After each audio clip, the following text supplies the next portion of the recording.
Family, come into the room, come into the room.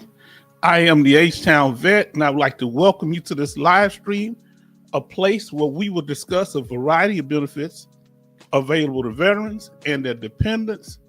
We're going to go and get ready to get started, but we have to respond to our brother.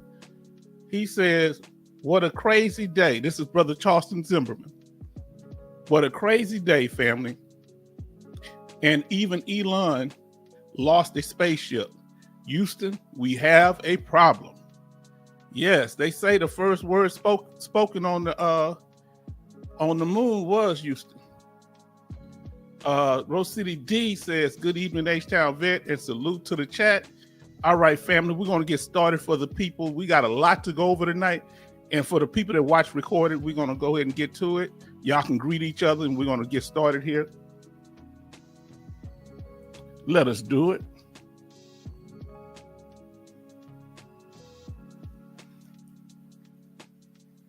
Here at the H-Town Vet, we're trying to break a bridge for other people to come over here, veterans, dependents, active duty members. We want to make sure that you know that you're a part of it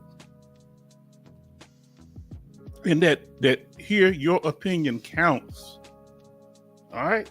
So we want you to know that. So join us because you're going to get information here that you won't get anywhere else. And we're going to prove that tonight.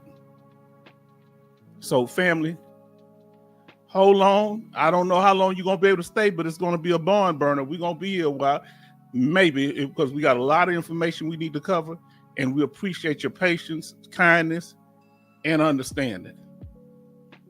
Now, family, okay, I already got it on there. All right. So thank you. Let us continue.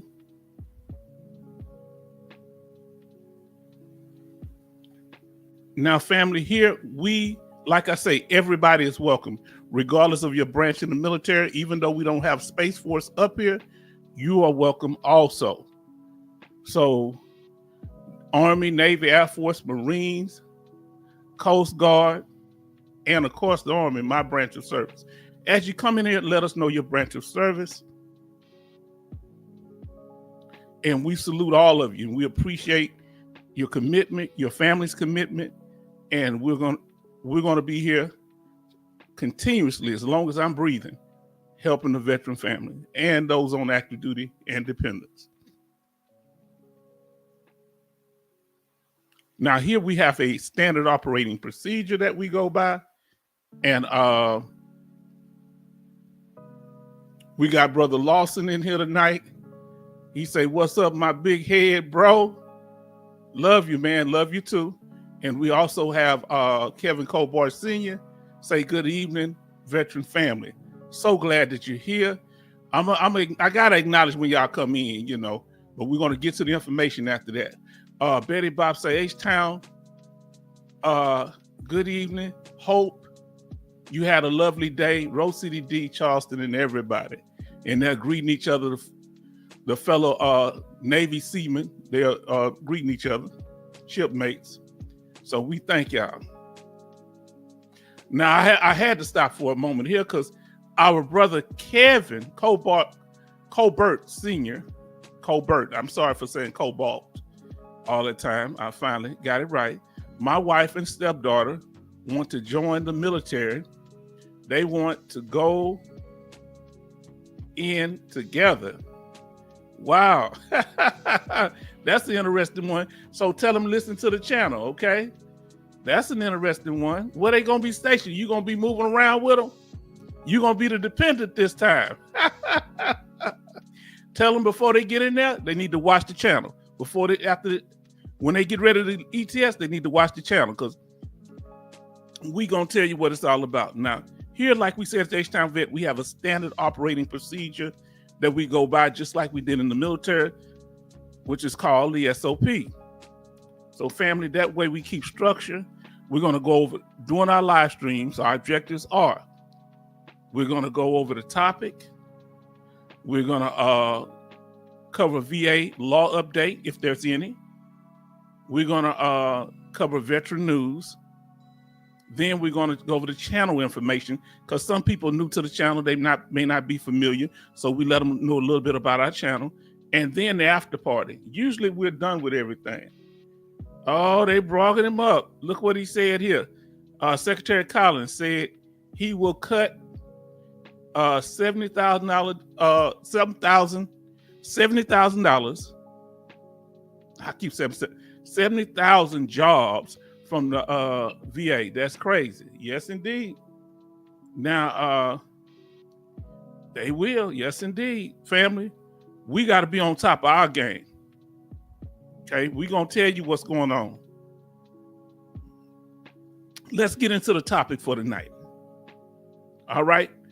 In the topic, we're going to answer the question. All right. We're going to answer the question dealing with, will the GUARD Act or PLUS Act solve the VA claims accreditation problem? And in addition to that, will it solve the problems of moving claims faster? Will it solve the problem of veterans getting what they're entitled to? Say, family, I call it crazy. Yes, indeed. Now, family, let me tell you something. We're going to tell you the truth here. We're going to give you the real game. I grew up on the streets of Fifth Ward, so I know game when I see it, whether it's inside of a church, whether it's out on the street, whether it's inside the halls of Congress. We're going to tell you, H-Town sits back in people's game. Give me a thumbs up if my sound is good. So we're going to answer that question. So those of you that let us know if you've heard of either the PLUS Act or the GUARD Act. Put a Y in the chat if you've heard of either one or both. And put an N in the chat if you haven't heard them. So my sound is good, thanks to our sister here. Now let's go over our objectives for this evening. Give me a moment. I had to get that music out of my ear, but I have to make sure everything is right. So Betty Bob say yes, and our sister Betty Bob say yes, she has heard of at least one of the acts, the Guardian Act or the other one, the PLUS Act. Now let us continue. So what are our objectives? We're going to talk about accreditation and VA claim representative, because traditionally, if you represent somebody, a veteran, you have to be accredited through the VA. We're going to talk about the Guardian Act and how that relates to accreditation. We're going to talk about the PLUS Act, how that relates to accreditation. And these two are trying to deal with the accreditation issues of people that call themselves consultants or advisors. Now, regulations or conflict of interest. We're going to talk about that. All right, as dealing with the accreditation process. What is the bone of contention? We're going to get right down to the meat of it. We're going to tell you what it's all about. What did H-Town tell you to follow? When you're dealing with the VA, just like anything else, what are you supposed to follow? One word. Put it in the chat if you know what it is. Now, presentation, your choice. I mean, representation, your choice, or the VA's. Who you have represent you. Should it be the VA choice or yours? But when the VA, your big brother, they trying to look out for you. You understand? Now let's see what he say here. We will go back to waiting a year or more for a CMP exam. They just hired a whole bunch of people. I don't know why I don't have my face back on here. They just hired a bunch of people. Now they just cut a lot of people. They hired the people. Why? Because they were trying to solve the claims. And Congress ain't getting the picture. They keep talking about, we got a lot of more people we hired while they're cutting people. Interesting. We'll see how that plays out. They say it's supposed to be more efficient, according to our Secretary of the VA. Don't get mad. Oh, let's continue, family. Okay, number one, the first thing we're going to talk about, of course, is accredited or unaccredited claims agents. What the accredited ones, they call them agents or lawyers, accredited lawyers. When unaccredited, they just call them consultants. All right? Yeah. Oh, he already ahead of me. Yes, sir. There will be some Dougie talks tonight. Dougie he's the gift that keeps on giving. So we will have Dougie Talks tonight. Now, accredited versus unaccredited representatives. Now, and I use that term loosely.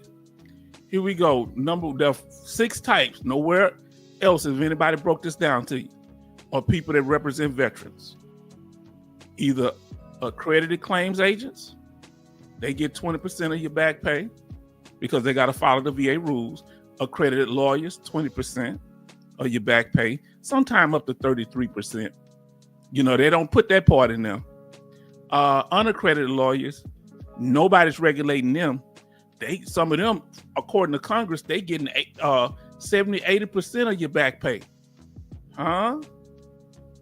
So Love said he's used them all. So everybody show love to love. He said just arrived. Great topic. Okay, family, come on in here. We're going to do this tonight. Then you have veteran service officers like the American Legion, Veteran of Foreign Wars, that you're going to hear from tonight. Also, the DAV, Disabled American Veterans. All of those in particular, they get funding, to my knowledge, from the VA. That's why they don't have to charge. Okay, now then you have after veteran service organizations, they don't charge anything. You also have state or county governments that in your local area that they'll have things to help you. Like we have Texas Veteran Commission down here, and I know they have similar organizations in your state, right?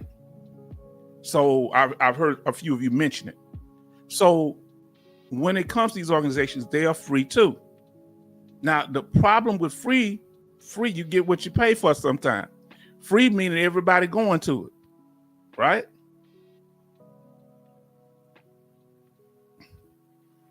Now,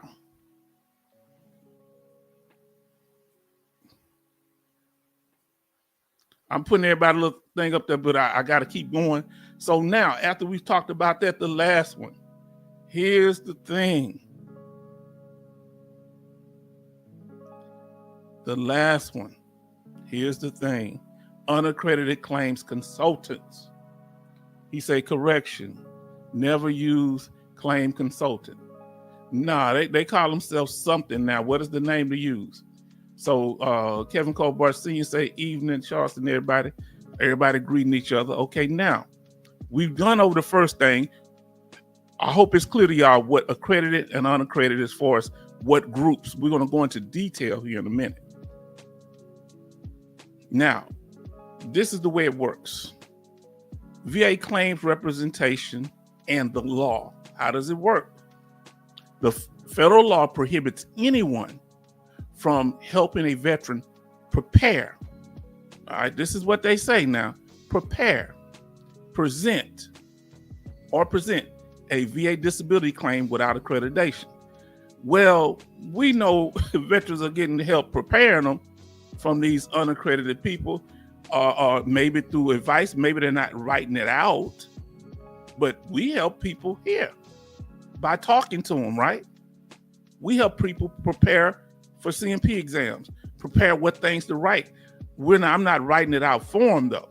So what does that word prepare? That's the trick word. You see, that's the trick bag right there, prepare.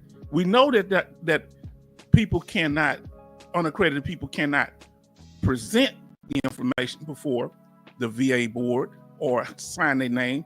Even when anybody that's unaccredited helps veterans, the veteran name is on the bottom of it, not the organization that helped them, right? Now, look what it says. VSOs nor unaccredited claim consultants are not permitted to charge fees at any point during the disability claims process. So the DAV, the American Legion, Veteran of Foreign Wars, and those similar organizations are not allowed to charge. But accredited claims agents, people who went through the test, they can charge. Accredited lawyers can charge. And guess who else can charge? And that's the elephant in the room, the unaccredited lawyers. And they've been charging off the chain, huh? But nobody's taking them to court. They haven't had to go before Congress because most of the people in Congress are lawyers. Huh? Come on now. He said, great information here for sure. Thank you. He said, they all are backed up with claims. Yes. Yeah, but they talking about cutting. They started talking about cutting people that work for the VA. Now, let us continue, family. Now, one of them that was on the last talks that we had, remember when we talked about claim sharks, they had Trajectory Medical. And one thing about them, if you go back over our other videos that we did on this here, one VA disability bait and switch, and the other one about claim sharks. We talked about them, but they were very upfront in giving all their information to Congress after they left. But Congress was really resentful of them. And I think one year they made over $200 million. Huh? Now remember, they were straight up with theirs. Now look what he say. Sounds like a church preacher. Can't charge with the bill, but collect plate. Okay. Yeah, they run that collection plate 2 or 3 times, right? And what about that building fund? They've been building the church. I ain't seen them break ground yet. Every church got a building fund, but when they gonna break ground? I just put my money in the plate and say, well, when it's gonna happen? So Trajectory is one of those unaccredited organizations, but they there. Now let us continue, family. The unaccredited claims consultants are disliked because many of the accredited organizations feel like they're going around the law. They're not following VA law. That they're doing things their way. And we're going to break down what's going on now, family. Now, one of them that the spearhead of the anger toward unaccredited companies that help veterans, right, with their claims, the spearhead is the Veteran of Foreign Wars. They actually put out this flyer. Don't feed the sharks. Now they got a lot of them on there. They got VA Claims Academy. That's the dude I think he out of Texas. I know Trajectory Medical, the one I just showed you. They got VA Claim Insider out of Austin, I know. Patriot Angels. They also got Veteran Care Services, Veteran Disability. Who else they got? Veteran Guardians. Yeah, I think they're going to speak before Congress. The last time a Trajectory Medical did, and Veteran Guardians. So we're going to get into that, family. Come on now, where you going to get this information at? He said it takes a lot to develop a claim. Get the proper medical records. Yes, indeed. And see, a lot of people will be going through a lot of. Now look who's in there. Now listen. Thank everybody. Show love to MGS. The best way to find a good state accredited VSO. That's what I did. The best way is to find. Okay, that's the best way to do it. Now, what was your process? When we get to the chat part, we want you to tell us. Okay. Now, because they're hard to come by. Now, so what the problem is, a lot of these accredited claims agents saying that the unaccredited organizations have the unfair advantage because they're not being regulated. Huh? And they really mad about that. Number 2, the Guardian Act. We're not going much into it. We're going to let them Congress speak about it because this is going to be a barn burner. Y'all stay as long as y'all can. If I'm the last one here by myself, I will be. But it will be interactive. A lot of good information. The Guardian Act, let's talk about that. So basically, with the Guardian Act, they want to regulate unaccredited claims organizations that help people to claim, organizations that are unaccredited that help veterans with their claims. Here's the thing. They want to regulate them, not bringing them into the fold.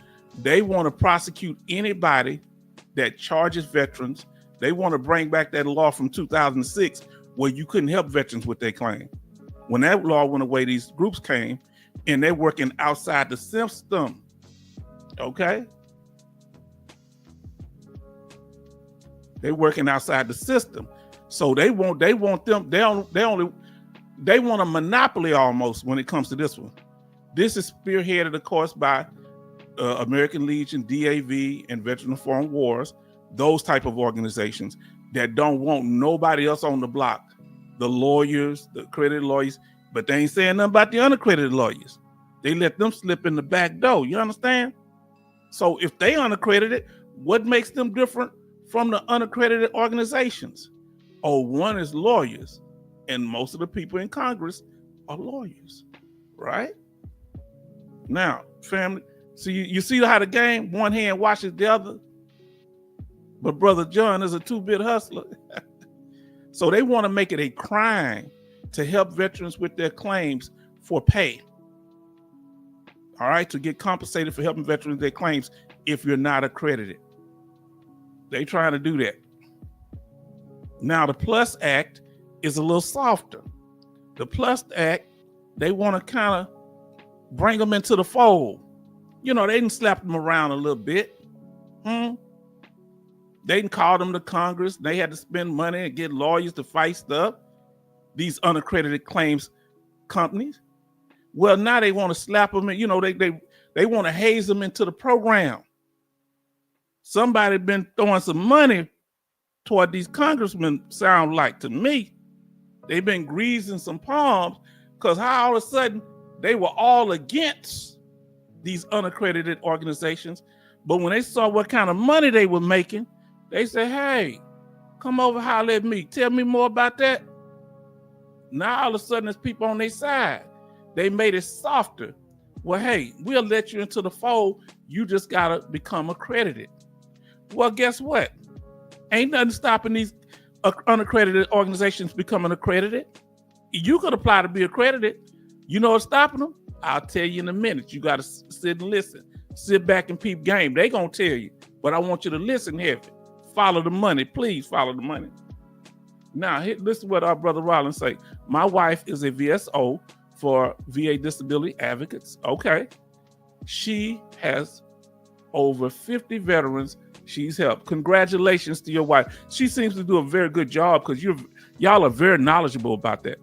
Now listen what our brother said. VSOs don't have a review system like businesses and attorneys in trial and error findings a good VSO.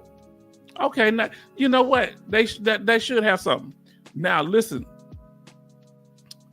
Brother Lawson says, my wife is a certified advocate. Now that's what I heard. That's what I like to hear. Love say, you know, saying hi to everybody. Everybody showing love. Now let's get into this plus that. Family, we 23 minutes into it, but I knew it was going to be a conversation behind this. This is interactive. The unaccredited. So under the PLUS Act, the unaccredited can become an accredited member. They got some people in Congress on their side that's trying to bring them into the fold. But they say they don't want to come yet. You're going to have to change some stuff for them. The unaccredited say, you know what? We making the paper out here. Why we put ourselves up under your rules? You're going to change the rules before we come up in there. Did you hear Fifth Ward talk? Oh, I say Fifth Ward. I ain't Fifth Ward. I mean H-Town vet. That's my gamer name, Fifth Ward Prince. Here we go. Regulations. Okay, number 4, regulations. All right. Accredited claims agents are regulated. All right. The accreditation process here. Now, remember, when you get accredited, when anyone gets accredited, whether it's an individual, a lawyer, or VSOs, they have to sign a contract with the VA that they're going to conduct themselves in a certain way. If not, you can lose your accreditation. Did you hear me? Come on now. It's a binding contract with the VA, and they will hold you accountable. If a veteran complain and say they took 80% of my back pay, they did this and they did some chicanery, you can complain. And if they're a lawyer, you can report them to the bar. Now, here we go. The problem is the rules, standards, procedures, and laws are weak. Most of the complaints against people that represent veterans are from accredited claims agents. 1/3, 1 out of 3. They get a lot of complaints. Now you say, well, are some people complaining about unaccredited organizations? Some, but you notice you don't see a whole bunch of veterans in these Congress meetings, because if they go in there, let's say a veteran get help by unaccredited claims company. If they say they helped me, they fear they might be targeted and lose their benefits, because they come after the company. They figure you might come after me as the veteran because they don't want to help me get it. So if you say that they bad, you're going to say, I got mine under fraudulent conditions. So most veterans shut up. Now, where you going to learn this anywhere here but an H-Town vet? Come on now, family. Talk to me. You talk to me. Now, love say, from my experience, I had to check around. Some good, some are bad VSOs out there. It's a hit or miss thing. Yes, indeed. Now, remember, that's the problem. Now, and it's based on the reputation. It's on credibility, and you got to be reliable in order to keep your accreditation. If you start having problems, it's going to be issues. People got to trust you. Now, and remember, accredited claims agents cannot help you. They got a fixed rate, and they got to wait until you're denied one time. The triggering event for an accredited claims agent to help you. You hear what I said, trigger? Did you hear that word? The triggering event is one denial. Then they can get up in the game to help you. Start trying to help you with your claim and make their money. The unaccredited claim agent, the triggering event is you just want to file a claim. Now the unaccredited got the advantage. They done started the race way before the unaccredited. Because before the accredited got to wait. You get beat up one time, get denied, then you may come to them, you may not. But these other companies say you ain't got to wait for all that. Come on, we're going to get you straight off the jump. And then the accredited people like the lawyers and the VSOs and the accredited claim agents say, hold on, that ain't fair. We playing by the rules, but they not. Because we got to charge a fixed rate. They could charge what they want to charge as unaccredited. And they can do it on the initial claim. Come on, where you gonna get this information? Everybody be telling you foolishness, the same recycled stuff, and they say, come on in here. Then they ain't telling you nothing. You getting everything I'm talking about is real talk truth. You understand? Now let us continue, family. There you go. The bone of contention. This is my terminology. Bone of contention, the triggering event. What is everybody fighting over, family? I thought they all love the veteran. Don't they all love us? Don't they care about us, family? Come on, talk to me. That bone of contention. Boy, what is the bone? What is everybody fighting over? Now we got Crimson Alumni 04 says, hey y'all, hope all is well. Yes, indeed. Now Crimson, tell me, are you out there? You down there in New Brunswick? Is that you? Now, this is from Love. Veteran organizations are just mad.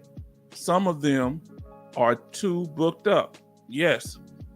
Take a lot of time filling out forms and getting evidence together. Yeah, because you got to understand, for the ones that are like VSOs, they can't charge. So everybody can walk in there. So they overloaded. Well, when you come, yeah, we're going to tell the truth. I'm going to tell you the truth here because I know the game. I grew up on the streets of Houston, My people went to church, and people had people that was hustlers too. So you can't come to me with no foolishness. I'm sitting back peeping game on all this. I'm gonna teach you a whole bunch of tonight. So y'all may not be here when I'm done because we going over all this. So if y'all got to clock out, I understand. Brother Lawson say, preach H-Town. Now, Charleston Zimmer say, thanks H-Town. You talk the talk and straight. That's the only way to be, because we can't waste your time when it comes to your benefits. When it comes to people losing their houses, losing their cars, families are breaking up because of financial issues. When we're trying to get these claims together, we ain't got time to be lying to you. Oh yeah, we can do this here. The magic over here. And you say, hold on, I listened to you. You told me this, but it wasn't like you told me. Well, I can't help you. You should have just did what I said. Now they wash their hands of you once they messed up your claim, once they messed up your life. You understand? See, that's one thing, look, I didn't help people for years. Ain't nobody come back and say, you know what? He messed me over. Ain't nobody saying that about me. I told him what the real was. You may get it on the first one. You may get it on the third one. You be consistent. But once you're inconsistent, that's going to hurt you. Come on, family. They're saying, showing love to, hey, love, say real talk here. Yeah, we bone of contention. So what's the bone of contention, family? What is the VSOs fussing about? What is Congress fussing about? What is what are the unaccredited organizations fussing about? What's the bone of contention? Well, there's two, and we'll get into it in a second. What's the bone? Well, one is when you start the claim. So you got to understand something. With unaccredited, they don't have to follow the rules. Prepay with unaccredited. Some of them, they have it where you prepay. Some of them, they get paid once you get your back pay 5 times whatever they got their own little mathematics, each one of them. So none of the veteran organization or accredited claims agents or lawyers can get paid up front, but they can. Now, they get paid up front. So that's once the first bone of contention is the triggering event. Well, for unaccredited claims agents, the triggering event is you just want to file a claim. They'll help you right off the bat. Not for accredited claims agent. They got to wait until you get denied one time. So while you say, well, I'm going to wait for a denial. I just going to get help right off the bat. So you cutting out the middleman. And look, some of them want to get paid up front. Okay. And some of them, they wait till you get your payout. Right? And they already got the agreement out there. Now let's see what our brothers say here. Love say, when you got YouTubers all about money and signing up to get help, most people take advantage of veterans helping them with their claims. Now let me tell you something. I'm gonna see what my brothers say here. Now, brother Lawson, he's sharp when it comes to these benefits, and his wife is an accredited claim agent. Listen what he says. It is a ton of work required to get 100%. Please listen to him. Please listen to my brother. Nobody did nothing. Help me with I had the American Legion help me. I did a large percent of it on my own once I got knowledge. The doctors did their part. Had to just happen at certain times. Got good VA employees that helped. I went from 50 to 7% in 2 months, and it wouldn't have took 2 months. It have took. Matter of fact, once I did the evaluation, it took about 2 days. Did you hear me? So somebody at the VA was doing their job. So we got to understand, sometimes they do their job at the VA. Then sometime it took me what? You asked me how much that initial claim took you? Well, about 6 years, 7 years. I got denied, then they had to go back. Now listen to what he say here. He say, but it's worth it. I did 70% of the work, and the VSO gave me the blueprint. That's how it worked for me. So that's how I would put it. You put it so well, brother Lawson. I did. When they gave me the blueprint, said I should have read your whole thing, because I was saying what you just said. You. That's right. Once I got the blueprint, once I used to just bump my head against the wall, denial. Yeah, just give me. Look. How can I? What the Ethiopian man said to Philip when he was talking to him about God? He said, "You understand what you read?" He said, "How can I unless somebody show me?" He asked him, "Did you understand what you read?" The Ethiopian man said, "I can't unless somebody show me. Once you show me, I get it." Rome wasn't built in a day. That's how you have to look at it. And if anybody telling you they can get something done easy, ain't no such thing as easy. It depends on the time of the year. Look how many of y'all claims were processed in December because they trying to get it done before the new president got in there. Huh? Who told you that? Huh? Hold on. Everybody start getting their 100% or decisions on their claims once they found out that, hey, Trump might make it in office, or after they found out he was going to be in office. Yeah, well, it was after he found, Did you notice? All of a sudden they could do work at the VA. Did you notice that? Many of y'all have been here 6-8 months, no movement on your claim. Soon as it got December, end of November, December, claims started being processed. This person got 100%. This person got 100%. Come on now. Now, Love say the VA is going to help you win your claim against them. That's a question. Yes, indeed. So remember, these unaccredited organizations, some of them take the money up front if you're doing simple things, and some of them do both. They take the money up front or they wait till you get a payout. All right. Now let us continue. So when you get your payout, you got to give them a percentage of that. Some veterans say, you know what? That I don't want to get, I could have done it myself. Now, I don't think that's cool. Now you got your money. They help. Well, I looked up online. I could have done this where you didn't do it. Huh? That's like you buy a house and somebody move in, get married to you and say, well, I was going to give me a house anyway, but you didn't. You moved in mine. So don't tell me what you could have done. I woulda, coulda, shoulda, but you didn't. Because if you could do it and cut out the middleman, you'd have did it. Okay? So don't be the kind of person that once people help you, then you try to stiff them, then go snitch to Congress and say, hey, they taking advantage of me over here. These are grown folks now. We are grown folks. I don't believe nobody getting taken advantage of. But you know you had that dollar signs on your mind. You know what's up. Now let's see what he said here. I hope I didn't miss it. Okay.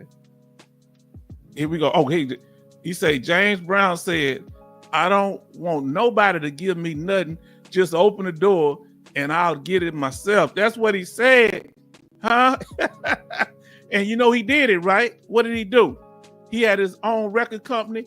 He printed his own album, his own music. He had his own production company. He had it all. Huh? Yes, indeed. Now let's continue. Now we talked about that. Now here go with a lawyer in particular. So now here we go with the lawyer. Follow me on this here. When you get a lawyer to help you, they've been accused of being kind of shady too. All right, let me explain why. Or they've been questioned. I ain't gonna say shady. They've been questioned because think about it. These other companies, unaccredited companies, they help you right off the bat, and either you pay them up front for a certain service, and then hopefully your claim is won, or they get paid once you win. Most of them do it that way. Well, with the lawyers, people saying, yeah, you call the lawyer, if they certified, accredited, that's cool. They can help me. The problem is they don't help everybody. Number one. All right, let's use this number one. First, they don't help you until you've been denied at least one time. We're talking about if these are accredited lawyers. All right. They want 20% of your back pay, up to 33%. They don't tell you that. They can get more depending on the situation. This is what's said about them.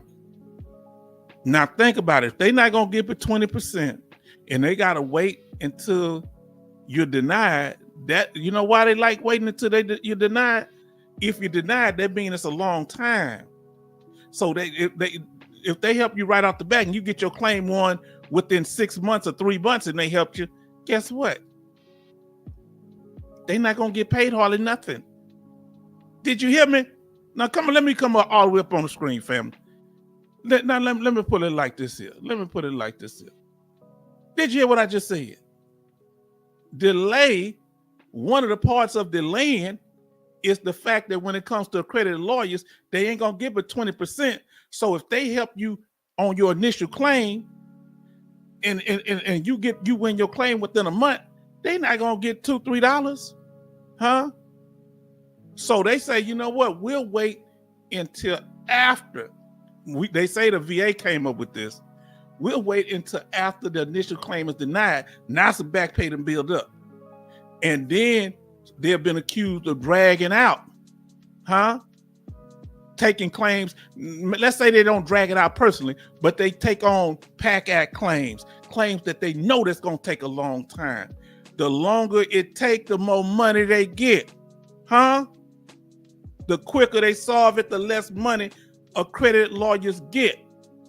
Talk to me now. That's why the expert troll was mad at me, huh? Yeah. Accredited agents, the longer they take, the more money they get. Delay works in their favor when they know it's going to be a bad. That's why it's hard to get a lot of these law firms that help veterans. It's hard to get them to take your case. Yeah, they'll get on YouTube and tell you information. Now listen to what I'm telling you. You say, well, why they on YouTube telling you information and they tell you about your claim? Because they're not worried about you, because they want to get you out the way, because they don't want to be known for denying a lot of veterans help. So they want to say they helped you by talking to you and getting you information so you get out the way so they can find the big fish. Now, where else you going to get this information? See, they know by talking, they're getting exposed, getting themselves exposed. It's some big fish out there that got that $100,000 payout for the PAC Act. That's got that $1 million payout for the PAC Act. That got that special monthly compensation due. That's what they're saying. Well, we can't help you with your claim. So they picking the ones that take more time to finish. So they don't have to delay. They just take cases that take a long time to finish. The case will delay itself, huh? You see the game. Now tell me if H-Town lying. If I'm lying, let me know. No, they may not be saying, they might say, we ain't gonna do nothing. No, I'm not saying law firms are doing that. I'm saying they taking cases that take a long time to pay out. Now tell me if I'm lying, family. I don't mind you telling me. If you disagree, tell me you disagree. I'm okay with that. I don't get mad about nothing like that. They gonna sit on that money. They gonna keep their foot on that money till they keep building up. Then when it's time to pay out, they gonna get their payout. They gonna say, well, we finally got your claim done. That 20% that would have been $1,000, now our cut is gonna be $20,000. Or it may be $100,000. Huh? Maybe $12,000. But they looking for the big payouts. So waiting for lawyers and accredited claims agents ain't no big deal. Because remember, it all goes back to that back pay date, family. Come on, talk to me. It goes back to that back pay effective date. And if they help you on your initial claim, accredited claims agents, if they help you on your initial claim, that back pay date ain't that far back because that's the first claim. So if your effective date, your award effective date is on the date you file a claim, they're not gonna get much money. Or if your effective date, you just got out the military and it's based on the day you had your injury, they ain't gonna get that much money. They don't usually take those cases. So by default, they not delaying claims. They just don't take claims that happen quickly. So no matter what kind of trick language they use or techniques, it's still the same thing. The law firms want the big payouts. Y'all tell me if I'm lying. Now, love say, agree H-Town, most like that anyway. bad things the PACT Act left out, the namer claims, and then say intent to file. That's what, always put that intent to file in to lock in that PAC payday. Now, I want to tell you this here. I'm not mad at the lawyers. They need to make money, but don't misrepresent. Don't act like you so concerned about the veteran.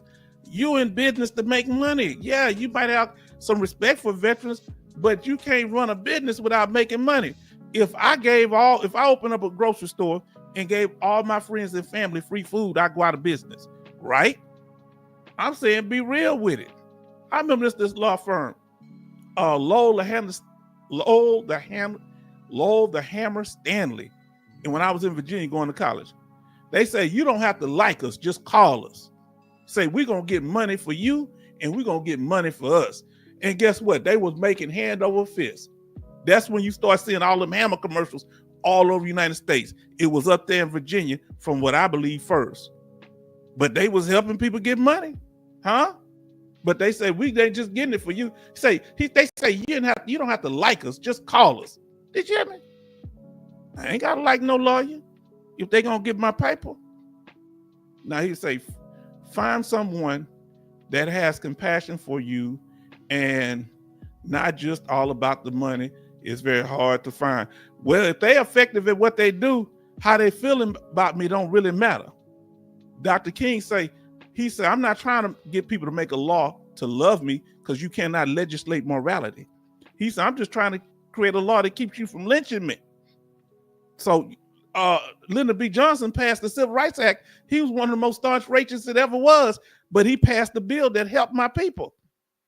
And he used the N-word like it was a second language. Huh? But he did something great. And I appreciate him for that. And he may not like my people, but he's from the South. They knew how to deal with us. Don't get it wrong. It's just what it is. We ain't looking for no friends. We looking for that money. Oh boy. Follow the money. Follow the money. Huh? So what's the problem? The lawyers got a problem. Why? Because the unaccredited organizations helping on initial claims, cutting into their money, less people going to lawyers. Why should I wait till I get denial? It take me 2 or 3 years to get my claim denied, then go to a lawyer.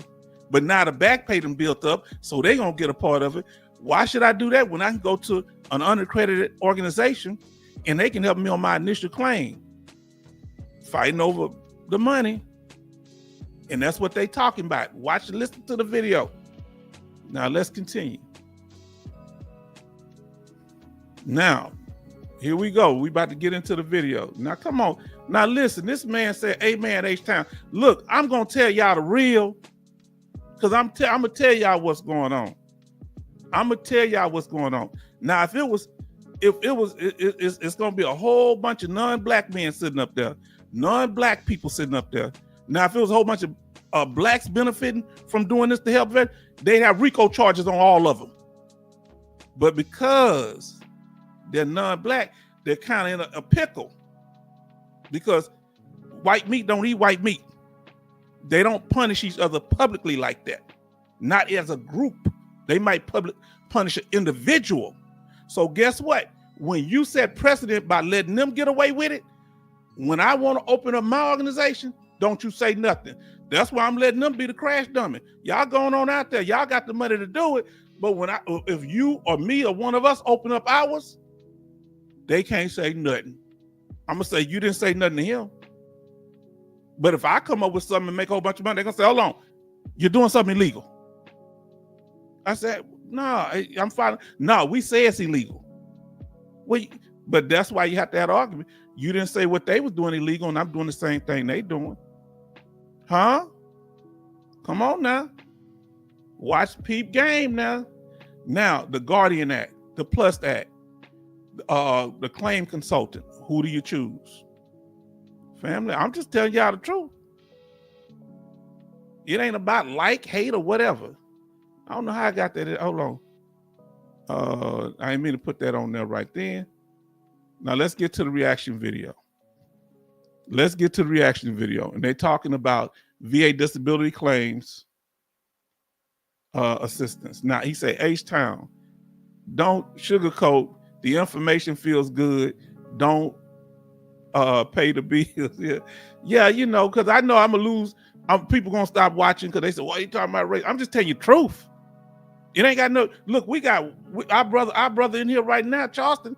He a white man. He cool. We just speaking real truth. We got to learn what the system is so we can work this thing. Because when I come up, I want to see all y'all blessed, all my fellow veterans in here, male, female, white, black. If you're Martian, you okay with me, but we got to know the rules of the game. Huh? So when they change the rules, we can let them know, hold on, you changed the rules. That's called cheating. No. Yeah, if you're getting this somewhere else, I say go over there. If you're getting this information somewhere else, go over there. I'm just telling to you because I know what I see. Now, let's talk about it. So this committee happened a few days ago on March the 5th, 2025, Committee on Veteran Affairs, like the other ones we had watched. And we're going to get right into it. This one is not boring at all. This is the gift that keeps on giving. See, that's what we're saying. That's what I want y'all to understand. That I'm telling you from my experience and my lens, it don't mean, man, I got a problem with everybody because they not this or they don't think the way I do. No, you don't supposed to think the way I do. I got to live to survive based on my experiences. There's things that women go through as veterans, and this is a Woman's Month, and we're going to honor that tonight too. This is Woman Awareness Month, National Women's Month. We respect you, the females of my, let me come up on the screen. We got something for y'all. We honor y'all. And I wish I did it on the 1st of March. I apologize. I wasn't too much aware. I forget things or don't, but I appreciate the women telling me about that. We honor everybody. I can't all say, well, I know just how a woman experienced the military. I can't say that because I wasn't a woman. So everybody came in their own thing. Some came in poor, right? Some came into the military poor. They see things different than somebody that came from an affluent family. Because the person that came in there poor, they had to what? They had to, they said, if I don't make it in here, I ain't got nowhere else to go. That was my situation. I know this the poor country boy, he a Vietnam vet, he say he was on a tractor when he got his, what do you call that, draft notice? He kept the tractor running and he said, I'm gonna go down and come right back. And when he went in there, they told him, no, it's okay. He said, but I got the tractor running. They kept him. He said, don't worry about it. We got that covered. Sent him straight to Vietnam. You know, it ain't funny, but I'm just telling you. Now, let's get back to it. So what's the purpose in my analysis, what it is, what they're doing here, investigating major concerns over unaccredited consulting companies operating outside of the VA system when assisting veterans with the disability claim process. Come on now. Family, well, you can listen to it, you're gonna learn something. Yeah, people want you to tell them what they want to hear, want the ego stroke. Now I gotta tell you the truth. Now, fair use, family, fair use. This is for educational purposes only. We're gonna turn the music off. Y'all have any comments? Go ahead and give us a few comments. Any questions about the information we covered? Now we're about to pull up the hearing. It's about 1 hour and 30 minutes. So we're going to go through that. So like I said, if you're not able to stay the whole time, we do understand. First thing we're going to do, we're going to cut the music off. We're going to pull it up. We do appreciate any comments. Go ahead. You got an opportunity to ask any comments. We are here for you. You know what they say? Oh, boy. Let me see. Okay, now. So we're getting ready to pull it up. So family, any comments, concerns, let us know.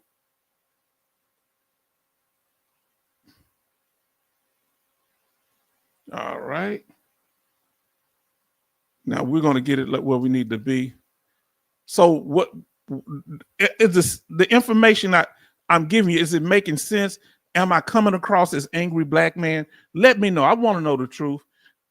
Am I making sense? Am I a disgruntled veteran? Am I coming? Am I getting the information? Now, let me know. Are you getting what I'm putting down? Let me know, please, family. Because it's very important, because we want to make sure y'all get the information of what I'm trying to get across here. All right. So now let's see. Billy C says, you're the truth, H-Town. I know this is the problem. And I'm going to tell y'all something about me. I don't like being controversial. I didn't grow up with no whole bunch of political problems or even racial problems, because I grew up in a black neighborhood. It wasn't a whole bunch of racial problems. I didn't know I'm gonna be honest with y'all. I didn't know what the Ku Klux Klan was until I was like 11 years old. I saw him on the television downtown Houston, and I thought it was a whole bunch of ghosts. And they were like Casper friendly ghosts or something. So I told my grandmother, I said, hey, I want to go downtown. I say, Big Mama, can I go downtown? She said, what you want to do? What, you need some money? I said, I want to go to the ghost parade. She looked at the television, because downtown ain't about 10 minutes from my house, catching the bus. I was right by downtown. Her eyes got big. She said, no, you can't go downtown. And that hurt my feelings. I say, why? They having a ghost parade, and then the police was on the outside of them. So it was blue on the outside, and they had the white Klan uniforms on the inside. And it looked good to me, but I knew nothing of what that was. I'm telling you real truth now. So I didn't grow up. My kind of first experiences had a couple of little stuff. I didn't know what was happening when I was a little kid. A couple of little silly stuff was when I was in the military. And most of the people I was in the military with was cool, but I had a couple of experiences, and I'm sure all of us had some kind of experience in the military. Now, let us do this here. Family, this is going to be the gift. Now, listen, we say, I understand where you're coming from. You're honest about it. I just want to be honest, because they told me, I'm going to tell you what they told me. When I was telling them about, I almost got taken out twice when I was in Desert Storm. And I told them, and they told, you know what they told me? We're not going to deal with, we don't deal with racial issues here. I said, so I just got to shut up. But if I put on a dress, you love me. You want to hear everything I got to say if I sit up here and put a dress on. But because I'm telling you what I want, that's the problem. Now, here, let's see what we say here. Brother Charleston says, back in my time, 85, only thing my county VSO just got my VA home loan paper, nothing about disability. You know what? Back then, I didn't really hear them talk. When did VSOs really start dealing with VA claims? Somebody let me know. While y'all doing that, I got to make sure I get this up on the screen. Give me a second. Because, family, we got to get this thing started. All right, we're going to share this screen, this subcommittee. And like I said, if y'all not able to stay, I understand, but I'm going to be here for the duration. We're going to get this thing done. You understand? Now, I want to finish up what my brother's saying. My brother was saying here. Let me close some of this stuff out. I got like 3 or 4 screens open. Now, I'm going to finish his statement. He say, Love say, it's the government trying to control claims consultants. VA is not complaining. VA will pay the money no matter what or who, right? Service organizations have too many clients. Most don't have the time. And that's why the VA will fund that. Anything that slows down the process, they'll pay for it. They fund them. Okay, here we go. Now listen to what Brother Rollins said, Brother Lawson said.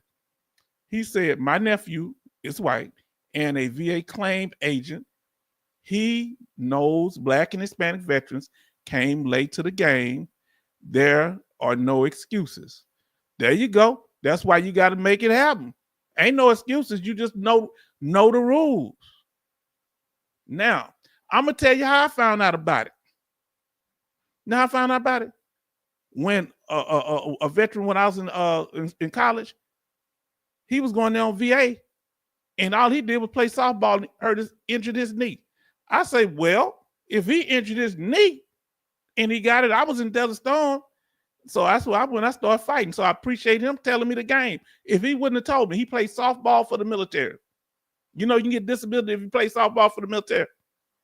Now, love say, H-Town, your channel is great help up the keep up the good work. I hope so. I hope y'all fuss at me if I'm too much on the soapbox. Let me know. Now, it's true. Now, listen to Sister Betty Bops. It's the truth that VSOs didn't do anything, and flat out. That's true. Back in the day, I didn't know much of what they did. I heard about the American Legion back in the day, but until the 2000s, I didn't get no help. Who got help with a service organization for a VA claim before the year 2000? Let us know. And I'll tell you what happened. It was the late 90s. It was some veterans down here in Houston that got fed up and started fighting. There was some Vietnam era veterans in the area. I know you maybe a little younger, Brother Charleston, but around your era, Vietnam up to your era, and they started fighting. And guess what? They opened the doors for all of us because World War II veterans got mistreated, Korean War veterans got mistreated, but something about the Vietnam vets and those veterans that came during that era that may have been too young to serve, but during that era, they just saying, you know what, we ain't putting up with it no more. So when I walked through the door, they was already telling me stuff. They was giving me game. I can't say, oh, it was just us. It was just the Gen Xers. No, it was not. You know, I learned from them. Now I came in and played my part. So family, so wonderful that y'all are here. We're going to turn this on. Now I want y'all to give us a thumbs up if you can hear what's being said, because we're going to stop only to comment on things. And but this might be a while. So if you can't stay, I understand. Fair use. This is for educational and informative purposes for veterans and their dependents. Now look what Brother Lawson said. I played football in the Air Force and got a kidney injury back in the 70s. Yes. And I think you're supposed to get service connected. They kind of tripping on here. Some of these congressmen, oh, if you was in a car wreck, that's different. One of them kind of going on a tangent. It don't matter what you get injured for. If you're in a car wreck, if you was off duty and walked home and somebody pushed you in a ditch, you're supposed to get your service connection because you were on active duty at the time. It's military related. So service connection could be military related or directly connected to your service. Either way, they got to pay. That's why if something happens, tell them to tell. Tell them what it is. I understand. I know people that boxed in the military. Now let us get started, family. We're going to pull up this committee. But first, let me get to where they moving. Oh, I was at the right place. So let's get ready to get it. Say, I agree. Family, we fired up. We 16 deep in there. Now listen to what he said here. Our brother, MGS says, if you're active duty and you get hurt on or off base, it doesn't matter. Your injury during active duty service, that's it. If you get hurt during combat or non-combat, it don't matter. I know people that went through worse stuff that wasn't in combat. I know a guy that was in Hawaii that got flipped off a cliff in a Jeep, and other people in the Jeep passed away, and he was the only one survived, hanging on to the Jeep, waiting for the Jeep to fly off. You hear what I'm saying? Now, I've been through some stuff, but God dog, it was on the ground. I can deal with ground stuff, but I can't deal with up in the air. That's why I couldn't do the Air Force. Man, God dog. Now, listen to me say, I was government property. That's exactly what you were. And the government was benefiting off of your labor. If they wasn't, they wouldn't have had you playing football. Billy Casey say, get those likes up, team. We may not watch the video tonight. Have y'all been slipping on those likes? Thank you, my brother. I might have to cut it short tonight. Hold on now. Let me mute those that we ain't gonna do until them likes are up now. It should be just as many likes as it is people in the chat. Let me check and see what's really going on.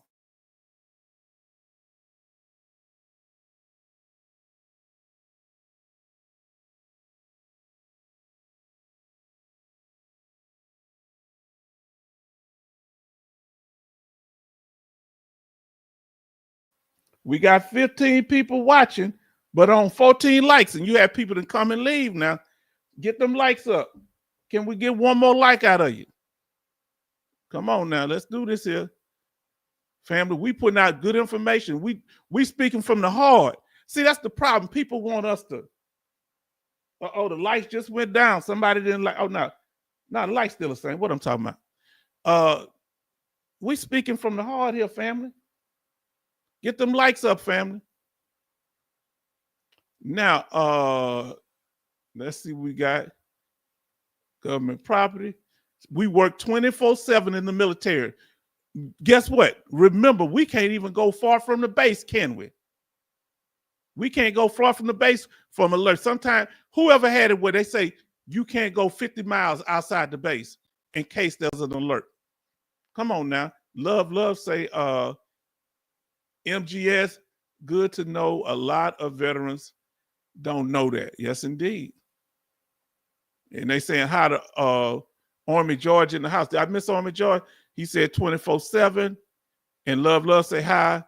He say, got mine in there. Yes, indeed. And Army George say hi to everybody. This is a fellow Desert Storm veteran. We chew, not some of the same dirt. We chew some of the same sand. We was in some of them sandstorms. Huh? Tell him, Army George, when it's a sandstorm, it don't matter whether you fighting or not. You can't do nothing. Oh, we just lay down. I think the enemy went to sleep. And then at night, tell them about those nights when it was pitch dark, Army George. It was pitch dark in the desert. Night vision goggles did not work. Did you hear what I said? Come on now. Now let me say hi, everybody. Okay. Now let us get started, family. We about an hour in. Now let's get to this here. Let's get to it. Y'all doing good on those likes. We got one more like. Anybody else? Now let me say, he say, I was at Desert Storm station in Turkey. Okay. All right. Oh, I was stationed in Germany at the time. Come on. As you come in, family, smash that like button. Now let's say DEFCON 3-2. Ship started steaming and hot port recall 2 hours. Man, see, y'all had to be back. You were always on duty. And you better be there ready for them to call you in. We called it alert. I don't know what y'all call it in the Navy. We call it being on alert. And he say, they tried to make me pack a wheelbarrow on a water buffalo in a sandstorm. Wow. People don't know, man. Let me tell you, that's some crazy stuff. Yes. They'll do it and break your back out. Now, let's go ahead and get started, fam. I'm sorry. Here we go. Let's get to the topic for the night.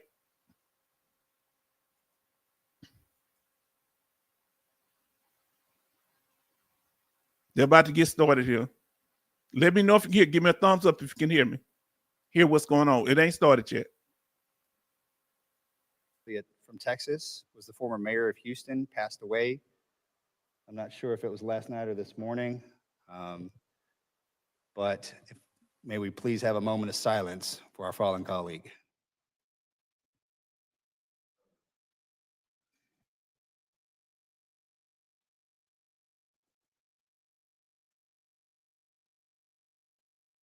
Thank you. Our thoughts and prayers are extended to the Turner family. Not how I want to start my day off, but all right. Thank you all for joining us today. We're here to discuss 3 bills that would each reinstate criminal penalties for anyone who takes advantage of veterans who are filing claims for disability for VA disability compensation. Last week, I personally heard from veterans advocates testifying on the bad actors for charging $30,000 or more to assist veterans for filing their claims. I think we can all agree that veterans should never, ever have to pay $30,000 or more for assistance filing a VA disability compensation claim. I've also heard from veterans that they want the freedom to choose who helps them file their initial claims. Under the current law, companies are not allowed to charge a fee for assisting veterans with claims at the start of the claims process, limiting their options.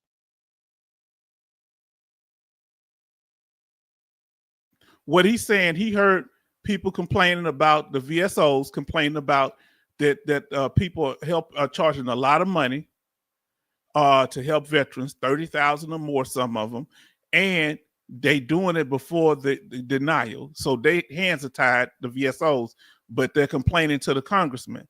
But then heard from some veterans that say, hey, they helped me with my benefits, so I ain't got no problem with unaccredited organizations. And then they're talking also about the fact that they don't suppose, now listen what he's saying about they can't help you prepare.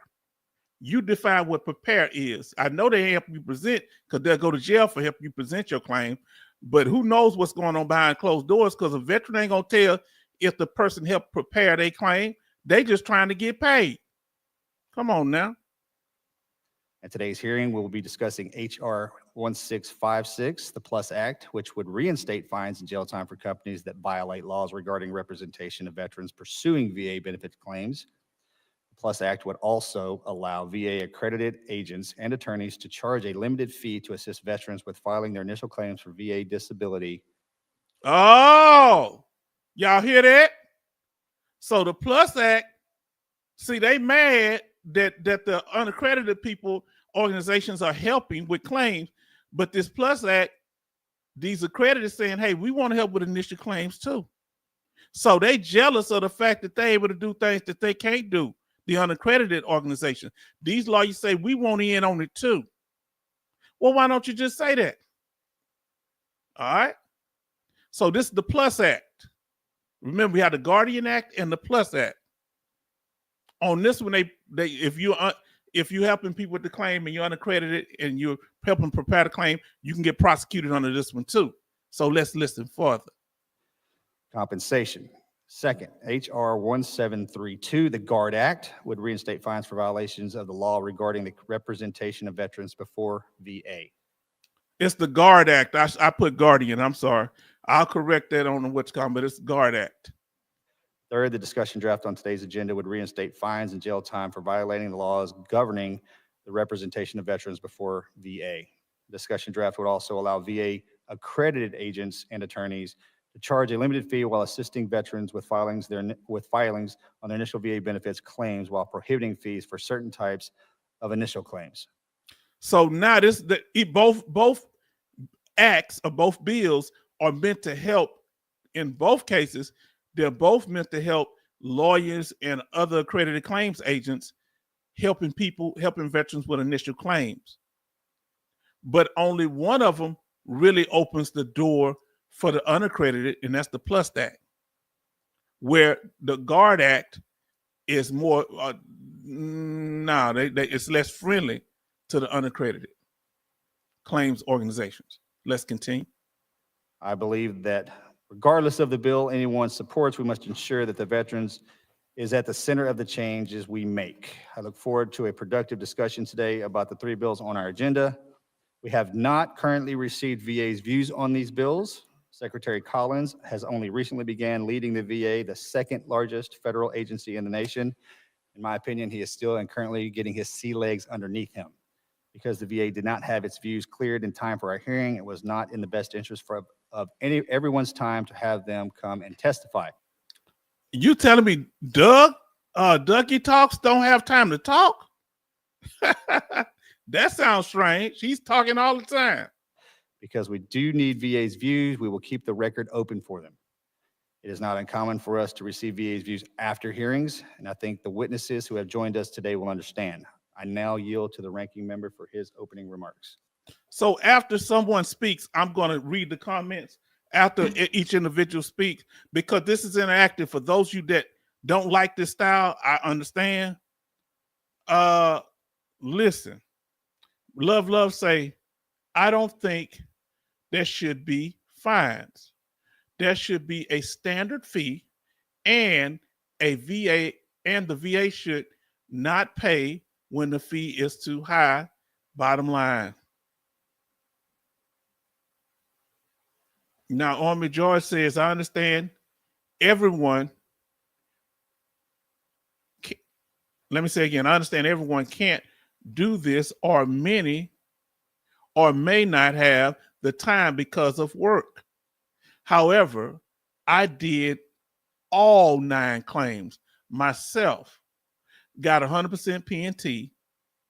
I studied the law and put it in. Yes, indeed. Yes, put it in the work. That's when I started getting my permanent total. Once I started doing that, my initial claim, I was totally lost. My representative VSO helped me with that. But when it started getting to that unemployability, 70% unemployability and 100%, that's when I would show up on the game, because I had learned from the best. My VSO. Now, Charles say Dougie got sea legs. Was he in the Navy? He might be one of your shipmates. Now, let me pull this over, because I'm be leaning all day if I do that. Real talk, Army George, so true. Come on, let's talk about it. You got to put in the work yourself too. I tell you that. Thank you, Mr. Chairman. I also echo your initial sentiments for our colleague Sylvester Turner from Texas, for his family. Not only was he a distinguished member of this body. Oh, Lord. Let me come up on the screen. I didn't know that Sylvester Turner had passed. He's the mayor of Houston. I believe he's from Acres Home. That's a neighborhood, black neighborhood here in Houston. I know he was battling illness. And so condolences to him and his family. I don't think he was married, but oh boy, I didn't know he was the mayor of Houston for like 2 or 3 terms. And so condolences to his family members. I saw him once when they doing I was going over to the meat market over in Acres Home. And this is gonna trip you out, just a side note. It's across the street from the community clinic that the man that killed allegedly killed they convicted him, Michael Jackson. He used to be at that clinic. He used to run that doctor was over there. Comrade was his name. And he used to run that clinic, and he had a line outside around the door. So what was he doing in there? He got convicted for that. And I saw Sylvester Turner over there. Just kind of saw him from a distance. I never saw him close up in person. And let's see. Let's continue. Condolences to his family, because he was here in Houston. Also a very well-respected mayor across the country for his work there. A loss. No, I got to say this here. He helped the city of Houston get gentrified. I don't know about that. I don't know. I'm good on condolences, but he helped run up them taxes. I tell you that much. So I ain't gonna be lying on nobody, whether they're alive or past. Mr. Chairman, I appreciate you all having this hearing. Appreciate everybody for being here today. I'm here for one reason today. It's not to protect turf in any turf wars. It's not to defend the status quo. It's not to whine and complain about things that don't matter for veterans' daily lives. I'm here for one reason: to ensure that our veterans can access their earned benefits without delay and without being ripped off. Now, I want to get this right, which is why I think it's important to hear from everyone. However, I also want to point out that we have one critical absence today. Mr. Chairman, you mentioned the VA is not here, and I understand that there's a new secretary. We did, however, receive written testimony from them, and I don't think it actually said all that much. It said they're reviewing their bills. They couldn't give their views at this time. And again, I know they're new, but it's hard to hold a legislative hearing without knowing where the VA stands on these bills. And I think that's particularly important right now because they have been so supportive of the GUARD Act in the past. And I hope their absence in reviewing this bill is not a signal that they are doing a 180. Because if the Trump administration is now going to support these companies who've been fleecing veterans out of hundreds of millions of taxpayer dollars, money that is meant to help our veterans, then I do hope they will show up in front of this committee and tell us why. Now let's get to the topic at hand. My goal, and I think one that is shared by all of my colleagues here, is to alleviate the circumstances that lead any veteran to feel as though they have to pay to access the benefits they've earned. We should strive for a process that doesn't necessitate paid assistance, that is simple to navigate, that is quick to deliver an outcome, and that results in a pro-veteran decision. I think anything short of that is window dressing. But don't take that to mean, Mr. Chairman, that I'm not interested in cracking down on those who are violating the law. Quite the opposite, in fact. It's clear that back in 2006, Congress made a mistake when it repealed penalties for assisting with disability claims without accreditation. I don't think anyone could have anticipated a cottage claims industry so brazenly flouting the law. That cottage industry, it's not so quaint anymore. In fact, we're talking about numerous large companies that are siphoning off hundreds of millions of dollars a year in veterans benefits. Companies that are attracting venture capital funding and working on Wall Street offerings, all to make a quick dollar on what has for decades been a free service. I understand. We live in a country where everyone's trying to make a living, and if people can find a way to make a buck, they will, even if that means profiting from veterans' disabilities. Unfortunately, these companies have deep pockets, which they use to buy influence. So we've been at a stalemate here for years between those of us who want to crack down on this illegal behavior and those who want to bless it. I think we're going to hear a lot about veteran choice and systemic capacity at today's hearings. I want to point out that there is a great deal of choice already, with thousands of accredited representatives able to help, not to mention VA's longstanding duty to assist. And VSO capacity is robust and growing, especially with the new non-traditional VSOs coming on boards, such as tribes and labor unions. So this isn't about taking away veterans' choices for me. There's a lot of choices out there. I want veterans to have their choice. I want veterans to be able to get, again, the benefits they have earned. These are earned benefits for our veterans in exchange for their services. This is about, for me, removing unaccredited, unregulated claim sharks who target veterans for those earned benefits. We'll also hear that these companies assert they provide better, faster service to veterans. In fact, that's one of their principal lures. Okay, I do understand that. I understand why that could be enticing to a veteran. One, the VA is processing claims faster. Two, let's make sure that these appeals aren't so attractive anymore, that the veterans are actually able to access the benefits they've earned. There's been a lot of robust hiring at the VBA facilitated by the PACT Act. Let's make these claims easier to navigate. That's what we're all looking for here. I think most troubling, though, is we're going to witness some Olympic-level displays of mental gymnastics today from those companies trying to rationalize how their activity isn't illegal when it is and has been for decades. They have the option to be accredited, but have chosen not to do so, which, by the way, the accreditation is free. So if the process is cumbersome, we should prioritize finding a solution to streamline it so we can offer more choices to veterans while keeping their earned benefits where they belong, with them. I agree with the chairman. It's ridiculous that a veteran is paying $30. Okay, the reason they're not getting accredited is because they can help on initial claims. The reason they're not getting accredited is because they can charge what they want to. So why would they get accredited and get paid less money per the regulations? Come on, talk to me, family. Huh? You say, listen, we say VA don't care about the veterans' money. Apparently not. Look, check this out. The VA didn't even show up. And you know, when they show up, they can't do no numbers anyway. They don't want to be in the middle of this. They too busy. To be at a hearing that helps veterans, what are they doing? Now, Love say our service organizations need to step up their game.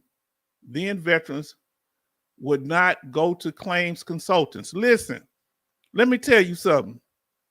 A young man was complaining to me one day, man, my H-time a woman left me. She left you? Was she a bad woman? No. She was somebody else now. I said, she wasn't a bad woman. You must not have been doing what you were supposed to. Nobody took your woman. She just ready to go. Huh? That's what the song say. She just ready to go. If the VSOs ain't helping the veteran, if the lawyers won't take their case, think about it. Remember, they only take select cases. Remember what H-Town told you? Huh? They only take select cases. So the lawyers ain't helping everybody, just the big payouts, just the ones that's been denied first and the ones that's going to get the big payouts. You thinking that lawyers taking little small cases? Do you think lawyers taking small cases? And many of us don't have the big cases like that. Now listen what I say. My claim consultant don't want their hands tied. See, am I lying? See, I've had several people in here that got a couple of people in here that got their 100% through claims consultants or claims, unaccredited claims organizations. Yeah, they told me. Now, Army George say, I knew more then. I knew more than more that some of the VSOs I was talking to in the past. Ain't that something? When you're sitting there with somebody supposed to be helping you, you know more than them.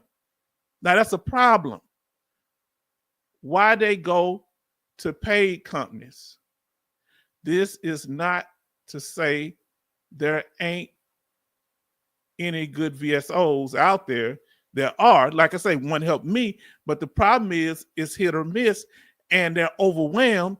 And some of the people, some are not as trained. You got to find the ones that are solid, huh? So I hear what the congressman is saying, but you know, he getting paid that $200,000-$300,000 a year, plus all them little perks. We ain't got no perks. We need help now. Now I got to get back to it. I'll check with the comments in a little bit. Let's get back to what they're talking about in Congress. $1,000 have somebody navigate a claim for them. I think it's ridiculous that the claims are too difficult to access, that veterans who are purporting to support our veterans, but who are in fact taking tens of thousands of dollars, sometimes from each veteran, and hundreds of millions of dollars overall. I yield back. Thank you, Mr. McGarvey. This morning, we have colleagues who will be testifying from the dais about the bills they have sponsored. General Bergman, sir, you're now recognized for 5 minutes to speak on the PLUS Act. Now, General Bergman going to speak. He's for the PLUS Act. I believe he's the one that helped co-sponsor it. At least I know he's in favor of it.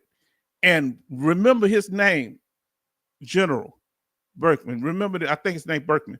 Remember his name because one of the unaccredited claims organization is going to mention his name. Thank you, Mr. Chairman, and thank you to our witnesses for being here today, and to Chairman Boston, the entire VA committee staff for their work on the issue thus far. I'd like to start by stating I firmly believe that everyone present today, on both sides of the aisle, have the same fundamental goal: to prevent and punish bad actors seeking to take advantage of veterans, and to ensure that veterans are able to quickly and easily receive the disability benefits they deserve. Congress must take action to ensure that veterans looking for help navigating the VA disability benefit system are not defrauded or otherwise taken advantage of. However, this cannot come at the cost of removing veteran agency and choice. It would be unacceptable for Congress to push a heavy-handed ban on the entire industry of legitimate businesses, often veteran-owned, that have helped thousands of veterans get the claims they deserve. The Plus for Veterans Act, which I introduced along with my friend Lou Correa from California, will preserve the right for veterans to get help from the private sector while preparing VA applications by incorporating these businesses into the VA accreditation system, all while imposing penalties on bad actors that seek to exploit veterans. So now follow this here, now, family. So when he's saying he's co-sponsoring this PLUS Act bill, and I'm sorry that I said with the other, it was the Guardian, it was the GUARD Act, I'm sorry, but the PLUS Act bill, because it's going to allow these unaccredited claims organization, veteran claim organization, to get accredited and still be their own company. All right, but they still gonna they say They're going to prosecute the bad actors that be doing shady stuff. Now, let me catch up on the little chat here. Now, Love say VA wait time to approve benefits are far too long. Delay. Love say I agree with you. I agree, Army George, on point. And Bonnick Woman say, good evening, Mr. H-Town vet and veteran family. Hope all are well. Sorry I'm late. That's all right, sister. You never late. You always on time.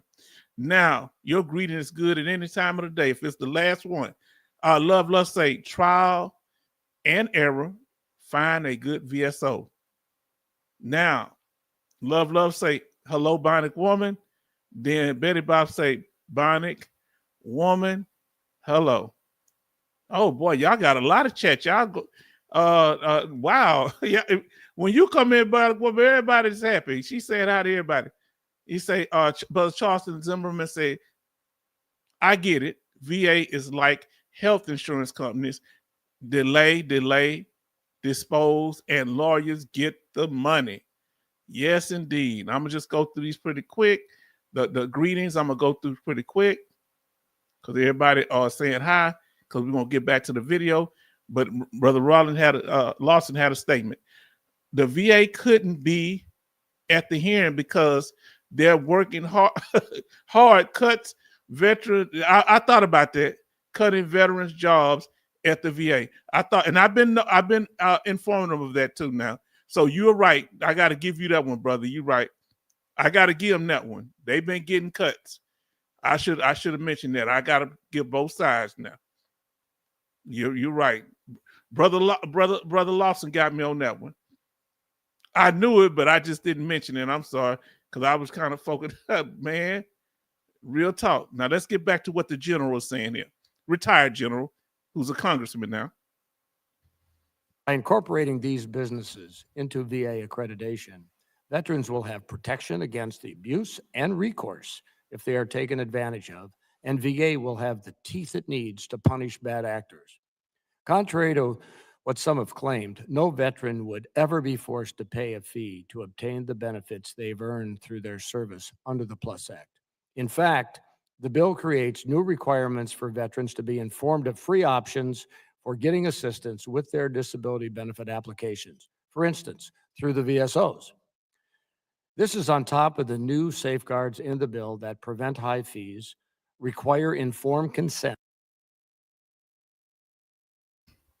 Listen to the trick language. He's still a congressman. I know he's a general, served our country. He said nobody will be forced to. Now listen to that's a politician words now. They won't be forced to pay, but they may choose to pay. Huh?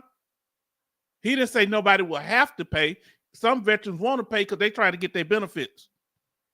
Huh? Come on now. So he said they won't be forced to pay under the PLUS Act.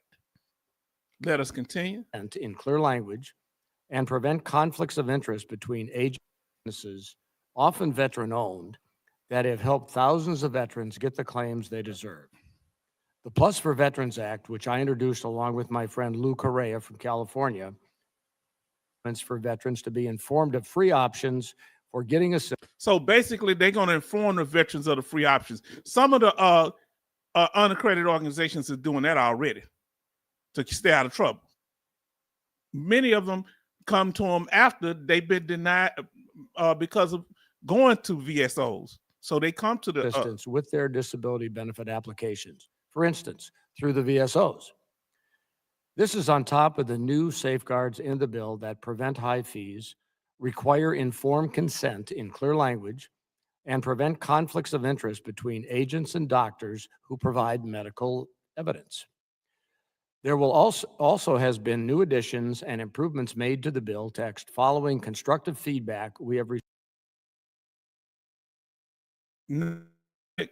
Shot at trajectory because they don't really help other than get you hooked up to the doctors. So I hope I don't go back too far. Hold on. Now listen to what he says again. Listen to this.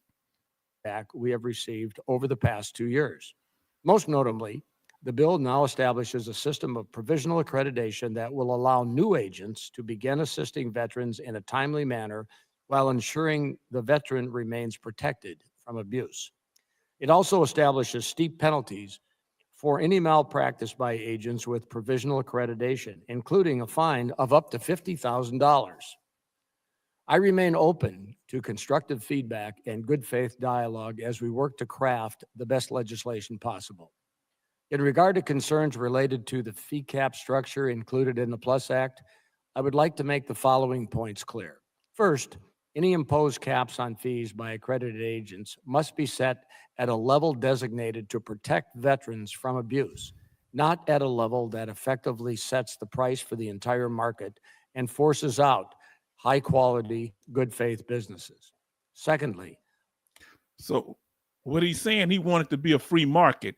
He don't want them capping it like it's a socialist system. He wanted to be a free market, just don't want veterans to get exploited. there is existing federal precedent justifying a fee cap like in the bill. For example, the Social Security Administration's fee cap for assistance on disability claims is currently set at $9,200.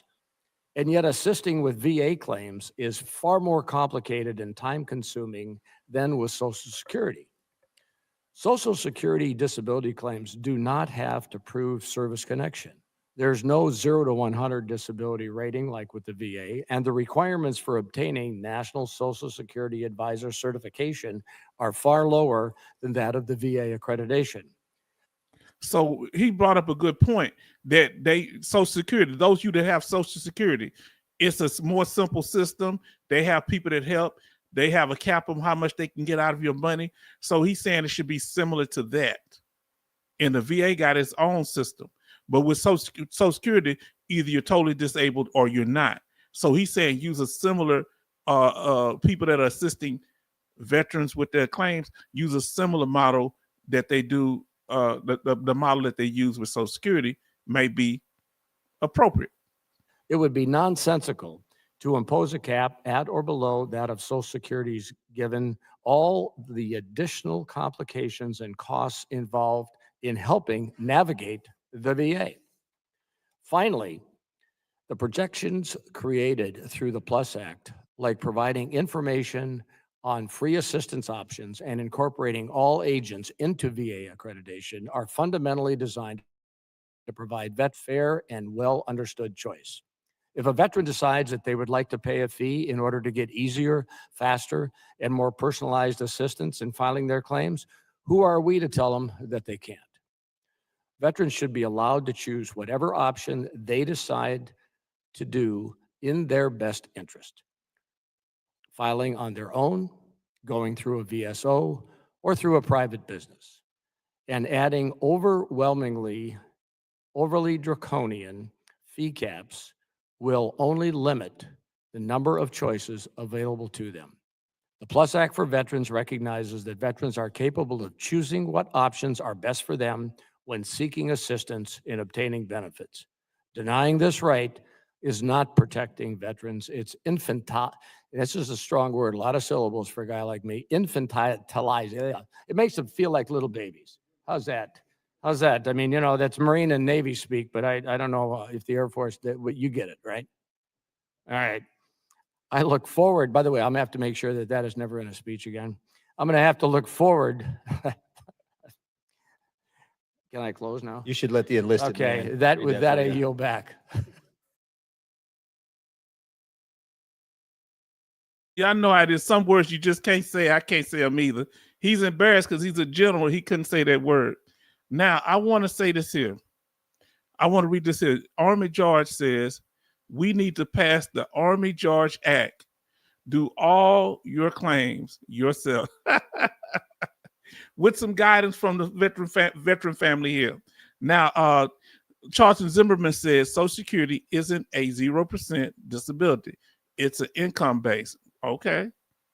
Now, and you're totally disabled. Yes. Either totally disabled or not. Now, I said okay to what he said. Now, This is the point I'm making to you. Remember I told you, remember the general's name? Berkman, General Berkman. Remember his name. One of the claims company is going to mention it. Listen what he says. Dennis Sitter says he agreeing with me. He has it came to it, I guess, on his own, this conclusion on his own. He say, sounds like the general has his hands in someone's pockets. Did you hear my brother? The general showed, because remember, they was all ripping the head off of these companies. They remember they gave Trajectory their business. Trajectory, they pimp slapped them left and right. But now everybody's smiling. They coming up with bills to make it friendly. Huh? That go officer friendly. Look how he's smiling. Or maybe I'm just paranoid. Now, Bonnie woman say hi, Dennis. Now we're gonna get to the next. Every time somebody talk, we're gonna break in to read your chat. Now we're gonna move on to the next individual. We I guess you can call it a fourth of the way none. Yes, sir. Thank you, General. Mr. Pappas, sir, you recognize for 5 minutes.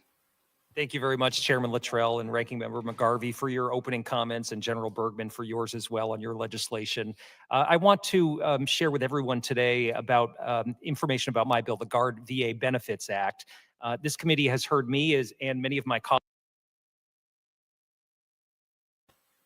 It's the Guard. I said Guardian. I do apologize. It's the Guard VA Benefits Act. So, but just for those that started from the beginning, I do apologize. It's the Guard Benefits, and I'll correct it on the thumbnail. So let's go. Colleagues and veteran service organizations talk about this bill and reference the troubling increase in unaccredited representatives that are looking to profit off veterans' disability claims. They peddle a for-profit model that veterans can receive free of charge from veteran service organizations like those who we will hear from today. One Navy corpsman we heard from paid a company $8,000 to help her access her disability benefits after she left the service. Another Navy service member said he was charged almost $10,000 for just 6 hours of virtual coaching that he later said he could have found online on his own.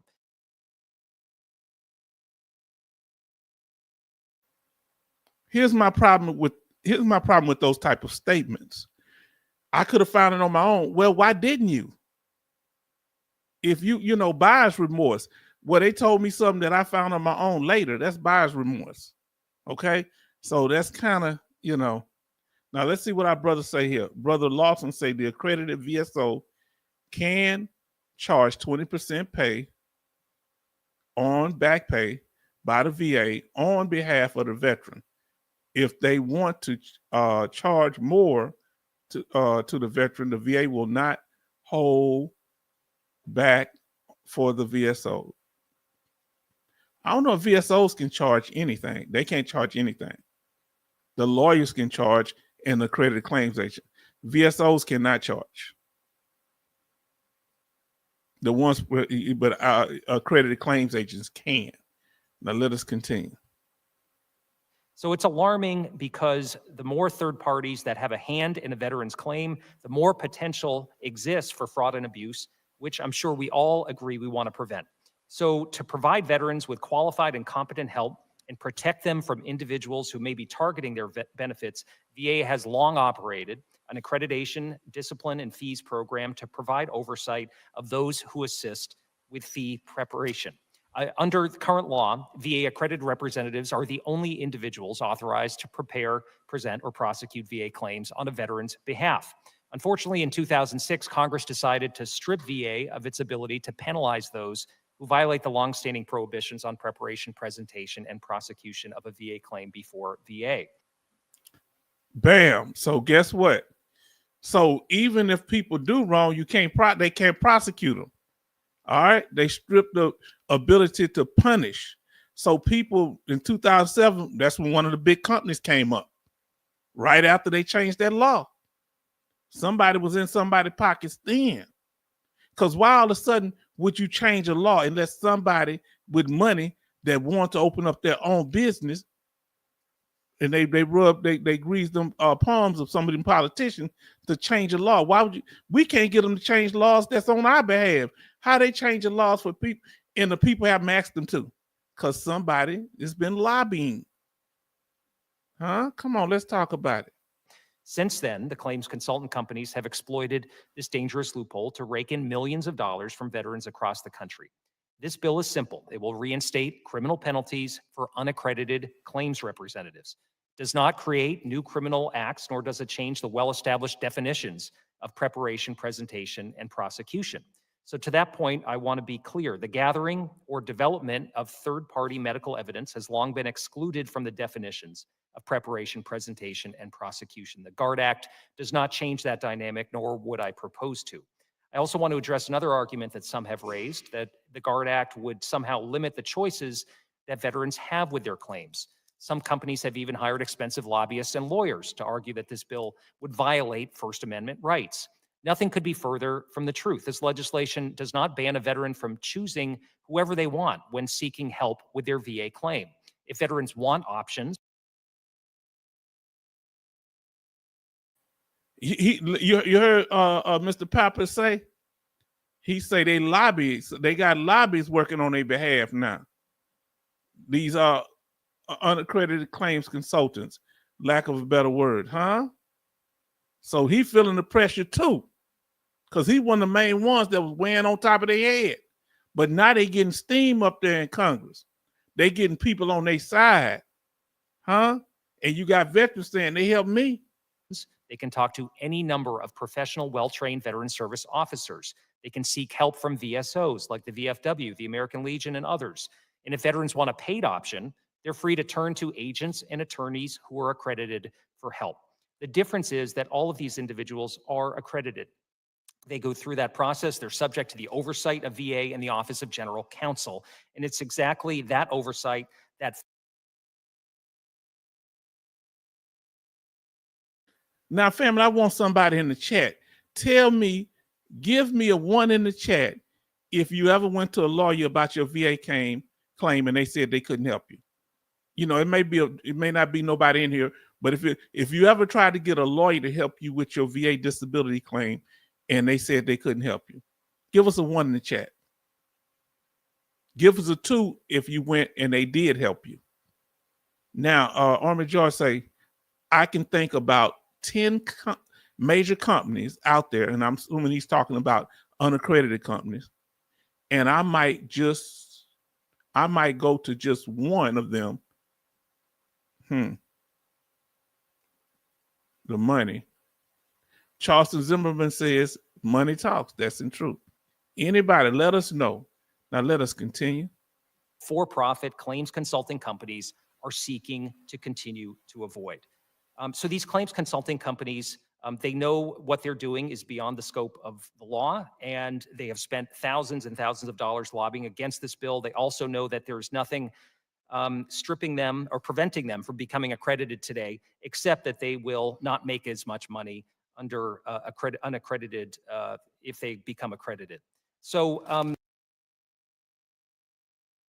now what he's saying is, they say they want to become accredited, but they don't, because they would make less money being regulated.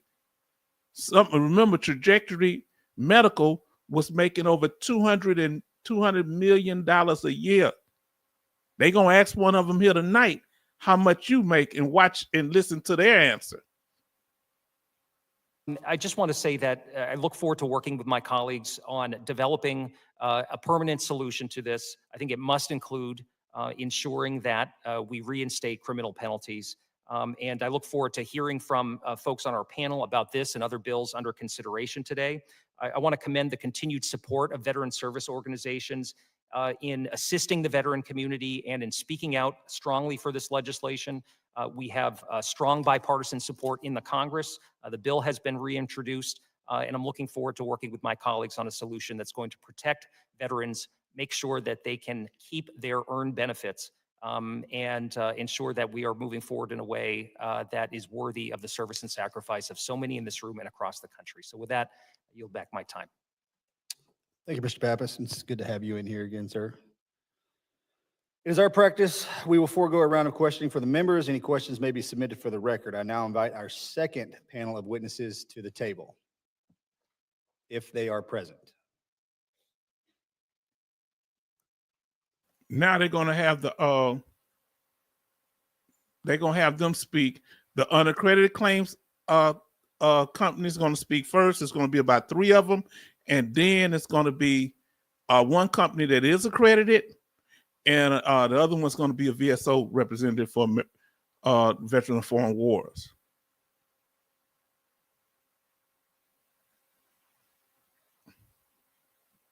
Operating officer. Let's get it now. Let's see who the first one. And tell me what you think of each company. Mr. Smith. Now listen to Mr. Smith and his company. So we're gonna put in there Mr. Smith, and y'all let me know what y'all think. If his company is a claim shark or they help veteran. If you think Mr. Smith. And you can observe until you hear him speak all the way through, because he's gonna talk again, I think. They're gonna ask him questions, but he's getting his monologue.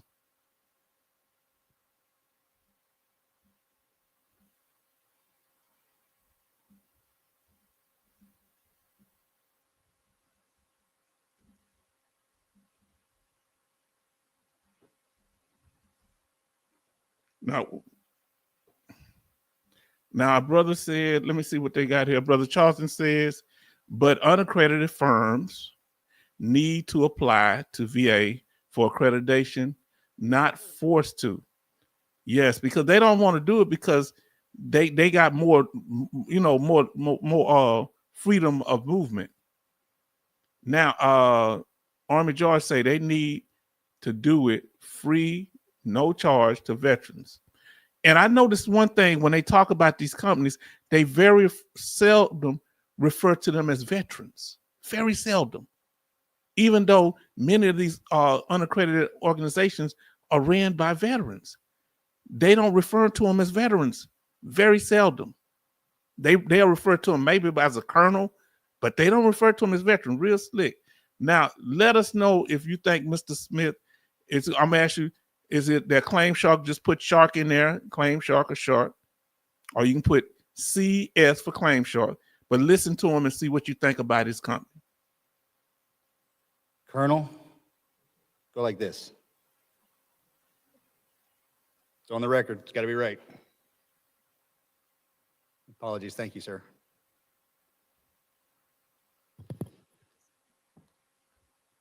Now, welcome, and thank you for joining us today. Our second panel includes Mr. Josh Smith, Chief Executive Officer of Veterans Benefits Guide, Lieutenant Colonel Bill Taylor, Co-founder and Chief Operating Officer of Veterans Guardian VA Claim Consulting, Mr. Peter O'Rourke, President of the National Association for Veterans Rights, Ms. Diane Boyd Rauber, National Organizations of Veterans Advocates, and Mr. Pat Murray, Acting Executive Director, Washington's Office, Veterans of Foreign Wars of the United States. I ask all the witnesses, please rise and raise your right hand. Co-founder of Veteran Benefits Guide. I would like to thank Chairman Luttrell and Ranking Member McGarvey and other committee members for providing me this opportunity to share my perspective.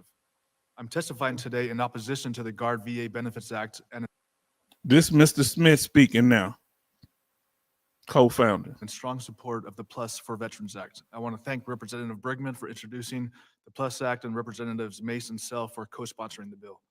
VBG also supports the discussion draft that has been shared and believes it represents a reasonable compromise. While well-intended, the Guard Act would severely and unfairly limit choices veterans have in seeking assistance with their claims. Instead of only targeting bad actors, it would make it illegal for veterans to get advice or assistance from any private services, including honorable companies like VBG. We believe the veterans need more help in getting their benefits, not more limitations on their options and choice. In contrast, the Plus Act and the discussion draft provide the right balance between establishing guardrails to protect veterans from bad actors and ensuring private companies are allowed to continue serving veterans. Each of these bills includes strict disclosure requirements, fee caps, and privacy protections that we support. Opponents of the Plus Act and the discussion draft inaccurately claim that organizations such as ours choose not to be accredited. This is false. VBG would welcome the opportunity to become accredited. The PLUS Act and the discussion draft legislation would resolve this issue by providing a pathway for accreditation, allowing VBG and other good actors to come under the oversight of the VA. The fact that VBG is not currently accredited does not mean we are violating federal law. We provide specially trained case managers to guide veterans through the claim process, but we do not act as a veteran's agent or representative, and we do not present before the VA. We believe federal legislation is needed now to resolve this issue. Different versions of the GUARD Act and PLUS Act have been introduced in at least 30 states. Without a federal solution, the result will be a chaotic patchwork of state legislation. Our nation's veterans are being harmed every day by this chaos, and gridlock is allowed to continue. This is not a partisan issue. In states where these bills are being considered, we have heard from Democrats and Republicans expressing a desire to reach a compromise that both protects veterans and preserves choice.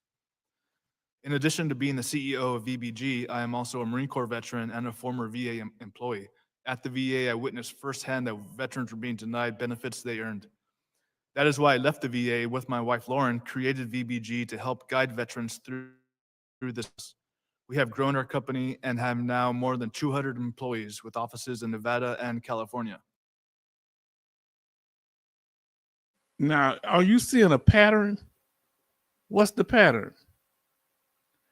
A lot of people that used to work for the VA starting their own companies, starting their own YouTube channels, starting their own businesses. A lot of VA employees starting their own thing, and well, roughly 80% of our employees are veterans or immediate family members of veterans, and we employ former VA personnel like myself, helping to ensure we keep up to date with VA regulations and training. It is clear that our service is needed. Despite their best efforts, veteran service organizations do not have enough manpower or resources to keep up with the demand for help. In congressional testimony, the National Association of County Veteran Service Officers acknowledged that they face disparities in staffing levels, technology, education, and outreach, and have become even more acute in recent years, and that they are scrambling to meet an influx of requests from veterans for support. In fact, more than 70% of our clients first navigated the process with the help of a VSO. They were either denied their full benefits or felt the process was taking too long, continuing to submit claims. VBG's sole focus is getting the veteran's claim right the first time, avoiding the need of a lengthy and costly appeal. The value we bring to our veteran clients is best reflected in their own words. Leo, an Air Force veteran from Nevada, stated the following, and I quote, "There are some organizations out there that say, don't go to these companies that you have to pay for. You should be doing it on your own. And my argument is I did go on my own and try to file my claim, and I did not get help. Many people, including VSOs, promised to help me, but they didn't actually help." Reading I believe the testimony of one of the people that he helped, saying that he's reading a letter from them. One of the veterans that was helped by him, his company. It wasn't until I found VBG that I got the rating I deserve. If it's my money, it should be my choice what I do with it. I want every veteran to have the ability to make that choice, end quote.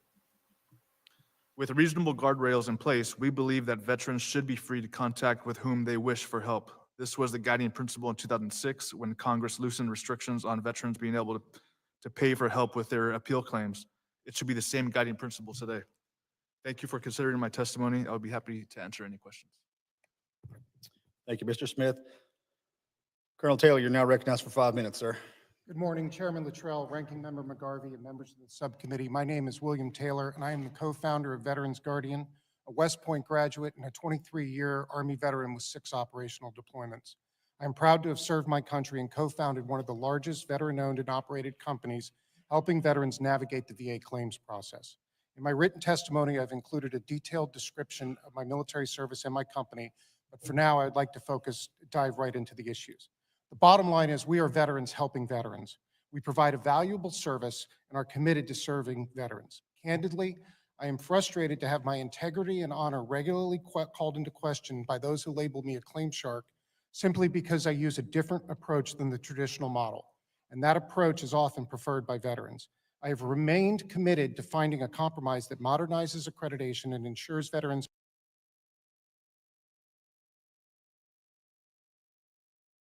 Apologize for that. I had to turn that air on. So family, I want to go back to when he first started here just a few seconds ago. Oh, he just started. Okay. So family, I'm going to read a few comments. Every time somebody change, we're going to, let's see, Army George say, my opinion is if they really cared, these unaccredited companies would volunteer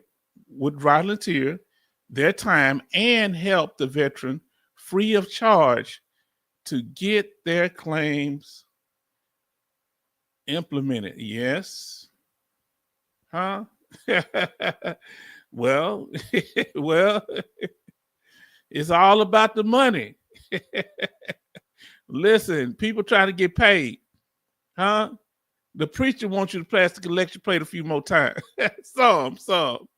Now, here we go. Love say, service organization get money from the VA service organizations using attorneys with complicated claims for appeals. Now, listen, I don't have no problem with people getting paid. Hold on, it's starting to kind of freeze up, family.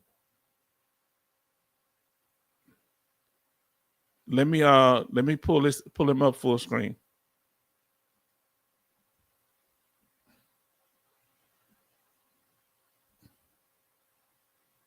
All right, let's see what's going on here. My internet was kind of acting up. What it is, I got to make sure that I don't have my internet on my phone too, because I'm way on the other side of the house. So, family, let's see what he says here. Love say, so true. Service organizations don't have the manpower. They're doing more claims now. Yeah, and our brother Coasty say good evening, H-Town and the family. Yes, indeed. Charleston say good evening, Coasty. Bonnie Woman say good evening, Coasty.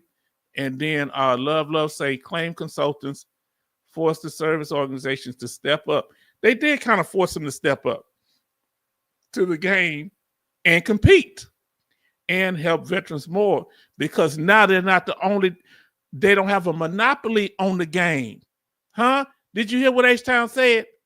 Now, used to be, we didn't know they helped you with claims. Then they started helping you when these other companies started coming about. They saw the handwriting on the wall, but they're not the only game in town. Come on now. Now let's see what Coasty say. Hey, Mr. Zimmerman, Bonnie Woman, love, Rose City D. And love say hello, Coasty. And Betty Bob says hello, Coasty. Now Brother Charleston Zimmerman says, Army George, I am an electrician. I usually get paid. I would give a 10% discount for veterans and senior citizens. Wow. And you don't have to do that, man. I ain't never heard no electricians giving. Wow, man. That's very kind. Well, we know you got a good heart anyway. Coasty say, hey, Betty. That's why we can come here with people, we ain't getting mistreated. People get jealous because we over here, we ain't at each other's throat. We can disagree. We ain't gonna fall out with each other. We gonna come back and make it right. Now let's listen. This is the lieutenant colonel, right? Lieutenant colonel, retired. Don't even have his name up there. Just his rank. Veteran Guardian Claims Consultant. They was one of the ones on that claim shark list from Veteran of Foreign Wars. Now, he was the one that was talking on by television last time. He wasn't the guy that was sitting in the audience. He was doing it via television. Now he's there. And listen to what he says. He's the smoothest talker now. He's the one that's very, because he's a very intelligent man. But I want you to listen what he does. And I ain't saying he does anything bad, but just listen. Now listen to what Love says. So true, H-Town. Service organization is not the only game in town no more. Yeah. Guardian, a West Point graduate and a 23-year Army veteran with 6 operational deployments. I'm proud to have served my country Chairman Luttrell, Ranking Member McGarvey, and members of the subcommittee. My name is William Taylor, and I am the co-founder of Veterans Guardian, a West Point graduate and a 23-year Army veteran with 6 operational deployments. I am proud to have served my country and co-founded one of the largest veteran-owned and operated companies helping veterans navigate the VA claims process. In my written testimony, I've included a detailed description of my military service and my company, but for now, I'd like to dive right into the issues. Now, he says he gave a detail of his military service and his company. All right. Now, let's see what happens in that detailed explanation of his company. When they asked him about how much his company make every year, let's see if he put that in the details. Come on, family. Follow the money, follow the money, follow the money. The bottom line is we are veterans helping veterans. We provide a valuable service and are committed to serving veterans. Candidly, I am frustrated to have my integrity and honor regularly called into question by those who label me a claim shark simply because I use a different approach than the traditional model. And that approach is often preferred by veterans. I have remained committed to finding a compromise that modernizes accreditation and ensures veterans have choice in claims representation. I once again extend an offer to all entities at this table to work together and find ways to compromise without resorting to mudslinging. The unfortunate reality is that many veterans face difficulties navigating the VA disability process. It cannot be ignored that there are currently over 935,000 claims awaiting adjudication by the VA. Contrary to the views under the Biden VA, the current systems do not meet the needs of veterans. Veterans need more options, not less. To address veterans' needs, they should be able to pursue their claim in the manner that best serves them with full knowledge of all available options at any step in the process, including free and fee-based options. I'd like to address the allegations that my company is breaking the law. Nothing could be further from the truth. Section 5901 of Title 38 contains the foundational rule governing claims assistance. It states that no individual may act as an agent or attorney in the preparation, presentation, or prosecution of any claim under laws administered by the VA unless such individual has been recognized for such purposes by the Secretary. The agent or attorney qualifier is also included in the statutory limitation on when fees may be charged for assistance under Section 5904. Veterans Guardian does not act in either role. We do not employ attorneys, so that category can be set aside. Our employees do not act as agents. We provide advice to our clients, but we do not file claims. We do not interact with the VA on the veteran's behalf. And we do not represent the veteran before the VA. For those reasons, we are not acting as an agent or attorney as required to meet the federal restriction on claims assistance. We also do not violate restrictions on assignment of benefits. Veterans Guardian never acquires a right to receive our clients' VA benefits, which is what the law prohibits. Rather, clients pay us a fee equivalent to 5 times the increase in monthly benefits obtained using our help. The fact that the amount a veteran pays Veterans Guardian is based on the increase in benefits does not mean that the company acquires the right to receive those benefits from either the VA or the veteran. A veteran can pay fees to Veterans Guardian out of sources that are completely segregated from benefits. He say can pay. Where they gonna get the money at? Most veterans are broke. What is he talking about? Most veterans, if you're trying to get your disability, your benefits, you're struggling financially anyway. So where they gonna get the money from? He's saying they don't have to pay. He say they can. Look at the trick word, can. I ain't saying he's corrupting now. I'm just listening to the words. I listen to words, people. Because you saying, no, it doesn't have to come. Well, it doesn't. But if that's all they got, it's got to come out of their benefits. Okay.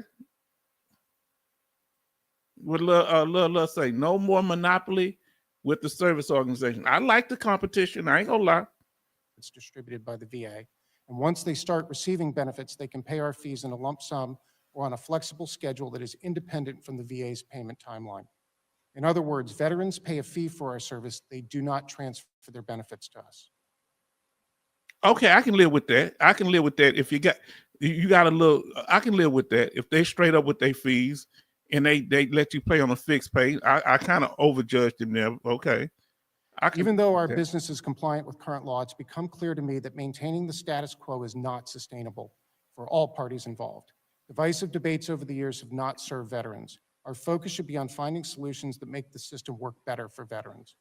H.R. 1656, introduced by General Bergerman and Congressman Correa, does just that. It would allow companies like mine to become accredited rather than legislating us out of existence. It improves oversight and ensures veterans are receiving competent assistance. It provides veterans the freedom to make informed decisions on how they want to pursue their claims. Okay, now family, he dropped the general name. Earlier, Army George asked whose pocket he in. He dropped the general name. He said he's one of the largest veteran consulting organization. He didn't use the word consultant. I'm using it just for simplicity. So if Trajectory Medical was making almost 200,000 or more, can you imagine what he's making here at Veteran Guardian? Come on now. So yeah, they might have lobbies, which is cool, but I just want everything to be out in the open, okay? The HVAC committee discussion draft is also well-intentioned and a step in the right direction, and we have provided amendments for consideration that would enable our full-throttled support. As for the GUARD Act, we support the intentions of the bill, but the execution is flawed and has failed to receive a markup in 6 years. Despite what some may allege, there is no sweeping momentum for GUARD-style bills in the states. GUARD-style bills were defeated in 20 states in 2024. In the last 2 years, only 2 states have passed laws that fully deny veterans the choice to use a private company. Now look, they've been trying to pass laws, but only 2 of them. One up on over there, kind of where y'all live at, up past Pennsylvania, somewhere up there in that area. They had, and Betty Bop's up in your area. They've passed one state passed a law where you can't help charge veterans to help with their claims if you're not accredited. Only 2 states that did it, so it's not that popular. All right, you don't have a whole bunch of, I guess, veterans complaining about it, especially their families. They probably said, "Hey, we need to relieve anybody to help us." Now let us continue. Like I say, y'all may not be able to stay, but I'm gonna try to get through as much of this as I can.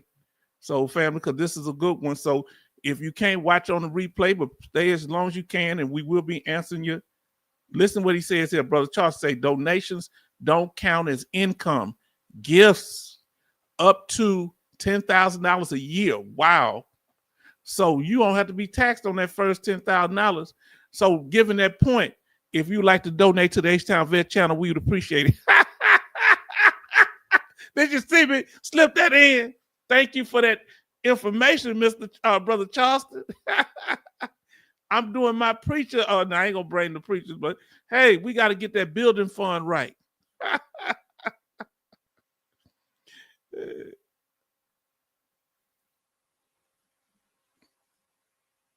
New Jersey in 2023 and Maine in 2024. Both laws are being. Okay, so it was Jersey and Maine. So I told you it was close to you. I knew it was close to you. New Jersey, which is how far does New Jersey share a border with Pennsylvania? Because I know Maine up there by Canada, I think. Maine is the highest country, you know, the highest state up there. It's close to, I think, share a border with. But what about New Jersey? They both unaccredited claims consultants organizations cannot charge up in those 2 states. But all the rest of the states, they can. Now let's see what's up. Challenged in court. While Congress is certainly not bound by the developments in the states, I believe conveying what's factually occurring in the states is important. I look forward to a constructive discussion regarding the bills on today's agenda and how all of us should be working together to address the issues that veterans face and to provide veterans with more options and protections from predatory practices. I look forward to remaining engaged in working with you, your staffs, and the other parties as we address these important issues for our nation's veterans. Thank you, and I'm happy to take any questions. Thank you, Colonel Thank you, Colonel Taylor. Mr. O'Rourke, sir, you're recognized for 5 minutes. Thank you, Mr. Chairman, ranking member, members of the committee. I appreciate the opportunity to testify before you today. My name is Peter O'Rourke, and I'm the president of the National Association for Veteran Rights, NAVR. All right, this is another unaccredited thing. So since a new person came on, I'm going to go ahead and any question statements. So let's see. He asked the question, do claim consultants go to the Board of Appeals with complicated claims? I wonder how far claim consultants can go. They can't go nowhere. It's illegal for them to do it. We were saying it earlier. They can't represent you. They don't even supposed to help you prepare. But because that's behind closed doors, we don't know what prepare is. They might help, but the veteran ain't complaining because they getting the benefits. We don't know. Now, and if a veteran get their benefits, so that's why I said no, love, it's illegal to represent. It's too illegal for them to go up before the board. Only accredited claims agents and accredited lawyers can do that. And lawyers for the American Legion, for the VSOs, because they all have lawyers. Now, Charlton Zimmerman says, yes, Jersey says a border with Pennsylvania. New Jersey retired to Pennsylvania, retired isn't taxed. Okay, retired. Oh, so a lot of them that live in New Jersey, because it shares a border with, it's right next to New York, they get taxed, so they come to where y'all at to retire. Do they run y'all price up? He said, okay. Now let's listen to the gentleman here, our brother, what is his name? O'Rourke. So we've listened to the unaccredited claim agents for Mr. Smith, our colonel here, I forget his name, Lieutenant Colonel, with what is that called? Veteran, and Mr. O'Rourke with his National Association of. Then the last two is going to be, he said, yes, it caused a problem. Everything going up here too, brother, because people coming from California and New York and other places running up our prices in Texas. Former Acting Secretary and Chief of Staff of the Department of Veterans Affairs, a veteran of the Navy and the Air Force. And I'm honored to be here to provide testimony addressing. This man is a veteran of the Navy and the Air Force. Come on now. The legislation that your committee is considering today. For the past 4 years, I've been part of a critical conversation, one that should be centered on veterans' rights, yet instead became a battleground over whether they should have the freedom to choose alternatives outside the Department of Veterans Affairs or the traditional VSO model when seeking their service-connected disability benefits. In a world evolving at breakneck speed, it's truly astonishing to me that some would argue against applying technology, innovation, and new ideas to improve veteran services. But here we are, clinging to outdated systems, resisting progress, and defending the past at the expense of the future.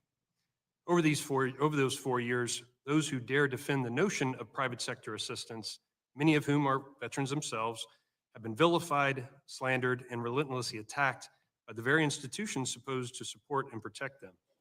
I have to ask, why do these groups believe they alone should dictate this conversation? And believe me, they do. I was there in the 2023 Hill Summit when these groups shouted down a veteran who was describing his long, agonizing struggle to obtain a correct disability rating. I read op-eds from the same veterans groups that shamelessly accuse their fellow veterans of fraud, and even worse, wrongfully painting them as criminals.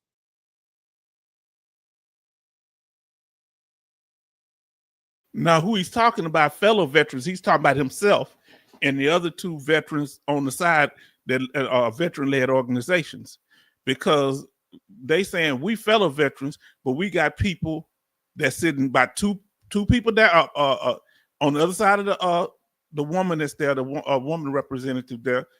There's somebody on the other side of her that's with the Veteran Foreign Wars. I believe that's the way he's at. And they call these guys fraudsters. And these are fellow veterans, right? So that's what he's talking about. While simultaneously pushing legislation that would actually criminalize the assistance these veterans provide their fellow brothers and sisters. I've personally been accused of running a criminal organization by senior members of veterans groups that oppose our position, a position that simply stands for veterans' choice. I have spoken with countless lawmakers across the United States who relay to me the lies, half-truths, and self-serving attacks that they have heard from those who want to maintain their monopoly over this process. Listen, he think he upset. Try to be a black man where you don't just get accused, you get RICO charges. You get people trying to knock your door down just because somebody said they thought, as Richard Pryor used to say, there was a robbery, a black man that looked just like you. Brother, I understand your pain, but you better understand ours. But why? 2021 brought the first signs of resistance to the industry, but the oldest of these companies had already been operating for nearly 7 years when the first version of the GUARD Act was introduced in the Senate. Some of these companies heard the rhetoric then and simply believed that there was a misunderstanding, that if they would just explained why veterans were choosing to pay for these services, if they just told the stories they were hearing from veterans, all concerns would be alleviated. But the companies never were given a fair chance to tell these stories. Unfortunately, opponents of veterans' choice, many of them are here today, have taken a divisive me-first approach to debating this topic at the expense of a veterans-first approach.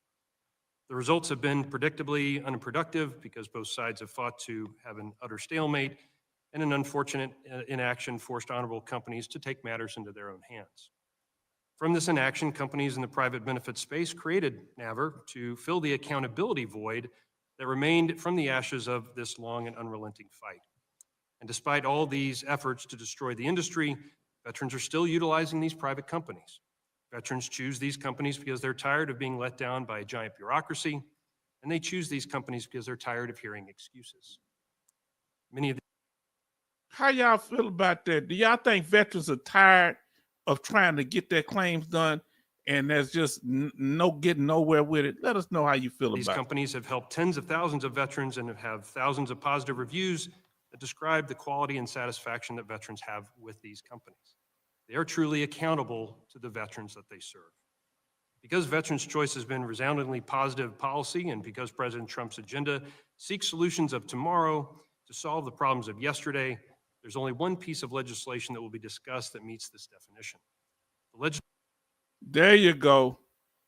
Did it get past you? Did that get past you? There you go. That's the lick right there. That's the lick.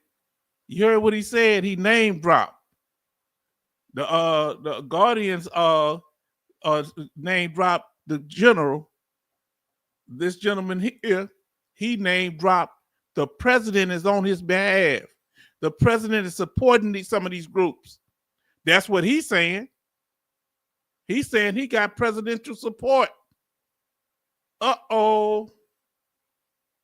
Now let me see what our brother say here. He say, I studied the law for 18 months before I put a claim in and tell myself if I can do it legally, ethically, and morally, I'm going to get what I deserve. And we got everybody saying yes, yes. Betty Bops took time from washing dishes to say, I agree. I know you ain't watching none. I'm trolling, y'all. I'm trolling. I'm gonna have to put myself in timeout. Look, I'm gonna put myself in timeout. If I keep it up, I'm gonna take the night off. Oh boy, y'all a mess. Legislation is the PLUS Act, which preserves veterans' choice, creates guardrails and common sense rules that put veterans' needs first. This is why NAVR enthusiastically supports the PLUS Act. In closing, this industry has grown over the past decade, employing thousands of veterans, including many veterans, and has helped tens of thousands of veterans secure their correct service-connected disability rating. This didn't happen because veterans are being misled or defrauded. Let me be clear, we're talking about veterans. They're not naive, they're not being fooled into seeking this help. No, veterans are making conscious, informed decisions to seek help outside the VA's current system, and no one should be outraged that they now have a choice. The real question isn't whether these choices should exist, it's how we ensure that they work for veterans, not against them.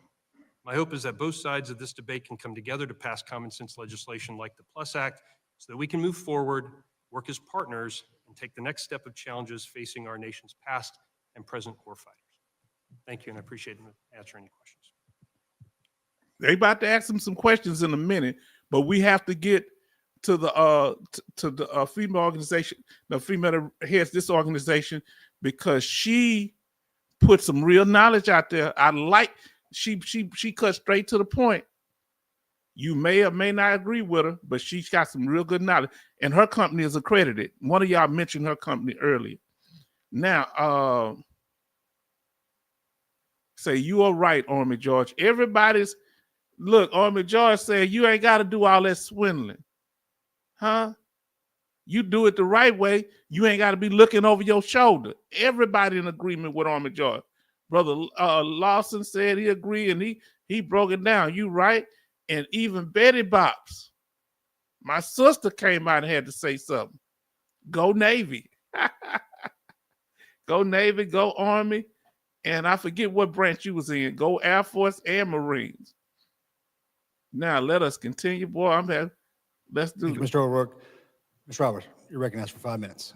Thank you. Chairman Luttrell, Ranking Member McGarvey, and members of the subcommittee. NOVA appreciates the opportunity to appear before this subcommittee and share our expertise regarding VA accreditation and ethical representation of veterans. Now remember, her organization is accredited. Our accredited members live, work, hire, and represent veterans, family members, survivors, and caregivers in your states and districts. Many are veterans, military spouses, or members of veteran or military families. Title 38 of the U.S. Code is clear that only accredited persons may assist veterans with their claims and appeals. Moreover, only accredited individuals should be lawfully allowed to assist veterans because it provides for regulation of those individuals and recourse for veterans. Unaccredited claims consultants want you to codify the business model they have used for years in violation of Title 38. Today's hearing centers on whether the law should be changed to allow a veteran to hire a representative at the initial claim stage. She went straight to it. It's just, should everybody be allowed to, that's accredited, help a veteran in the initial claim where they can get in on that money that these unaccredited claims agents are getting? And I'm not saying that's a problem, but just stop saying it's all about the veteran. It's follow the money. The bone of contention is the unaccredited organizations can do what? They can charge on the initial claim. The accredited organizations have to wait until you're denied one time. Come on, talk to me, family. And if so, what is the most veteran-centric way to do so? Since providing veterans with the right of judicial review in 1988, Congress has decided 3 times to expand the conditions under which veterans can hire accredited attorneys and agents for representation before VA. Each time, Congress amended the triggering event, but left the basic fee model intact. Most recently, in 2017, Let me tell you what she means by triggering event. Meaning, to help a veteran with a claim, if you're accredited, the triggering event is once they denied one time. If you're unaccredited and you ain't under the regulations of the VA, the triggering event, you can help them right off the jump. As soon as they say they want to file a claim, come on over here, we got you. Well, I haven't been denied yet. Don't worry about it, we got you. Come on over here. We veterans too. We've been there. Huh? Ain't you tired of them mistreating you? How long it took you? They like to sit down and let you give your testimony. They love for you to sit down and tell us about it. What happened? I tried with this VSO, it didn't work. I tried with the lawyer, they stiffed me. Come over, we got you. We got you. Huh? Don't worry about nothing. when passing the AMA, Congress declined to move the triggering event to initial claims. Why? Because VA has long maintained it must have an opportunity to decide an initial claim before paid representation is available. This is based on the statutory requirement that VA must assist the veteran in developing the evidence to support an initial claim, which is at the heart of the non-adversarial process. I'm gonna break this down like nobody else will because I'm the H-Town vet. That's why. You need to understand. The reason they don't want to pay accredited claim agents on the initial claims, because they say there's no need for you on the initial claims. There's no need for you accredited claims agents. You work for us. We're going to help them on their initial denial. We have a duty to assist. Huh? Let me ask y'all in here. What's your opinion on the VA duty to assist? Do you think it works properly or not? Do you believe in the VA duty to assist? Because that's what they said. You get denied, they got a duty to assist. who say they don't believe that the duty assist a program way of filing claims is broken. If you feel it's broken, put a B in the chat if it's broken. If you think it's working, put a W in the chat. The duty to assist. See, that's what they get them when they say we don't need to pay nobody in the beginning because we have a duty to assist. We gonna handle their claim. Now let's see. Let me see. Army George said thank you. Our brother Charleston Zimmerman says, why do some people always whine? They think this is all new, unfairness. And then our brother Rollins say, it was 35 years after I left the military that I even found out about VA benefits. Man, come on, tell me about it. Ain't that something? It was you.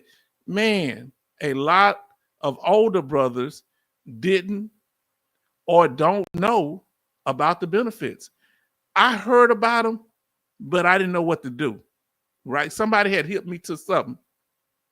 Uh-oh, who believe that their duty to assist is bogus, but they're saying you don't need to help nobody on your initial claim because the VA has the decision review officer that's going to help you with your initial claim. They have the Board of Veteran Appeals that's going to help you with your initial claim. So if it mess up on your initial claim, we got you. Come on now, I ain't trying to trigger nobody. Am I triggering anybody? Now, Charleston says, thanks, Brother Lawson.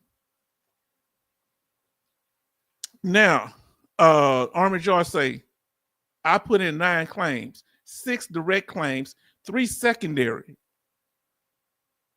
3 secondaries. I put myself in the greatest position adjudicating the claim. I never got a claim denied, not one. Study vets. So basically, you need to look at the side of the people that you're dealing with. You understand? That's why I'm telling you, I'm looking at it from the side of the lawyers, like my brother Army George here. You got to look at your opponents or the people that are making decisions on your claim. I'm looking at it from the lawyer's perspective, and they saying, hey, we want in on these initial claims. We want that to be the triggering event. We got to wait until afterward because the VA say they going to handle it on the initial claim while all these other unaccredited ones, they triggering event that help where they can help you with the claim is on the initial claim. They say, forget about them. They can't help you until you get denied. Come on over here to us. Huh? Did you hear me? That's what they said. Come over here to us. They can't help you anyway until you get denied. Do you have time to waste? You may pass away before that happens, huh? Come on now. Brother Law say, they VAD. Army George say yes. And then our brother Love say, so true, Roland. So many vets don't know how to their own claims, how to do their own claim. Well, that's why we have the channel here. We got people like Army George here. We got Brother Lawson here. We got Sister Betty Bops. We got Sister Bionic Woman here. We got people in the house with the knowledge. We got the family. We got Love, who's consistent on it. You understand? We got Coasty. We got the knowledge right in the room, huh? It's sitting right in front of you. They telling you not just from one perspective. You got the knowledge. You got over a few hundred years worth of knowledge in here. Come on now. Yeah. Now listen to what Betty Bob say. I can't remember this claims company, but the person who I spoke to. Okay. Should Congress conclude that the time is right to expand choices for paid assistance to veterans, the simplest option is to again move the line by revising 5904 to allow for charging at the initial claim stage. Such an amendment, discussed at length in our written statement, is most veteran-centric. NOVA does not support charging veterans prospective fees that would frequently result in a veteran owing more than they receive in their retro payment. NOVA continues to support GUARD and the return of penalties to the statute. We also some of the companies are charging more than you get in back pay. So that's what she's talking about. Some of it, depending on how much they help you with, you're gonna have to pay all that back pay back. They usually don't charge more, but they pretty much get all your back pay on some cases. Support the provisions of PLUS and the discussion draft that emphasize Title 38 preempts the patchwork of disparate state bills currently under consideration that propose to regulate this area. NOVA does not support any system that would allow for unaccredited assistance or would create tiers of accredited representatives who handle only initial claims or only post-initial decision work. Such a model would force a veteran who's completely happy with a representative to seek a new one for further assistance if VA does not fully grant the claim, which is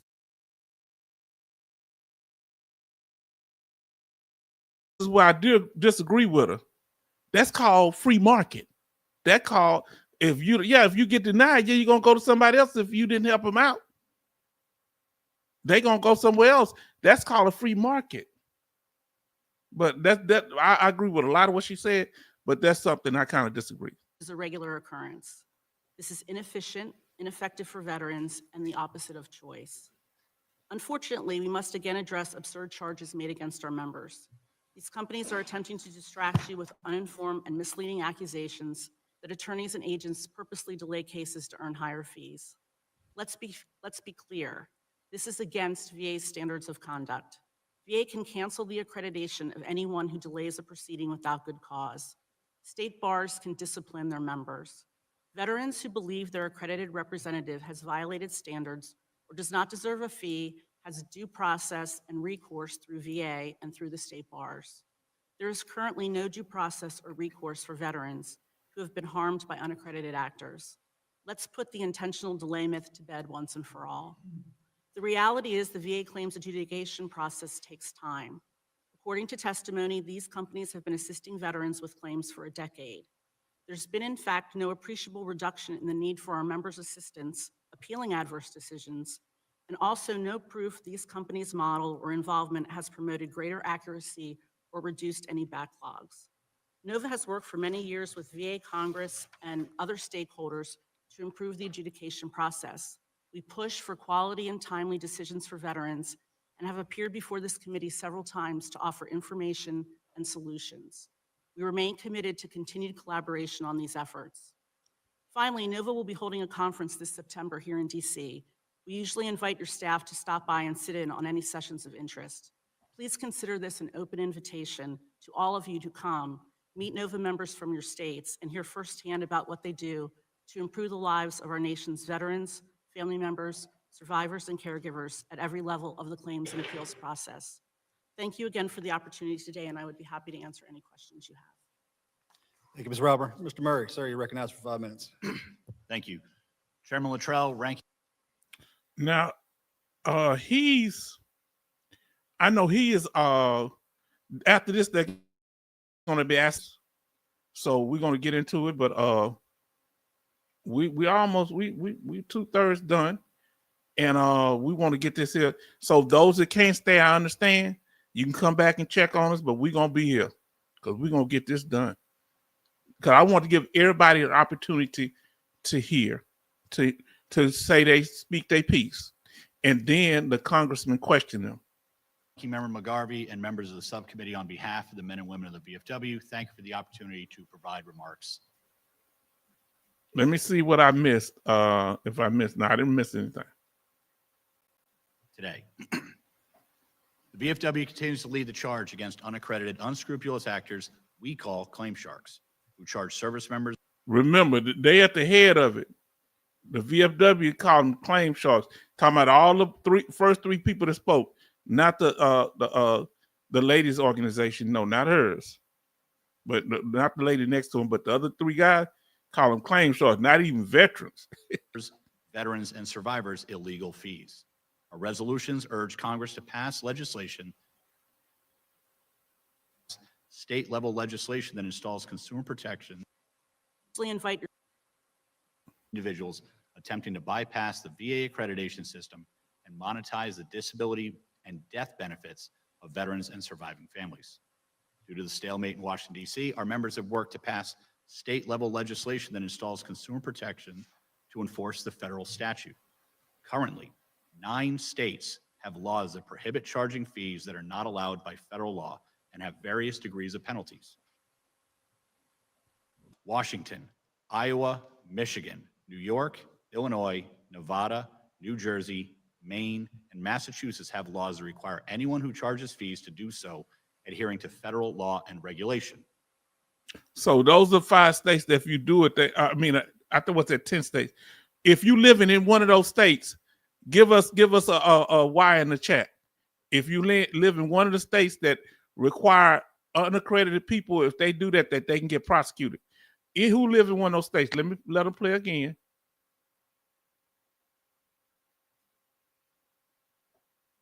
State level legislation that installs consumer protection to enforce the federal statute. Put a Y for you. Currently, 9 states have laws that prohibit charging fees that are not allowed by federal law. So they got laws in place at these states. Let me know if you live in one of these states. We're about to let them run again. And have various degrees of penalties. Washington.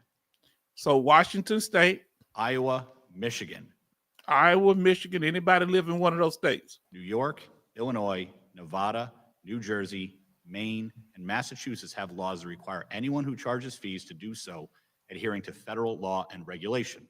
Conversely, I know we at least got one person. Coasty, you better say something if you still here, because Coasty, he lives in Massachusetts. You know I can't say the word. one state, Louisiana, allows charging up to $12,500 for an initial claim. So Louisiana allowed you to charge $1,250, I think. The VFW has expressed to the committee our red lines regarding accreditation, any accreditation bill put forth. Veterans should not have to pay future benefits. Active duty service members should not have to pay for claims. And no one who prepares a claim should have any financial affiliation with medical examiners that could possibly affect the outcome of the claim. They talking straight toward Trajectory Medical, saying they shouldn't be dealing with, because Trajectory goes straight to the medical doctors. They got doctors that they go to fill out the medical opinion. So that was a straight shot for them, even though they're not here today. At least they're not up on the panel. These are common sense concerns that we insist be in any bill advanced by this committee. In fact, VA agrees that payments of future benefits are not allowed under current law.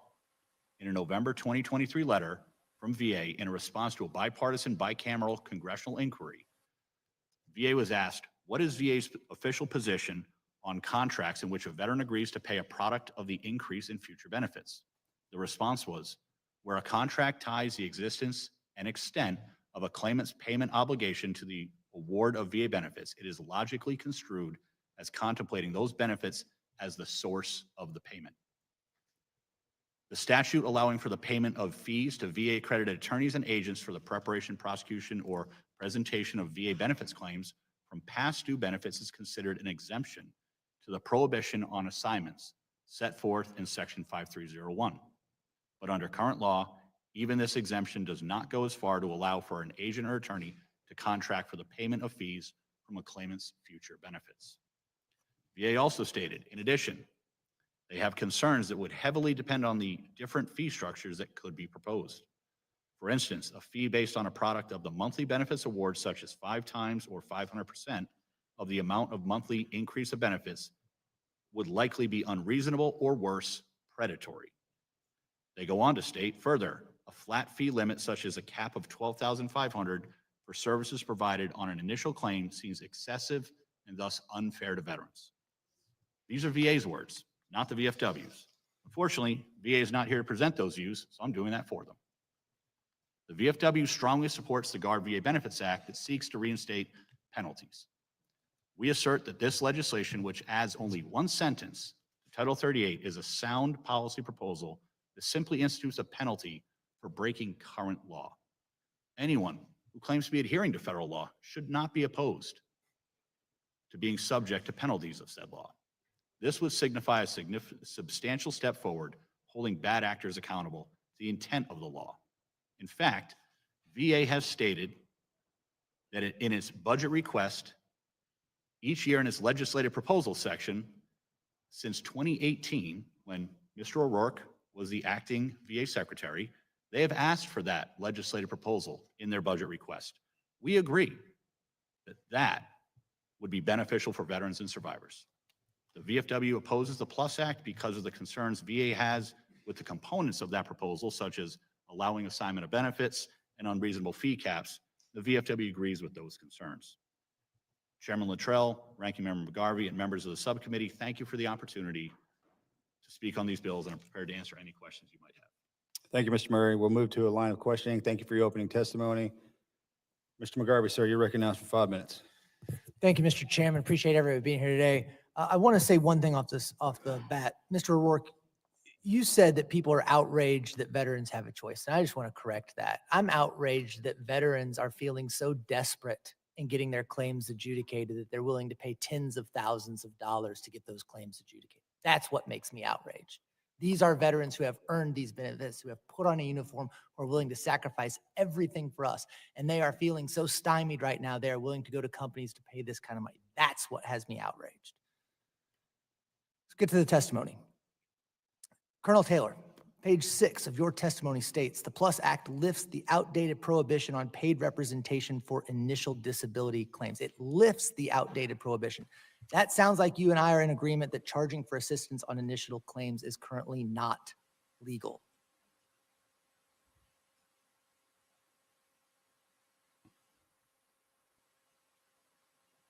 Hold on, my brain just went froze. I'm trying to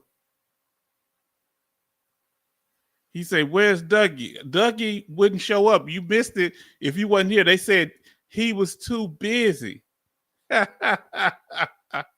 They made excuses for Dougie, but Dougie coming. Don't worry. My brain went dead for a second now. So now, look, now they're talking about the GUARD Act. So here we go. Let's continue. We're about Not allowed. But The Code of Federal Regulations states also that, quote, no individual may assist claimants in the preparation, presentation, and prosecution of claims for VA benefits as an agent or attorney, unless he or she has first been accredited by the VA for such a purpose. Now, I know in your testimony you said that you all do not act as an agent or attorney. Just to clear up some doubt, I just went to the Oxford Dictionary on my phone. Now, this is where they're going to start asking them questions. So now you get to hear the companies talk now. So now this is where it get good at. This is the part I had to play the whole thing because I wanted everybody to have their fair share, their fair statement. So that's why I told y'all, family, if y'all not able to stay the whole time, I understand. But we had to that's why we started on time. Huh? Now let's see what our brother Army George say. Oh, Coastie said Massachusetts, yes. Now let's see. I missed some. And let me make sure I didn't miss nobody. Did I miss some? Hold on, did I miss a lot of statements?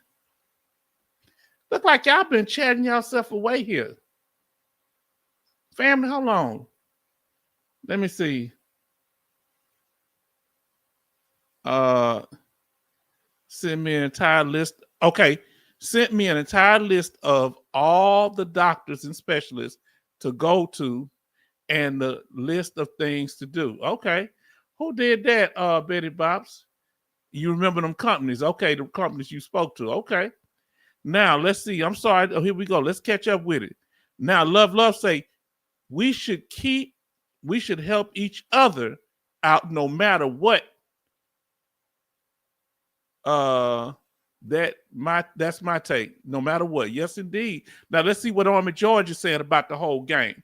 Let's see what my brother Army George said. He said, I won't say the name, but one of them companies wanted to hire me and pay me, and I wouldn't do it because I wanted to do it for free.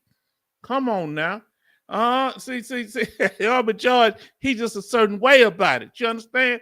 Now let's see what our sister Betty Bops, and we want our sisters to communicate because this is National Women's Month tonight. The month of March. Betty Bops say, I would not believe that company did not charge her, gave me the information for free. Wow. Now Charleston say, the service VSOs seem to want to protect their turf. That's right. They say you new on the block. You just got here, homie. Huh? This our block. These our corners. You stepping on our corners. Now, he said, yes, Massachusetts. He asked about the Ducky. I'm sorry I missed the comments earlier. I do apologize. And look who's up in here. Frog Princess say, happy spring break, y'all. Huh? Are you back there with Major Boomer? Or you back in Mobile? Or you still at college? Because my daughter ain't made it home yet. I hope they don't make it home on Sunday or something. Huh? Now, because they home for spring break too. Everybody show love to Frog Princess. Then I'm going to get to your statement, Army George. Frog Princess is in the house. She is a dependent. She was the first, I believe she was the first young person that was a dependent. She was coming up in here. She sing for us during the holidays. She's sing for us again, probably during Easter, whenever she get the time. Bionic Woman say, hi, Frog Princess. Coasty say, hi, Frog Princess. Frog Princess say, I'm back home till Sunday. I hear you. She said, hi, y'all. See, she happy to see us. Do you see when you have a positive environment that's troll-free, young people going to feel comfortable in here. And we go, see, that's our next generation. So we got to appreciate our young people. I got a daughter. I got two daughters' age, you know, mother, my niece, but that's my daughter too. I got two daughters' age. Both of them 22. They born 6 months apart. That's my sister, baby, but I claim as mine. Yeah, so Brother Charlton say, evening, Frog Princess. Now let's see what Army George say. I ain't forgot you, Army George. He say, there is a drawback from these companies because the VA raters like to see nexus letters from their own personal doctor, not their company doctors. Oh, that's a good statement. See, because if you go to these companies, they got doctors that they send you to, that they in with, and from what this congressman is saying, it's almost like they like got a system, you know, like an assembly line. They're gonna give you a genetic nexus letter. They're gonna give you this here. Yes, indeed. Look at Frog Princess. She says, stars, stars, stars. Bling, bling, and what we call it down here. Now, so gotcha. You hear for that? He said, yeah. See, if you go to your own doctor and you see them several times, I'm gonna tell you what Betty Bob said. What is it you, Betty Bob, that told me she went to outside doctor, or was that Alaska Nights? They say they went to an outside community care doctor, and that community care doctor was willing to fill out the DBQ. Come on now. The VA paying for it, so you pimping them on both ends. They paying for it. You to go there, and you get, I better not talk too fast, huh? Now listen to what Betty Bob says. She say, I can't remember the company's name. This happened in 2022. It's good that y'all don't even mention him. He did say it will take a white button a while, but keep going. You're going to go to a lot of appointments and call your insurance company. He's telling you the truth. You know, that's what I'm saying. Keep going. Don't get discouraged. If some of these companies tell you the truth, that's good. Now let's get back to it. An agent is described as a person who acts on behalf of another person or group, or a person or thing that takes an active role or produces a specified effect. You can see behind me how the VA defines preparation from this in particular, but I'll read it for people around. Preparing a benefits claim generally includes, but is not limited to, consulting with or giving advice to a claimant or potential claimant in contemplation of filing a benefits claim, gathering evidence in support of a benefits claim on behalf of a claimant or potential claimant, or filling out VA forms for their submission to the VA. So we know. So get what he's saying. He say giving advice is also a part of preparing. They do give advice, so he's trying to get them locked in. He's doing this because he's about to ask them some questions and listen to the answers. Know what preparation means. We know an agent is someone who acts on behalf of another person or a person or a thing that takes an active role or produces a specific effect. So when you look at this definition, when you look at the definition of agent, Colonel Taylor, I just have to ask you, is your company doing any of these things? We fundamentally do not believe that we are acting as agents or attorneys. We acknowledge that we are helping with preparation. That is definitely clear. But are you doing these things? In the preparation, are you preparing a benefits claim generally includes but is not limited to consulting with or giving advice to a claimant or potential claimant in contemplation of filing a benefits claim, gathering evidence in support of a benefits claim on behalf of a claimant or potential claimant, or filling out VA forms for their submission to the VA? Bam. Now, you heard what he asked him. Are you helping them prepare? Are you giving them instructions on what to do? Are you helping them prepare the statement? Come on now. Now, let's see what his response is. Remember, this is the smoothest talker here. But the congressman, look at the congressman looking real. He eyeballed him. That's reckless eyeballing, Congressman. Disengage. Disengage. That'll make me want to come across the counter. Somebody eyeball me like that. We are assisting with the preparation. We do acknowledge that. We do not believe that we are acting as agents. When you look at the definition of agency, agency typically requires three parties. The agent, who is acting on behalf of the client and engaging with the third party, which in this case would be the VA. And because they're saying because they don't engage with the VA, that they're not actually the advocate. Well, it's getting kind of muddy up in here. We never represent the client, we never engage with the VA, and we never represent before the VA. And so we do not meet the three pieces of that triad that define agency. We are acting as a consultant that helps the veteran prepare to navigate the system on their own behalf in their own name. When we talked about lifting the limitations with. So he's saying he's like a spiritual advisor, huh? Like an elder spokesman, huh? That gets paid. Woo! In the current law, that was in reference to what accredited agents or attorneys can do. And we believe that if we can change that, allow us to become accredited, we would like to work within and under the system with restrictions. And I appreciate that. What you're talking. Now, hold on. Now, did you hear what he said? He said, I want you to say this with my whole chest. He said he willing to work within the system if y'all allow him to become accredited. Now, you don't forget what he just said. Now, you don't forget what he just said. See, H-Town Vet gonna tell you the truth here. See, ain't no other veteran channel gonna tell you this here. He just said, I gotta repeat it. Can we play back that beautiful bean footage? Now listen to what he said, and let's see if he stick to his word.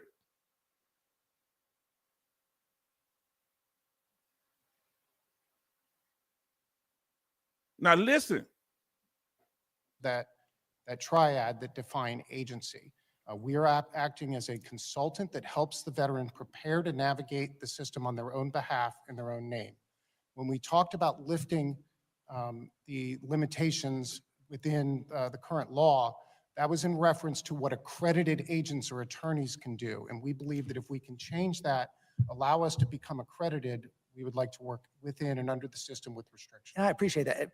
What you're talking about is a belief, and what I'm trying. He want to work within the system, but listen to what he said. He don't want to work within that system the way the law is currently structured.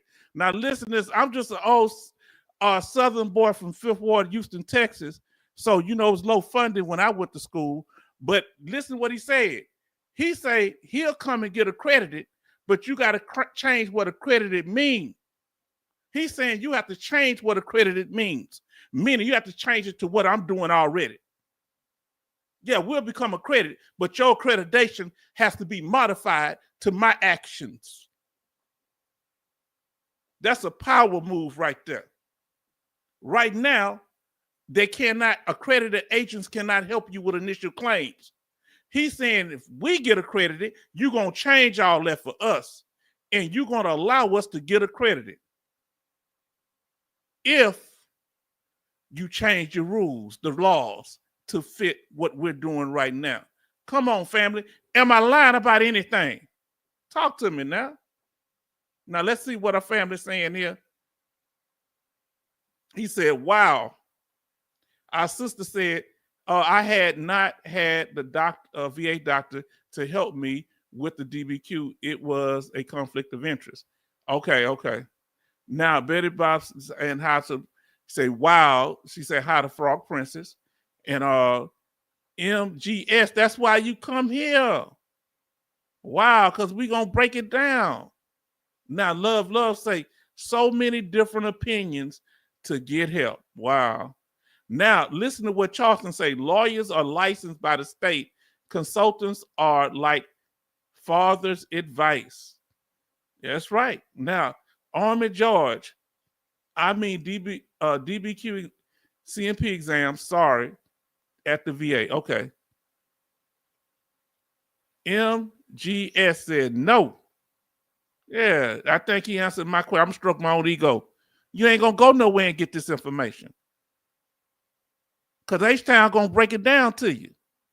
Huh? I love the fact that people take my Southern accent and blow me off because of it. You understand? I love the fact that they think that I'm dumb, but I'm sitting here breaking it down and they keep coming and getting my information and taking it and putting it on their channel. Huh? Come on now. Because you're going to come to the source. See, if you want to sing real rhythm and blues, jazz music, you're going to go to the people who created it. Huh? In order for you to want to get help with your benefits, you got to come to veterans like us who have filed claims, who haven't filed claims, that can deal with the military. How you going to go to somebody that's non-military? They're going to tell you about what we went through. No, we have to speak for ourselves. Come on now. Now listen to what he say. Now listen to him. Trying to talk about it as a common sense definition of how we are representing people in preparation of a claim, which it very much sounds like you are doing. Whether you're helping veterans or not, that's not what I'm asking. That these are the current laws we have. It seems you are doing these things on behalf of these veterans, and that is not allowed under the current law. Mr. Smith, I have a question for you. And this is a very sincere question. We only have a minute. I'm gonna try and get through it very quickly. Right now, you could apply for free for accreditation to assist veterans. Instead, you're choosing not to do so. I do understand that the accreditation process can be time consuming. So I'm granting you that. And I'm even gonna go so far as to say we should tweak that system, change the system, all right? But thousands of people have gone through it. My very sincere question to you is, why haven't you all? So he's asking, why haven't y'all gone through the accreditation process? Say thousands of people have done it. It don't cost no money, they say, to do it. That's what they say. Now, I got to get to this statement, though. Look what he said. Now, listen to what Army George said. I was going to do a YouTube channel, and I don't want you to stop. I want you to still do it because we need more of you out there. We're not in competition, brother. We're going to grow together. But he said, but I decided H-Town is on time. Go Desert Storm. Do y'all know what it means for somebody that was smart enough to do their own claim, and 7 of them was direct claims, I believe, and 3 of them was secondary claims, and got them all approved doing it on his own. And he's telling me that this channel means that much to him. H-Town is on time. Go Desert Storm. Fellow Desert Storm veteran, respect. Come on now. Now, I'm yelling it because ain't nobody else telling it. Huh? In the words of my brother Jason. That's where I got it from. Now, love say, consulting companies don't want their hands tied. No, they're making hundreds of millions of dollars. Did you hear what I said? They saying, no. We got the leverage now. John Doe got the upper hand, brother. Yeah. So if you want us in your system, you're going to have to change the laws to fit us. Now, who else done told you that but here at H-Town Vet? Nobody. They're going to be telling you after this here because they learn they need to start giving me some donations from their channel. Huh? Come here stealing my information. I don't steal nothing from them. And when I do get information from them, you know what I tell y'all? I say I got this good information from over there at this veteran, and I really appreciate what they said. I tell you, I have no ego. I ain't got no ego. Huh? But they scared if they say where they got it from, that it's gonna bring people to my channel. Of course, people gonna find out about it anyway, because we almost at 2,000 subscribers in just a year. Come on, how they gonna treat a player, huh? Now let's finish up what he's about to talk to Mr. Smith from earlier.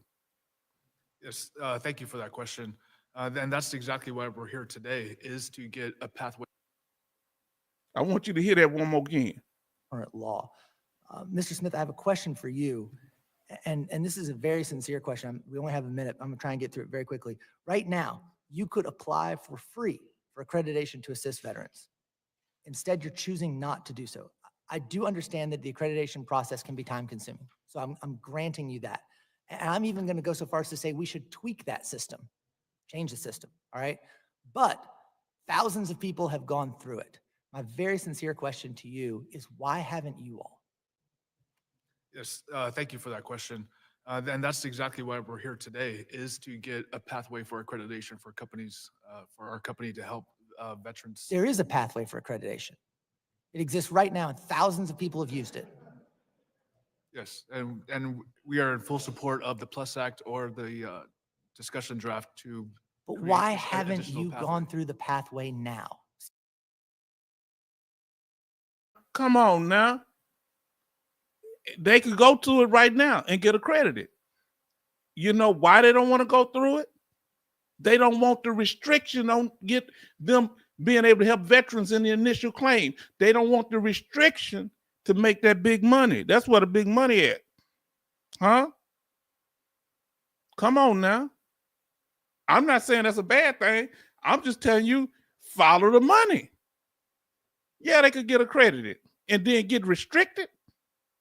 No, they say they free agents out here. Huh? Come on now. Ain't nobody telling you what I'm telling you.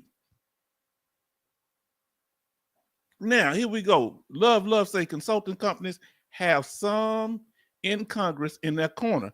Yep. Seems like the general might be in their corner, right? That's why they're able to get that PLUS Act put on the table. Now, let's see what Army George say. I noticed that VSOs are good on increasing if you need an increase for a particular claim. Just something I noticed. Yeah, now they're very good at that. Now, if you've already now VSOs can help you with initial claims. VSOs can. Accredited claims agents cannot. Now, from what I remember, I don't know. Can they? I think, yeah, they can help you on initial claims. Yeah, but accredited lawyers and accredited claims agents cannot. They got to wait till you're denied at least one time. Now, I like that. Good information, Army George. You see, Army George, this is what you're doing, brother. You're bringing, because I feel, you know, this is my fellow Desert Storm veteran, so that I can see things with him without even, just by him expressing himself, we have a connection. You know, and I appreciate it. And I love all my veterans, regardless of your branch of service. Now, listen what Brother Charleston say. Because I bet the companies need a law firm on returner. You bet they do. Now, look and say, don't hate the play. I hate the game. Come on now. The game is what it is. If they go, why in the world would they restrict themselves? If they getting money hand over fist, you think they're gonna? Like, let me ask you something. You really think that they're gonna restrict themselves to make less money? No, they saying no. We got a system. It was a man in my neighborhood who built the car that ran on water in the 1930s. They came in the neighborhood, took the car.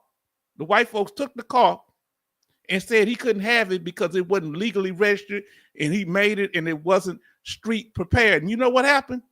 They came back to him a week or so later. I don't know how long it was, a couple of weeks later, because they couldn't figure it out, asked him, how did he do it? He said, nah, y'all got my car. I ain't telling you nothing. Huh? In Fifth Ward, Houston, Texas. So now I'm going to do it. I'm going to get it the way I get it. Now, if you want me to come there, you're going to give me my invention back. They took it, they said it was illegal. You're going to give it. So if people are making it from the grassroots level, they have veterans helping other veterans that's not part of the VA system. Don't get mad if they getting veterans coming to them, because veterans can relate to other veterans. Now, you say it's all about the money. Ain't a D thing funny. Gotta have a job in this land of milk and honey. Huh? Don't push me because I'm close to the edge. I know that rap song. Now, look, Love say, Congress rules against claims consultants. Some of them do. Now, listen to what Brother Lawson said. Nope.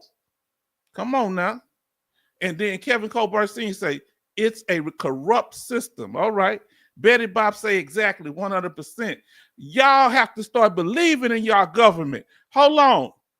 These are your leaders. You serve the country to defend not just the country, the people of the country, but your Congress, your president. So you have to believe in them. They the ones that actually, how can I say, they pay for us to be in the military. If we go on a campaign, they the one, only Congress can declare war, even though presidents have worked around that. You must be loyal to your Congress. Huh? Serve your country, even as a veteran. Now look at what a bionic woman say. Hi, Kevin. Hope you are recovering. Your recovery is going well. We do too. Are you back off your what do you call it? Your anniversary trip. Now Charleston say, hi. I serve the Constitution and the president. That's right. Because in this country, if the country is not following the Constitution, you got a right to overthrow it. Did you know that? Huh? So Congress, if they're not following the Constitution, the people has a right within the Constitution to overthrow it. Now let's get this here. We're gonna finish this on. We got that last. I mean, it's a very serious question. During my time at the VA, I was preparing claims for a decision, and I was on the other side. We're here today is to get a pathway for accreditation for companies, for our company to help veterans. There is a pathway for accreditation. It exists right now, and thousands of people have used it. Yes. That's why they And laughing. we are in full support of the PLUS Act or the discussion draft to. But create why an haven't additional you pathway. gone through the pathway now? I mean, it's a very serious question. During my time at the VA, I was preparing claims for a decision, and I was on the other side making the decisions for these claims. And I spent years doing that. I have much respect and for the VSOs doing it for free. I was a member of a VSO. They helped me with my claim, along with the VA home loan and also with education. My experience at the VA, I saw a wide variety of quality from the VSOs or from veterans doing it on their own. And it showed a big disparity between the training I received as a VA employee versus, and the expertise I know of the VA regulation to how.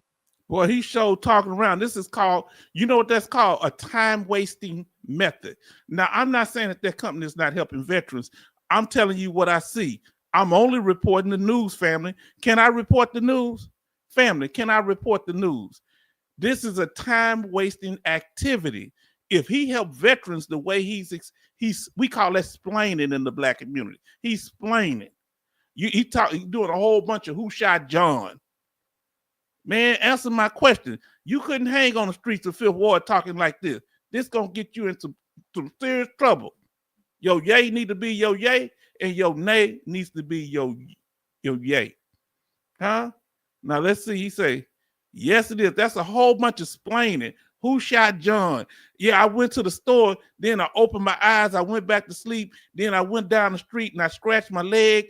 Ain't nobody trying to hear all that, man. What y'all doing with all these? Y'all getting these hundreds of millions. When you talking to these veterans about getting that paper, he ain't doing all that Bieber bubble, a bubble Bieber. Come on now. And Coasty say, hey, Kevin. And Kevin's Colbert. Let me see what Army George say. Let me see what I got. Let me start up here with my brother Love. Money breeds corruption everywhere. I'm saying if you're doing it, maybe he's just not well spoken, but when they ask you a direct question, you need to be able to answer. Stand on it. Now, Army George say it's going to be interesting to see the outcome of all these unaccredited companies. Yes, it will. Kevin Colbart Sr. say, Bionic Woman, it's going okay, but my knee ankle has given me some issues. We'll be praying for you. We'll try to pray before it's over tonight. Now, so some of you may not be here when I pray because we're not getting through till this over. It ain't over till it's over here. Now, Coach say, hey, Kevin. And then Kevin Colbert Sr. say, Coach, what's good? Then our brother Charleston say, and he giving me a time frame because I was a little child back when he was in the military, brother Charleston. He was in the Navy. He said, back in my time, the 70s and 80s, it was called jive talk. That's exactly. Boy, brother Charleston, see, he grew up in Philly. He around a lot of brothers. So he know the lingo. He know too much on them ships with them black brothers and sisters, giving them the game. He grew up, he know too much. You know too much, brother Charleston. You know too much. That's jive. That's a whole bunch of jive talk. Because if you getting that kind of money, see, when you come here, H-Town vet, I don't, well, it's this. Yeah, jive turkey. Yeah. That's black exploitation films. Because usually people didn't say jive. They say, man, turkey, shut up. Or they say jive. The jive turkey is kind of exploitation films. They started using it. Jive turkey. We usually on the streets, they didn't use both terms at the same time. Man, what that turkey talking about over there? I say, man, that's a whole bunch of jive you putting down. Now, but in the movies, they start putting jive turkey together. Now, see that I know that because that's my community, right? Now, Love say, my take, Congress will not rule against consulting companies. What's y'all take? Come on, y'all give me something on what our brother is saying here. Do you think Congress is going to rule against, they're going to come against these unaccredited consulting companies? If you feel like they're going to rule against them, give me a Y in the chat. If you feel like, well, give me a 1. Give me a 1. If you feel like they're going to rule against these consulting companies after they getting on their case, that give us a 1 in the chat. If you don't think they won't, give us a 2. If you think they're not going to rule against them. Now, Betty Bob say, that was the Bee Gees song. Yeah, exactly. And the Bee Gees was from England somewhere. Now, so he say, Kevin say he don't think they're going to rule against the uncredited consultants. If you think they're going to rule against them, put a 1 in the chat. If you think they're not going to rule against them, put a 2. So Betty said it could be 1 or 2. I'm gonna get to you, Charleston. I haven't forgot about you. MGS say 2. You don't think gonna rule? It's just a whole bunch of hot air. Love say yes. They think gonna rule. Not gonna rule against them. And then Army George say gonna rule against them. And then Charleston say rule against them. He say time 9, whatever that means. Now let me get back up here to my brother Charleston. I like the BGs. I ain't gonna lie to you. Now Charleston Zimmerman. Yes, H-Town. I was told I know too much, make people mad. Yeah, because you supposed to know why you supposed to be ashamed of being intelligent. You look, I'm happy that intelligent people come to the channel. Now, smash that like button if you haven't done so far. Then we got Love say, Congress feel veterans are getting more choices. What is that fear of us having more choices? Please look at what Love put on the screen. What is that fear? Come on, hold on. We're going to get to the rest of this here. We got about 30 minutes of it left. But for those that can stay, I want to ask you a question. Why do Congress fear and these VSOs and these lawyers fear us having more choices as veterans? Because if we didn't go to these unaccredited consultants, they wouldn't have no help. There wouldn't be no problem if we getting what we need where we was at. It's taking too long. And all of us, almost all of us, not everybody, has horror stories when it comes to the claims process. If you've had problems with the claims process, put a P in the chat for problems. Or put the word problem in it. If you've had problems with the VA claims process where they did something out the way, asked you for something twice, anything like that, or didn't fairly rate you, didn't follow the law, put a P in the chat if you've had problems with them. P in the chat.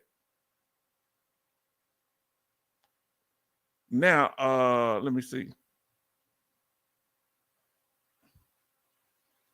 Now, Kevin said, look, he say, why would they pay them under the table? Okay. Now, Love say Congress is all about the money and giving veterans more choices. My take. Okay. P, I say, nah, yeah. More problem. I had problems with my claim. MGS had problems, but guess who didn't have problems? Army George that did it on his own. I didn't. Oh, that's right. They were from Australia, but weren't there people originally from England though? When I saw the documentary, that dad and mom had moved down to Australia from England or somewhere. Am I wrong about that, Brother Lawson? Now, Love say consulting companies making everyone step up their game. That's right, huh? That's what I told them, when I came on the scene, when I was a young whippersnapper looking good, the guys want to hate. I say, my job, when it comes to your woman, my job is to keep you on your job. If you're on your job with your woman, you ain't got no problem with me, huh? If you pull my woman, you were a better man. Come on, what you crying about? Love say, P. Problems. Oh, Lord, Betty Bob say problems. 1,000 times in between washing the dishes. You understand what I'm saying? Oh, I had to get that in, my sister. Now listen to what Charleston said, and I'll make sure I didn't miss anybody. Now, Brother Charleston say, cause veterans get too much knowledge will make them useless as overlords. Now, come on, family. Come on and talk to me. They want to keep you keep your mind weak so that they can lead you around. Posty had problems. Now listen, when you walk into that VA regional office, tell me if I'm lying, family. When you walk into that VA regional office, tell me if I'm lying. When you walk in there, you can't hardly find any information about your benefits. They got a little paper here, a little paper there. But when I used to go back in the day, it wasn't hardly nothing there. Not anything that could help you win a claim. Am I right or wrong? Now, let's see. Army George says, let me scratch my head. I'm sorry, family. I think they're going to go and adopt with the other 9 states that had restrictions. Ooh, you think they're going to come in heavy on them. Now, Brother Law say, you're right about the BG. Yeah, they did move there. They family, mom and daddy moved there. I'm going to tell you I love their younger brother, Andy. I show hate he passed, they got down with it. They came in and enjoyed our music. And yeah, we invented disco too. Do you know that Donna Summer, she died being worth $90 million, and she really hadn't had no hits since disco. She had a few in the 80s. That woman was worth $90 million. I would like to know what she did with her money. Maybe she was touring overseas. She never let nobody know she was worth that much until she passed. Her 2 daughters started arguing over the money. How can you argue over $90 million? You get 45 and I get 45. Her 2 daughters started arguing. That's how we found out they was in court giving lawyers money over the $90 million when she left it to both of them. Now, Betty Bob say knowledge is dangerous. So are you saying that VA representatives, accredited or VSOs, are fearful of us learning knowledge? Do you think the VA is fearful of us learning knowledge? Don't they want us to know more about the claims process? That's how our brother Army George learned more. That's how many of y'all learned. That's how I learned. I was able to assist in my own claim once I got knowledge. You understand? Because what if you have a bad person? You won't know it if you don't have the knowledge. What if the person telling you something that don't make sense? They need to be teaching you while they helping you. Tell me if I'm lying about that. Come on now. VA is not going to help you win your claim against them. But they say they got a duty to assist, though, love. They're going to honor their duty to assist you. It's in law. Now, veterans have died waiting on the VA to approve their claim. Well, I'm going to shut up now. That's the truth, so I can't say nothing. You just put checkmate on me. How you feel? Are you happy now? Why that man have to checkmate me? I should have read the whole thing. Now, Kevin Colbart Sr. say Betty Bops. Very. Now, I think say very true, I think me. Love say, VA don't care about whatsoever, no matter what. Betty Bob say half of the people don't really know the information. And that's why you need to direct them to the H-Town vet. Let me ask y'all something. Do you think if they come to the channel, they'll learn something? Not just from me, but from the chat also. What do you think? Give me some ideas of what they can learn if they were to come to the channel. Give me some things that they can learn from watching us interact in the information that we put out here. But the interaction is powerful. That's what I want to talk about. What can they learn from us interacting with each other? What have y'all learned from us interacting with each other? Has it boosted your confidence? Because Army George got his claims completed, but why do you come anyway, Army George, when you got your stuff straight? Why do you still come here? What is it about the channel? Let us know. What is it about the channel, family? Because y'all up here making me feel important. But the chat plays a powerful role, family. Now listen, they say it's hard way back in the day. The hard way back in the day. Yes, it was. Yes, it was. Learning from mistakes. That's right. Now, let's see what Army George say. Most veterans do not know the process. This is understandable working and raising a family. You busy with work. You busy with raising a family. You busy with trying to get the yard cut. So you don't have the time. Stop by here at the H-Town Vet. Watch some of the information we put out. You'll learn something. Now, get a pen and piece of paper. Start writing stuff down. Did you hear him? Y'all better sit back and peep game. You heard what Army George said.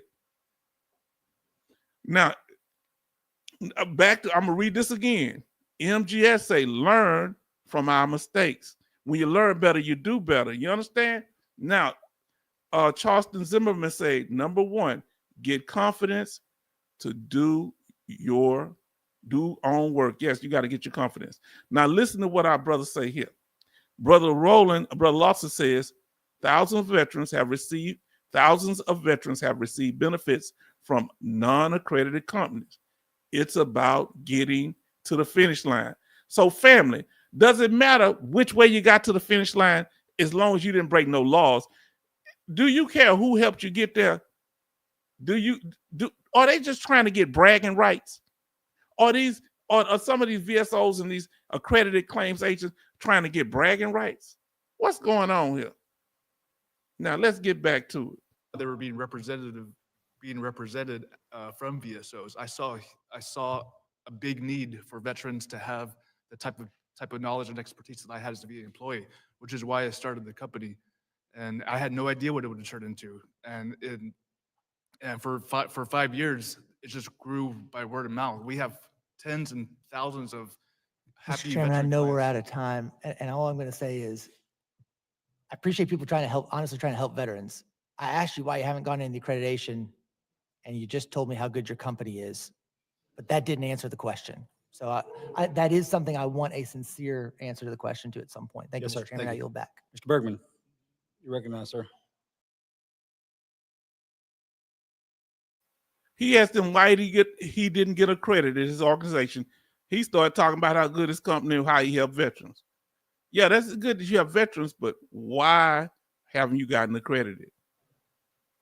Thank you, Mr. Chairman. Can I take a point of personal privilege before my time starts? You may. All right.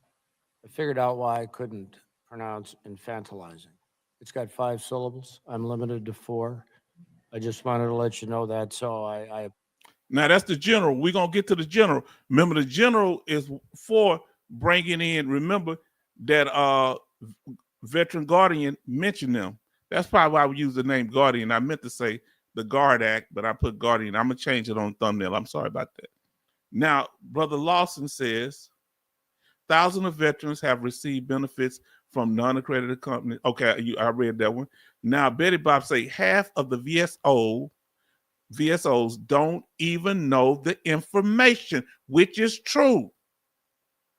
When you quote the Mission Act in 2018 about scheduling those appointments past 27 days, also the Complete Mission Act 2024. Come on, break it down, sister. Now, I better charge my phone up. That dog. All right. I got to charge it. Look, when I bought my daughter's a desk, because when they was going to school doing that lockdown we had, I bought a desk and so, you know, for them to use, but it was my desk because they gone. Woo! I get to use it by myself now. Betty Bob's, that is just a simple appointment time line for veterans. Yes. Now, Charleston says American companies need to get back to word of mouth, referrals lost. Yes. We got to get back to talking and communicating. That's what we're trying to do here. Spread the word. Get more people to come to the channel. Huh? Now, Kevin Colbart Sr. say they can level the playing field if they want to. Yeah, they got to be straight with it, you know. These might be the, let's go with it. apologize. I'm going to make sure my Back to the note general. writers that we can limit it to 4 syllables. Okay, I'm ready for the clock to start. Let's get to the point very quickly. I heard my colleague talk about protecting veterans. And when I think about protecting things, whether it be our country, our little children, or people who need assistance, we have to be very careful, I believe, that when we try to protect someone, we don't limit their ability to become independent. So I would suggest we have to be very careful here as a committee and what we do in oversight and what we do as we look at things to don't let protect be the roadblock that enables independency on the part of the marketplace and the part of the veterans to interact with them.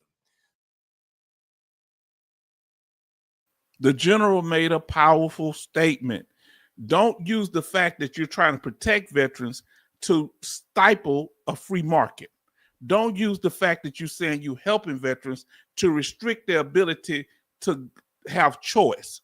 Don't use the fact that you are trying to help veterans to limit their options, to prevent them from winning their claim. Because what's in their best interest as a veteran is to win the claim. That's what's in the best interest of a veteran. I like what the general is saying. So with that, Mr. Taylor, I'll start with a simple question. Does any part of the PLUS Act force veterans to pay a fee to receive assistance in obtaining their disability benefit? It absolutely does not. And one of the things that we appreciate about the PLUS Act is that it maintains the veterans' freedom of choice. They can pursue a claim on their own. They can pursue it with the VSO from one of the veteran service organizations or a state or county employee or their congressional office. Or if they choose that those services are not meeting their needs, they can choose to use a private service like ours. Okay, and I don't think anybody in this room disagrees, with the fact that we need to accredit anybody in any place. Doctor. He seemed to be on the side of the colonel that just spoke, the lieutenant colonel that just spoke. So it sound like he might be in the pockets, huh? So he throw him that softball, which is cool. You got to have allies. I don't, but I'm saying I sit back and peep game. Some people done had the meeting before the meeting, huh? That's what the trolls tried to do here.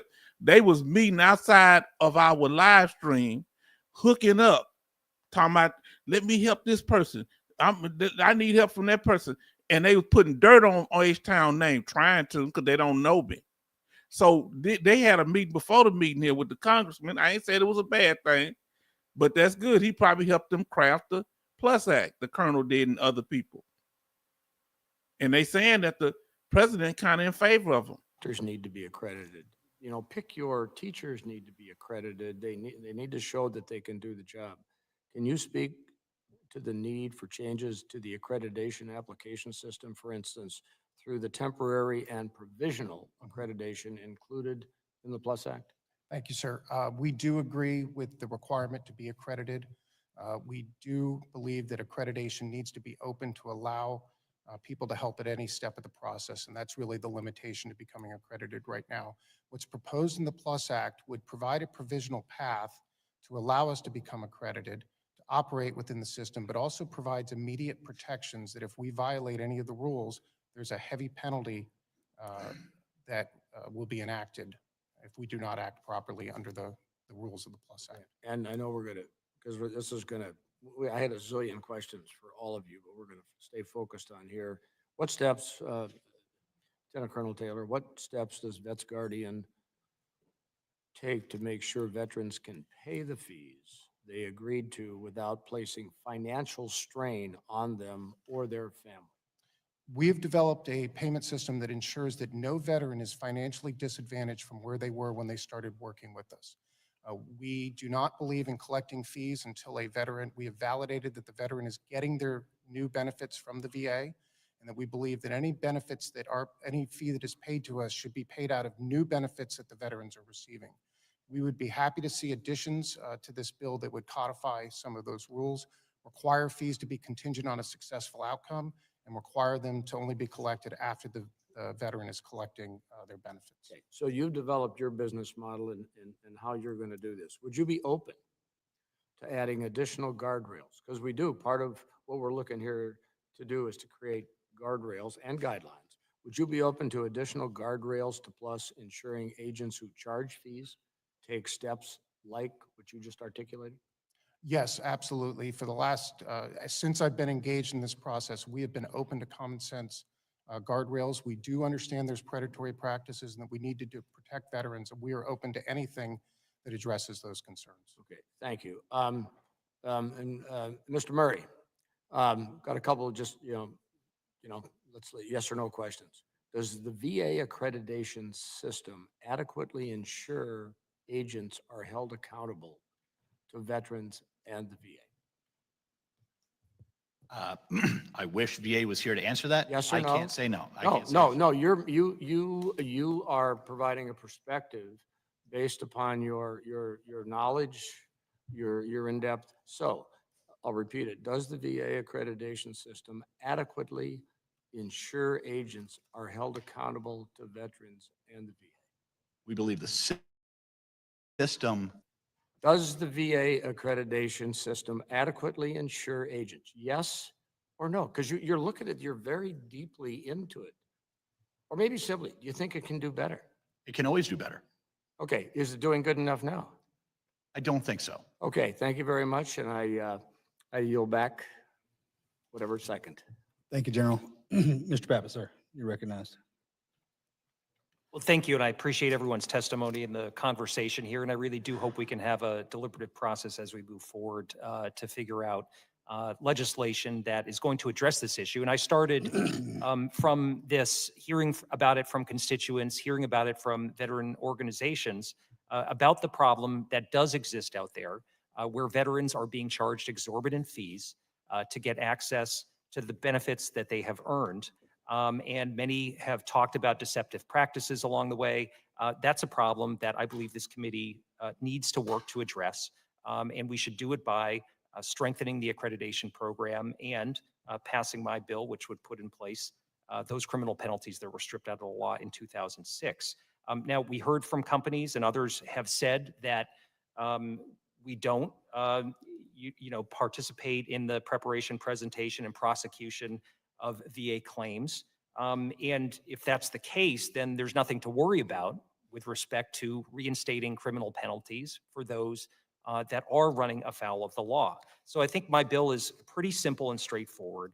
Mr. Murray, I wanted to turn to you and just ask about your team and the work they do to get accredited and to do the work that they do. Just help us understand a little bit about what goes on in terms of your organization and assisting veterans with claims. Sure. So thank you for that question, Mr. Pappas. As VSOs, we have to go through 40 hours of training. A lot of it now can be done self-paced online. You need to pass a test, with a certain percentage correct, and then pass a background check. That's just the process for veteran service organizations. The accredited attorneys and accredited agents have a different process as well. Can you talk about the difference between pre-filing consultations and claims preparation? We heard a little bit about this today. Companies are arguing that because they don't actually hit the send button on a veteran's application, they're not actually assisting in preparation. How do you view that issue? So we view not physically mailing the claim itself. That's not the only part of preparing a claim. As VA stated, it's gathering evidence, contemplation of a claimant, providing assistance and advice. We believe that is also part of the preparation because you're preparing the entire package. I know that legally preparation has a certain definition. We feel that the whole part of that is preparation, as does VA. Mr. McGarvey talked about frustrations that veterans have in terms of delays in getting claims processed, in getting their benefits. And I think that's an issue we have been working on. We have to continue to address. Obviously, we've asked VA to do more in passing PACT Act and other legislation that has put a lot of pressure on the workforce at VA. I'm wondering if you can talk about capacity within the VSO community, within the accredited agents and attorneys that are out there. Do we have enough capacity to deal with some of the new authorities that Congress has given VA? I don't think so.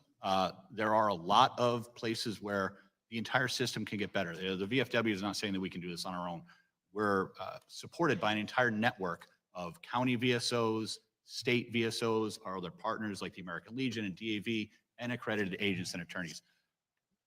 There are places all around this country that can invest more in helping with those services, but nothing that we're talking about today, whether it's the GUARD Act or the PLUS Act or the discussion draft, will make VA process these claims any faster. The backlog, does exist. There are claims that are waiting for adjudication. Nothing on our front end is going to make that any better.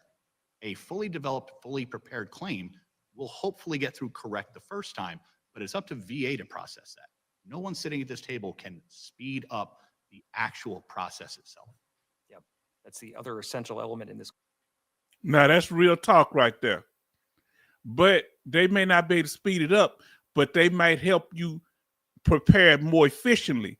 I found out, in my opinion, if you have your claim together, that even if they deny it, they can't refute it on the appeal because everything's in place. All you have to do is point out their errors backed up by VA law. But you got to know the law, like Army George is saying.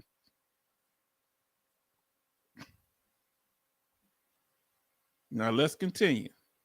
Conversation. Ms. Boyd-Robert, can I turn to you? I appreciate your reflections on the legislation before us today. You did say there were elements of the PLUS Act that you could support, and I'm wondering if you could elaborate on that. Well, we appreciate the fact that they want to put in the criminal penalties just as you do in GUARD. So she's okay. She's ready for the GUARD Act, but she say with the criminal penalties, if you, at that point, if the PLUS Act is passed, that means they can't be out there freelancing no more. They got to come in part of the group, but they don't want to come in unless you change the current regulations and let them help on initial claims. Come on now, family. Yeah, I know y'all watching. Come on in here and watch. stay in here with us. Every time I start talking, they leave.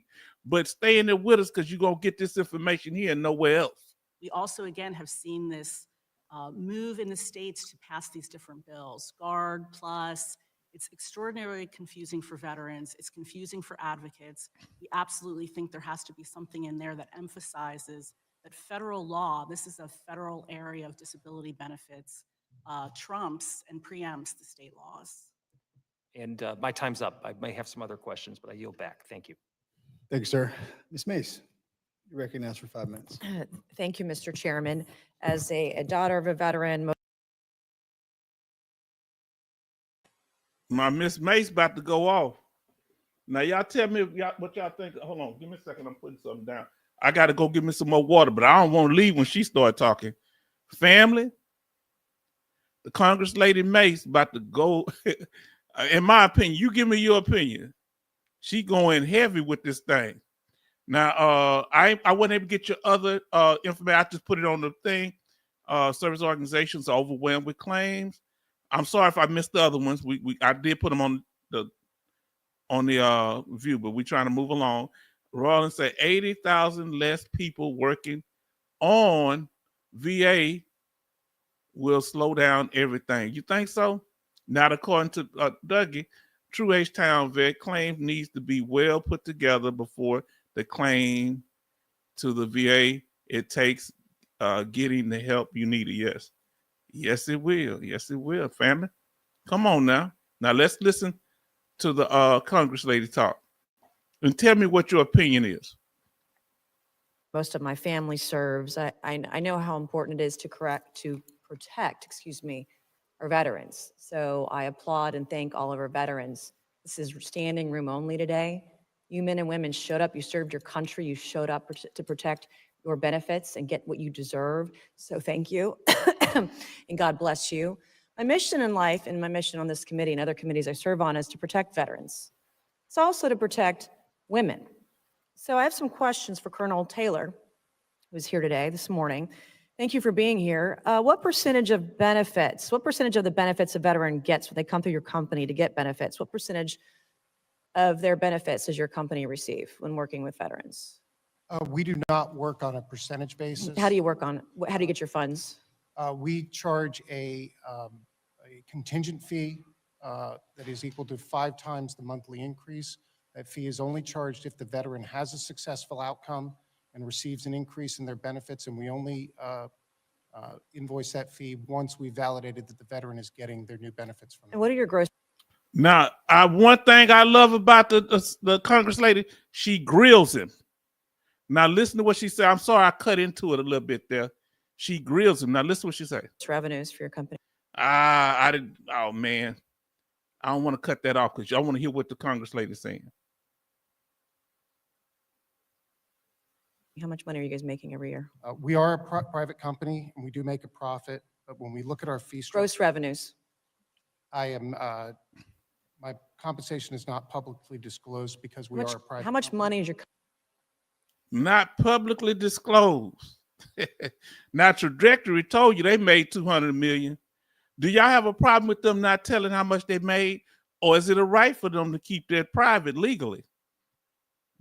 Are you a little more suspicious of the colonel now? How you feel about it? Talk to me, family. Let us know in the chat. Company making every year? I would be 90 million, 100 million or more? I would be more or prepared less to than 100 discuss it million? offline. I'm not prepared to discuss that here today. Of course not. Do you think she was fair in what she did, or you like why you won't tell? Is that a way to go about it? Talk to me. All right. What percentage of your cases are fraudulent? I would say that 0% of my cases are fraudulent. So I have a question for you. A couple questions for you. What's your company's position on people who serve, well, don't serve, people who maybe attend a college or an academy for a year or two, but never graduate and never serve and get 100% disability? What's your position on that? That is not a position that my company should determine. That is a position that's determined by the VA and their regulations and the law and how that's administered. Now, that's right. Now he's right. Let me come up on the screen on that one. You can't pick and choose who gets their VA disability. Let me know if you disagree. I'm gonna tell you, if the law says if you in the military, it don't matter how long you was in there. My cousin, he had a piece of grenade shrapnel put in his, exploded, and it's still in his head right now. Now he didn't serve but a few weeks, 3 or 4 weeks in the military or so. But some people get injured while they're going to cadet school. What's your opinion? Should they get a prorated amount? Should they get the full benefits of somebody who served a full term or at least that 180 days? Do you think people that did not serve a 180 days should get the full benefit? If you think they should get the full benefit, put full in the chat. If you think they should get partial benefit, they got injured at the Naval Academy. They got injured at the MEPS, what do they call it when they first get in there? Now look what he say here. Say no audit, okay. Let me see. VFW mentioned waiting times dealing with the VA approved claim. He say no, cause IRS will audit. Okay. Now he say look at what Charleston say. She's nasty with all due respect to woman's. She didn't deserve it. So hold on. So we got different. Who think if somebody get injured in what we call when we first go in there, that first thing before we go to basic training, if they get injured, should they get full or partial? Give y'all opinion. I'm gonna give mine. Y'all give you picture. So Army George said they should get the full benefit if they serve, and it's not their fault that they got injured. Ronald say portion. I can respect that. Charleston say full benefits. So the question is, and H-Town says full benefit. If somebody gets injured in the training and when they're in the academy, before they go into active duty military service, while they're in basic training or something like that, or in a training academy like the Naval Academy or the Army or whatever, what should they get? Coastie say they get Coast Guard basic training, full. So Love say neutral. I'm neutral. Betty Bob say full. What do you say, Bionic Woman, if you still sitting around? Anybody else, do they get their full benefits or partial? Put it in the chat. Let us know. Have you ever helped anybody who hasn't served like that maybe went to college or an academy for a year or two and got them 100% disability? Has your company ever done that? I cannot speak on that. I would have to go back, but I could come back to you with an answer on that question. I doubt you could. Would a football injury, someone who was at college or an academy for a year or two and got a football injury, deserve 100% disability? Uh-oh, Brother Lawson. Oh, she called you out, Brother Lawson. Oh, did you hear? You said partial. You agreeing with her. She calling people out that play sports and got injured. If you play football, softball, baseball, do you agree with that? That if you play sports in the military, do you agree with her? She seemed to be saying that she don't believe they should get it. In your opinion? If you feel that people that play sports should get their benefits, put a football in the chat. Put a baseball in the chat. Put a basketball in the chat. Put any type of sports equipment in the chat. If you feel that people that play sports in the military should get VA compensation, put a sports item, put a bat in there, anything, a net. Now let's see what he say here. And then he say full. MGS say full. Charleston says, cause some men got bone spurs, got full exemption from service. Yes, indeed. Oh Lord. Oh, you throwing shade at the president. Listen. Oh, I think he had shin split. Hold on. You ain't talking about our president. Don't you talk about he's making America great again. Hold on. You talking about my president, he say he's gonna make America great again. When you ask them what year America was great, they say 1959. Wasn't so great for my people. Now listen what I say. What about sports? If you think they should get the full benefit for playing sports, put full for sports, or give us. I'd rather y'all put a some kind of sport item in there. So now we got CMBTV back. He's been around, so it say full. Now Kevin Colbert Sr. says you didn't partially sign up. See, that's the bottom line of it. Now come on now. Now come on, let me come on the full screen.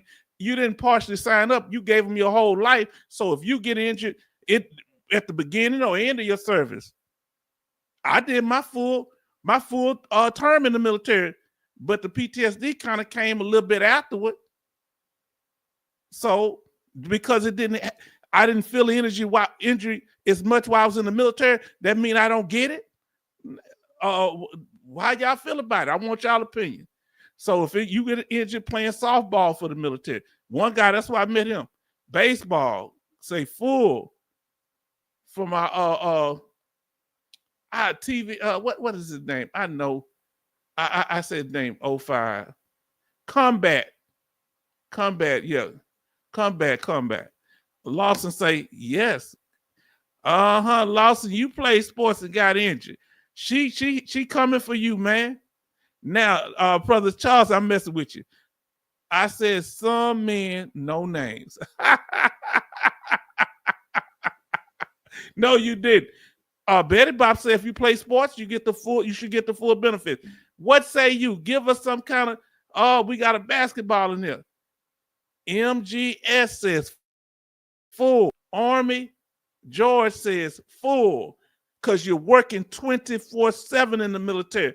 Even when you play sports, now let's be real, you still got to do your military duties. I knew a guy that was, when I was in basic training, he was literally Olympic athlete, and he was in the military. Yeah, he's a little bitty dude, but that dude basically just clocked us going around thing. He was a marathon runner, and he may have won in Olympics. I know he went, and man, I know boxers who were in the military, very good boxers. Remember, Michael Strahan daddy was a boxer in the military, officer and a boxer who did 20, 30 years in the military. Ken Norton was in the Marines. They fought each other. Ken Norton beat him one time, and he beat Ken Norton. Ken Norton, I believe, let me know if Ken Norton was a Marine. I think he was a Marine. Now, Kevin Colbert Sr. say, yes, people that play sports in the military should get the full benefits. Now, listen what Kevin Colbert Sr. says. He say, when I signed up, we gave the government a blank check on our bodies. Stand on it, partner, huh? But if you disagree, I'm with you too. You know, I'm wishy-washy. I'm fickle. I'm wishy-washy. That's what fickle means. Now, listen to what he say. Army George say, I was the Ray Mercer, the one that won the gold medal in the Korean Olympics in Bornhofen, Germany. Play getting him gold, and what professional? I don't really understand. Let me know, because clear it up, because I don't know what you're saying. And maybe y'all understand. Y'all explain it to me. Now let's get to it. Yeah, if you play sports, I know a guy that was 70% in my neighborhood. He moved, but he was 70% for playing basketball. He injured his knee. And I had no rating, but he encouraged me to go get my benefits. I ain't gonna lie. He was 70%. Now, listen what it say. MGS, the military promotes sports. They want you to participate. Yes, they do. They had a football team. Tell me put the sports that you've seen in the military. If you seen boxing, put some boxing gloves, a boxing ring, put some emoji for boxing. What sports did you see in the military? Or put the word in there. I saw softball. Now I heard somebody say softball. I knew somebody boxed. Now we're almost done with this. Let's get back to Ray Mercer was at Bornhofen, Germany. He won the gold medal in boxing. He was a sergeant, E5. Guess who else was in the military? Joe Louis. I think he went after. Guess who else was in the military? Who else was in the military? Joe Louis. Who else was in the military? They made a movie about it. So you say basketball. So you saw basketball. I saw boxing. I can't put. I just put boxing in there. I know a boxer because he always like to come around me like he trying to swing. I was gonna punch him. He probably not. I was gonna punch the hell out. Excuse me, if he kept messing with me, because he tried to kind of was bullying with it. Swing, because I wasn't saying nothing. If he'd have hit me, I'd have grabbed him and slammed him to the ground. Now you better hit me before I get him on the ground. Now, boxing. And then Kevin said he saw people playing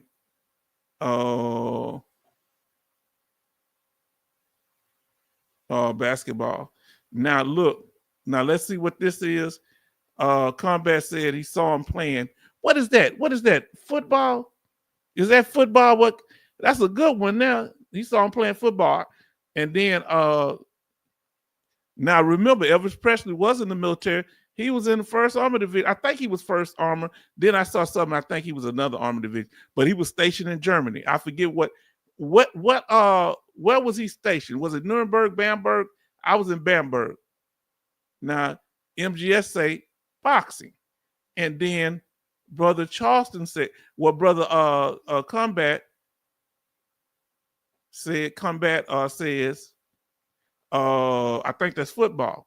Now Brother Charleston said we had baseball. We had a division softball team at the port off ship. I know y'all better not be doing nothing on the ship because y'all will be going for the ball and fall off the ship.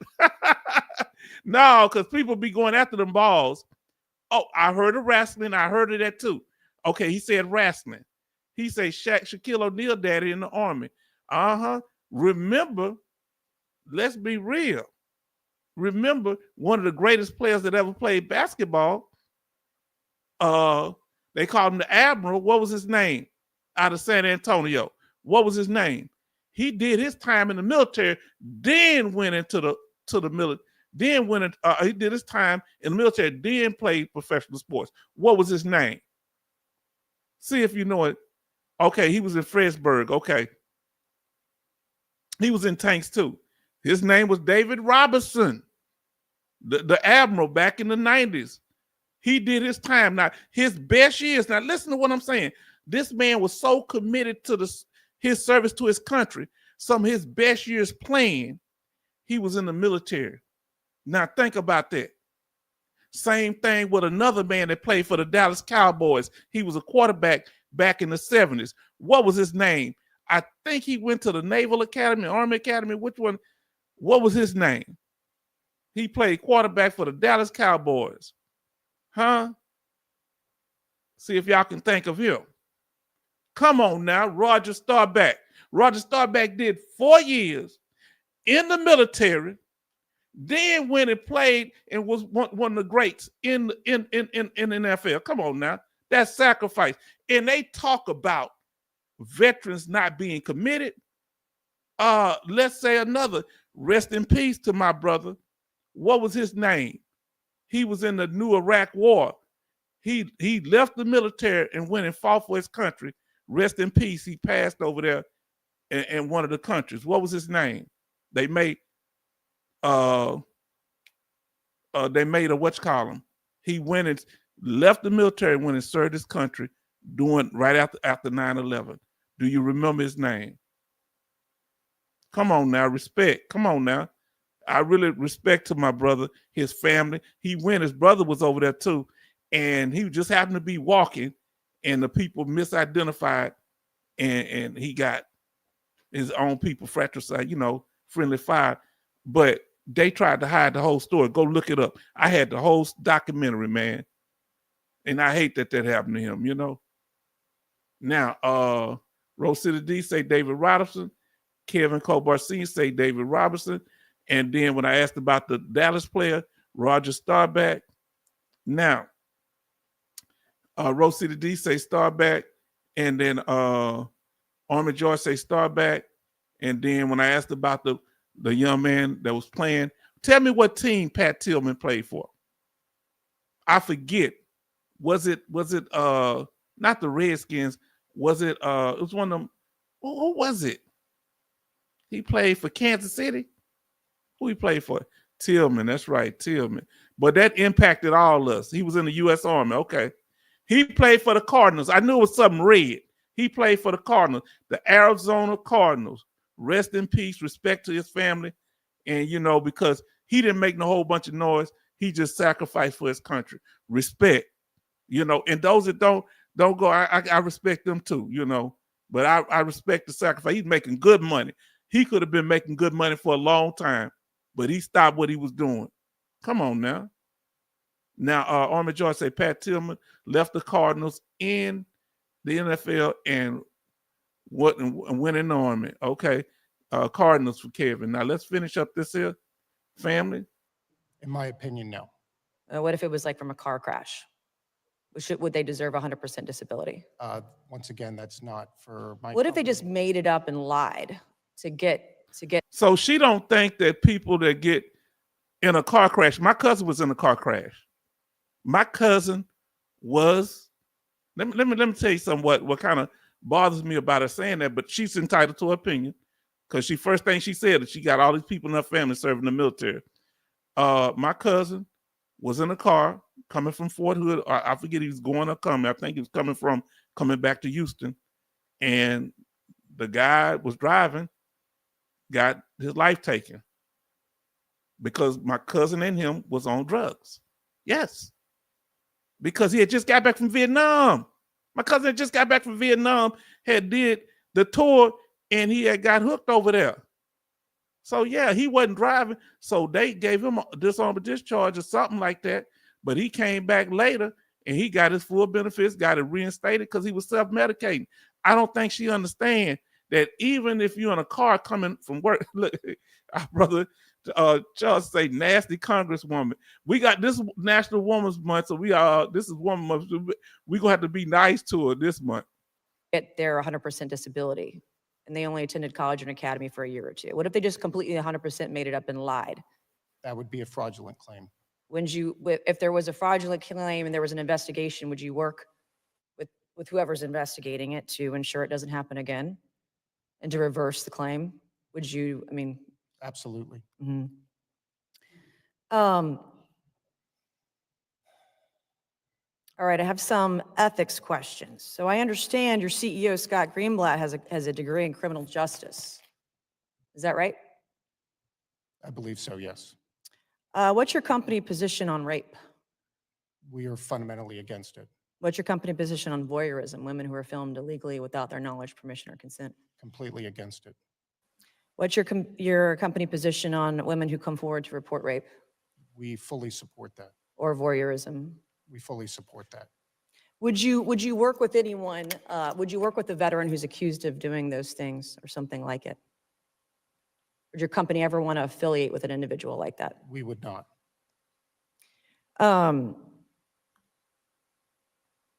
And you're saying you would not work with any students who try to get 100% disability who were at school for a year or two? Would your company ever work with any veterans who are being investigated for breaking the law? He didn't say that he wouldn't work with people that were in the military get injured and trained. He didn't say that. He's saying he would go by the law. And I don't know, maybe I'm being a little too bad. She's just kind of harsh on him. Why she bringing up stuff that you don't know what somebody did in the military? You know, they're not coming in. And I'm sure he helped female veterans too. I don't know, you know. Maybe I don't know where she's coming from. Do y'all know where she's coming from? Maybe I'm missing something. She may have a point. She may know something about him that I don't know. I would, from a initial position, we should not. I can't say categorically that we haven't in the past, but we do not believe that's someone we should. If you knew someone was being investigated, would you help them get their benefits if they were being investigated for heinous crimes against women? We should not be, no. You should not be. Hold on. Now you saying this woman? Hold on, Charlton. Sorry to say, she has accused several men of violating her. This Congress lady here? Okay. Maybe she's been through some things. Thank you, Mr. Chairman, and I yield back. Thank you, Ms. Mays. Dr. Dexter, you're recognized for 5 minutes. Well, I say yes. Thank you, Mr. Chairman, and to the ranking member for convening this hearing today. Thank you to our witnesses for, She's just coming there and she's leaving. I don't know. She just kind of, she just said what she had to say and then she left. And I ain't trying to be hard on her, but let me see. She should give her time. She should give her time to someone else. He thinks it's a stupid question. She got dad issues. Let's see. See, she shouldn't have left like that. Maybe she had something to do. I'm gonna just say she had something to do. That's kind of. I don't know. It seemed like she coming there just because that's kind of out of left field. Does he have any charges against him or something? coming, and to our room full of veterans for standing up for your benefits. Thank you for being here. No veteran should have to pay to file a claim to access the benefits that they have earned. Full stop. Could we improve the VA claim system to make it faster and easier? Absolutely. That's why I'm here in Congress, to make sure that government works for Oregonians. But you know what I'm not here to do? Sit by while Elon Musk takes a chainsaw to veteran services or hands a blank check to industries ignoring the law. And I know that's true because I hold town halls and I listen. At my town hall on Saturday, the first person to speak was a Marine Corps veteran who was unjustly fired from the Veterans Benefits Administration. He had just taken a job. I know who I am fighting for, and that's why I support the GUARD VA Benefits Act. Last Congress, the GUARD VA Benefits Act had overwhelming bipartisan support, 221 co-sponsors in the House, 55 in the Senate, and backing from 44 bipartisan attorneys general, including those from every state and territory represented on this committee. Most importantly, it had the robust support from veterans and VSOs. Yet, instead of advancing this common sense bipartisan bill, we're here debating other proposals to put corporate profit ahead of veterans. A loophole that shouldn't exist is being exploited. And instead of fixing it, we're entertaining ways to help companies continue to take from our veterans. And to top it all off, the VA isn't even here to weigh in. Ms. Boyd-Robert, I'm sorry, I hope I said that right. Tell me, what does this committee need to do to make it faster and easier for veterans to file claims through the trusted, accredited system that exists? Well, I think that Congress has constantly been looking at ways on how to make the system better. We really strongly believe in accreditation and making sure that everyone who is representing veterans is accredited, because that system requires people to become educated, to take the CLEs. Agents have to pass an exam.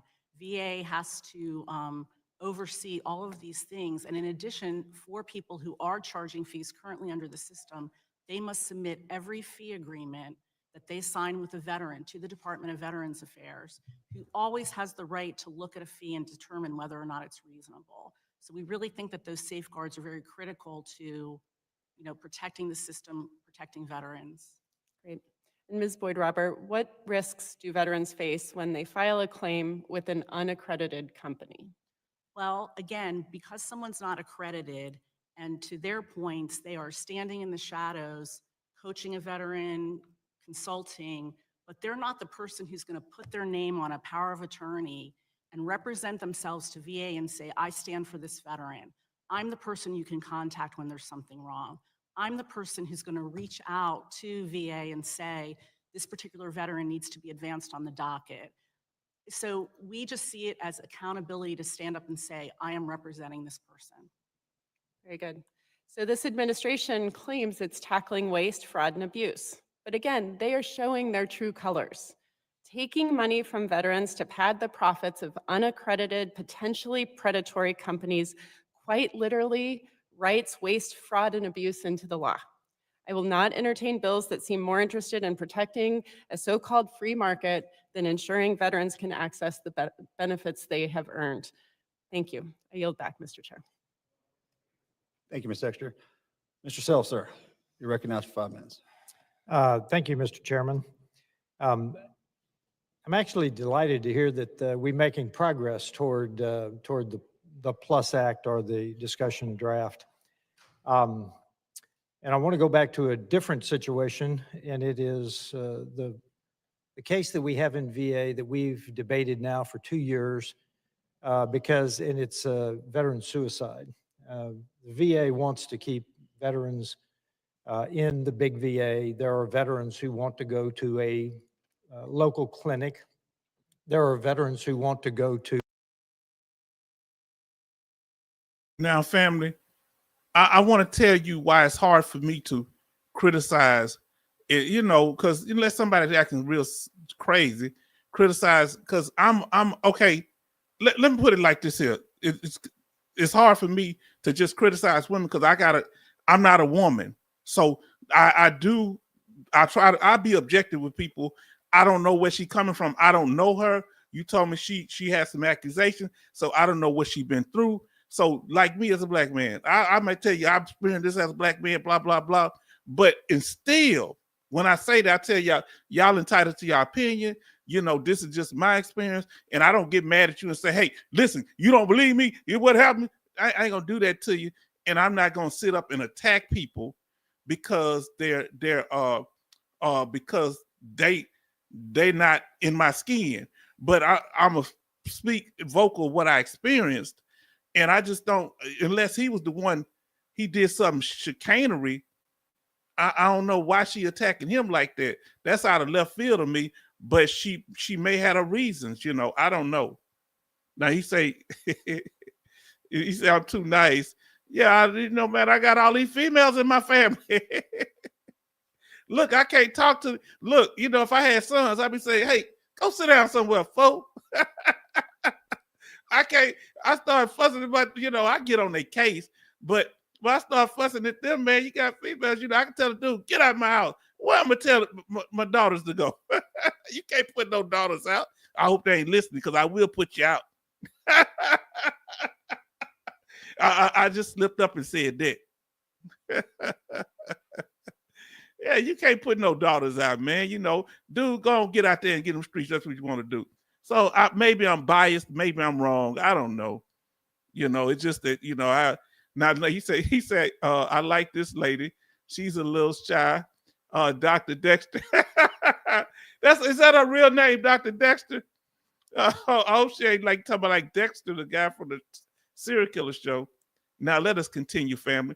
Let me tell y'all something. I told you it was gonna be long. Y'all keep coming back in the room. This is amazing. And I tell you in the beginning, some of y'all may not stay, but people still coming back. If you're still in here, smash that like button for us, family. Let me take this down. Smash that like button, family. See that thumbs up? Smash that like button. Smash it. Right over there. Okay. Right there. Smash that like button, family. Come on, give me some likes again. Let's continue. Let's continue, family. Now, he's talking about self-harm in the veteran community, and this is a topic because I don't know if y'all have heard anything, but it used to be 22 veterans a day live themselves. Now, I think it's down to 18. Okay, smash that like button. Yes, indeed. Oh, we got 19. Somebody just smashed that like button. It was 18. Oh, suck it now. Let us continue. We got about 17 minutes left, family. I'm sorry. To peer-to-peer NGOs, counseling. They have choices. And here, I think I've heard that we agree that the accreditation process is inefficient and changes need to be made. So I always look to monopolies need to have competition. And I hope that we can reach agreement on whichever bill we can that will give our veterans choices, because our veterans need choices. So I'm not sure I have a question for our panel, but I want to say that I'm encouraged with the conversation here. And I think that at the end of the day, I look forward to our hearing, a true hearing on these bills, because I want our veterans to have as many choices in every area as they can have, because veterans are different. They have different interests. They have different needs. And so I'm actually encouraged here. And I want to see whatever bill this committee eventually advances, Mr. Chairman, will give our veterans a choice. Thank you. I yield back. Thank you, Mr. Self. Dr. Morrison, you're recognized for 5 minutes. Thank you, Mr. Chair. I want to thank you for holding this hearing today and thank our witnesses for being here. I also want to thank my colleagues for putting forward their proposals. I appreciate hearing the views and conversation that we're having. As the wife of an Army combat veteran and the daughter-in-law of a disabled Vietnam veteran, I know the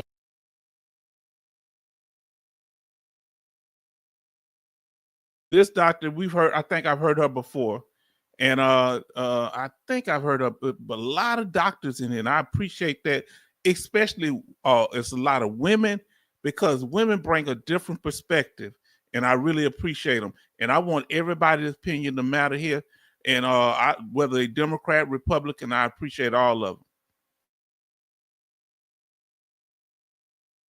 them. VA claims process can be challenging to navigate.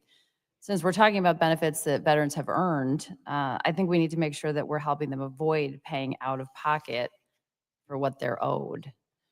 It strikes me too that part of the challenge we're facing here is the increased and entirely appropriate need that the PACT Act is designed to meet. So the news that was leaked last night, the administration plans to fire up to 83,000 more VA employees, is perplexing to me at best. And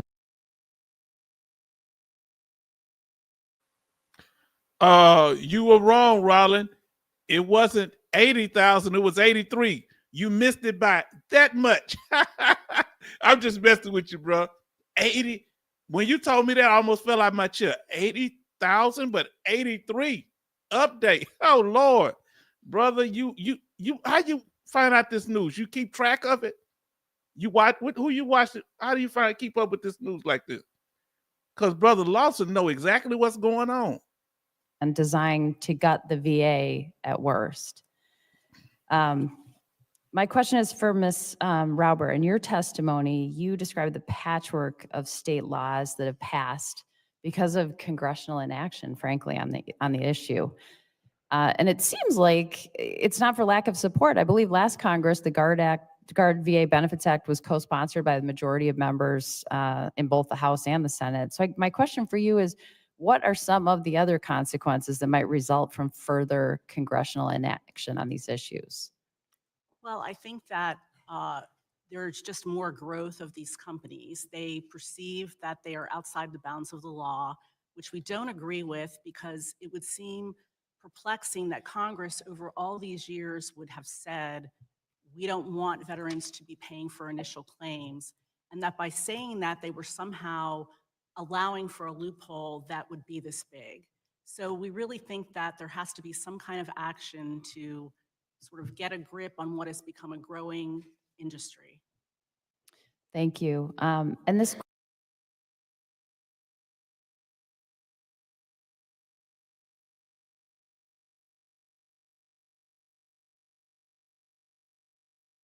I'm sorry, family. Family, I want to thank you. I think this is the first time that we've had 20 likes before the live stream ended. We have 20 likes, family, before the live stream ended. I want to thank y'all for that. That means a lot.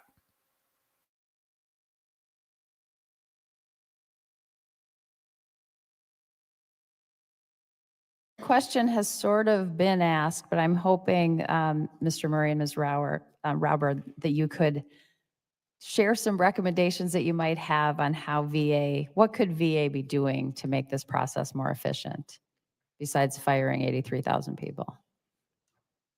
And we think that would be harmful. What they have been doing, as we've seen, the backlog for claims cases, how long it takes, I believe it was about 146 days a week ago. It's slowly decreasing. The stories of claims taking 3 years to adjudicate is a thing of the past. We want to see that continue. So continuing to hire people at VA to review those claims to hopefully make it faster. We also would really appreciate things like adding additional resources to like our county VSO system. Right? There are plenty of states around the country that do great things. The Texas Veterans Commission is a great example. Not every state does that. We can here push out great resources to help other states do that so that there are so many more resources for veterans to show up and to get that help they need. I had a bad experience with the Texas Veteran Commission. Maybe it was just the person that was helping me. I had a bad experience, gave them all the paperwork they act like to turn in, then come find out they didn't turn in nothing. But that was just my personal experience. And if I could add, in 2017, President Trump signed the Appeals Modernization Act, and that was the product of a lot of collaboration between Congress, VSOs, stakeholders, and it actually has made a lot of changes to the system that have greatly improved it. And I know this subcommittee is looking at even further improvements to the AMA, some things that need to happen, and we wholeheartedly support that and would love to, maybe get some of these issues passed so we can actually dig in on some of the meat of those. Appreciate those answers. Thank you so much. I yield back, Mr. Chair. Thank you, Dr. Morrison. Mr. Smith, do you believe that a veteran should be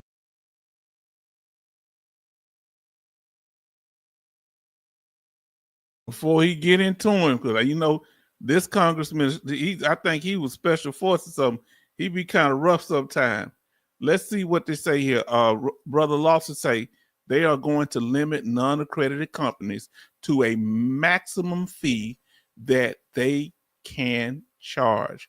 I think that's going to happen. Either they're going to make them get accredited or they're going to limit it to the maximum fee they can charge.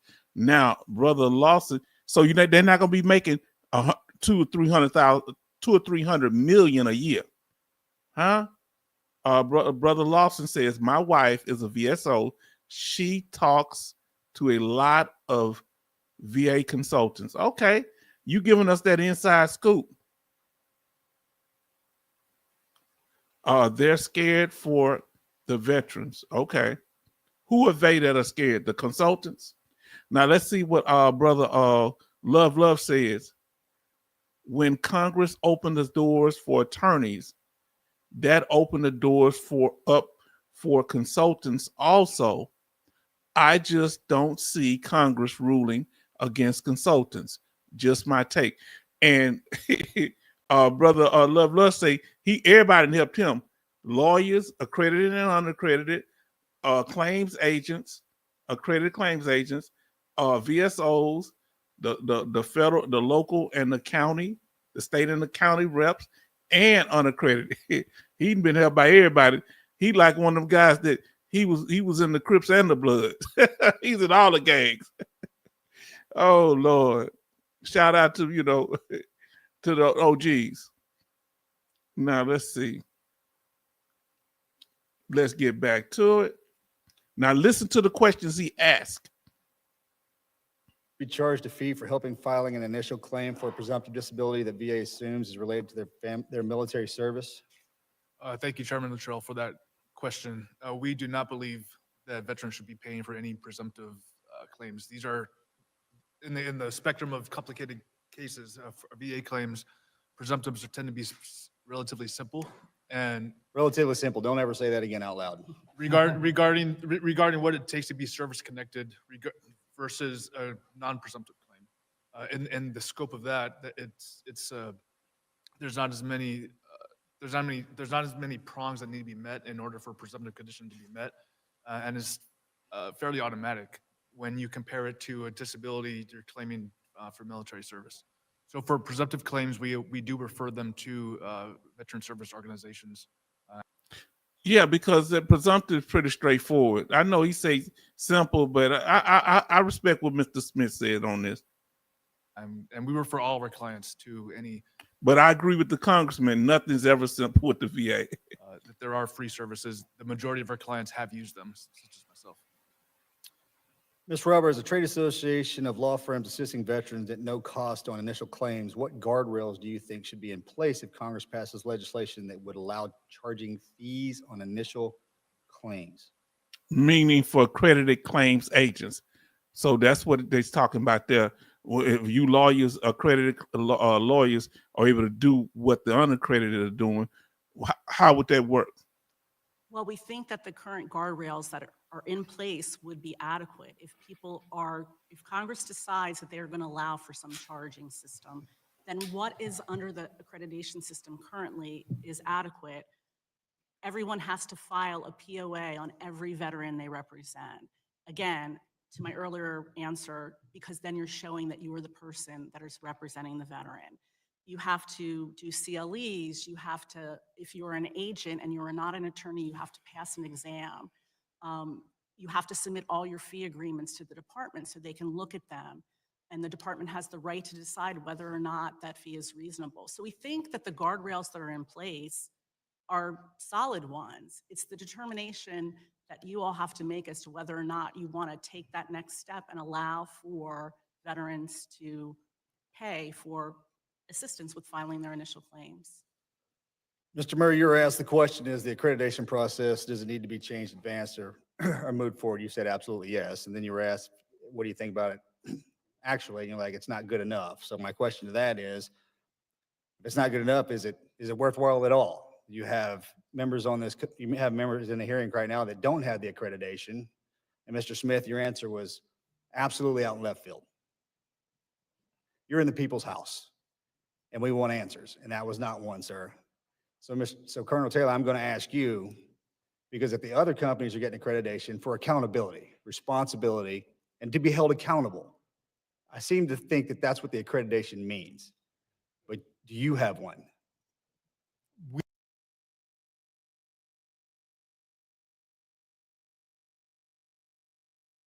Let me finish this question. I'll get to your comments. We believe, Does your company have, is your company accredited? we are not accredited right now. Okay, so you're going to need to tell me why you are not, because as the ranking member asked, there is a process and thousands of companies have gone through it. And in my interpretation, it just means you don't want to be held accountable if anything happens. Now I want you to listen to his answer. This is the climax of what's going on here. You in the movie, this is when it reaches, listen to this. The smooth talking colonel. Which the accredited agencies are going to be called to the carpet. Tell me why is the process skewed, flawed in a way that you haven't done it? Because I've heard you say in your testimony that you plan on it. How long has your company been under active? We've existed since late 2017. 17, okay. Man. You may answer. Yes. Under the current accreditation rules, we are obviously not allowed to charge a fee to assist with an initial claim.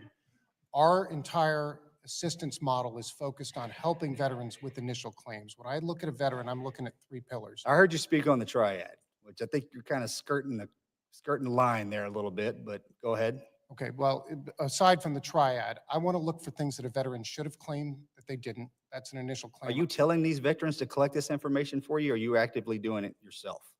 The veterans have to provide the information to us, just- and then we help them develop it from there. Just over the phone. You're not touching anything. You're telling them you got a guideline you're reading off of, like, hey, this is what you're going to do. I'm trying to find out why you're not wanting to become accredited. We want to become accredited, but No, you don't. You don't, sir. Yes, sir. Unless I'm absolutely missing something, because the organizations that are sitting to your left are. In 2017, as you said, tell me why. Because under the current accreditation limitations, we cannot assist with initial claims, and that's where we believe the veterans need the most assistance. Bingo. Initial claims, that's when the veterans need the most assistance. Bingo. That's when they make the most money on the initial claims. Because if the initial claim is denied, whoo, you can help more people with initial claims because they want to get it over and done. And once you have an appeal, that means it may be some mistakes made. They trying to get it right the first time. Make more money, and I ain't mad at them. I'm just saying.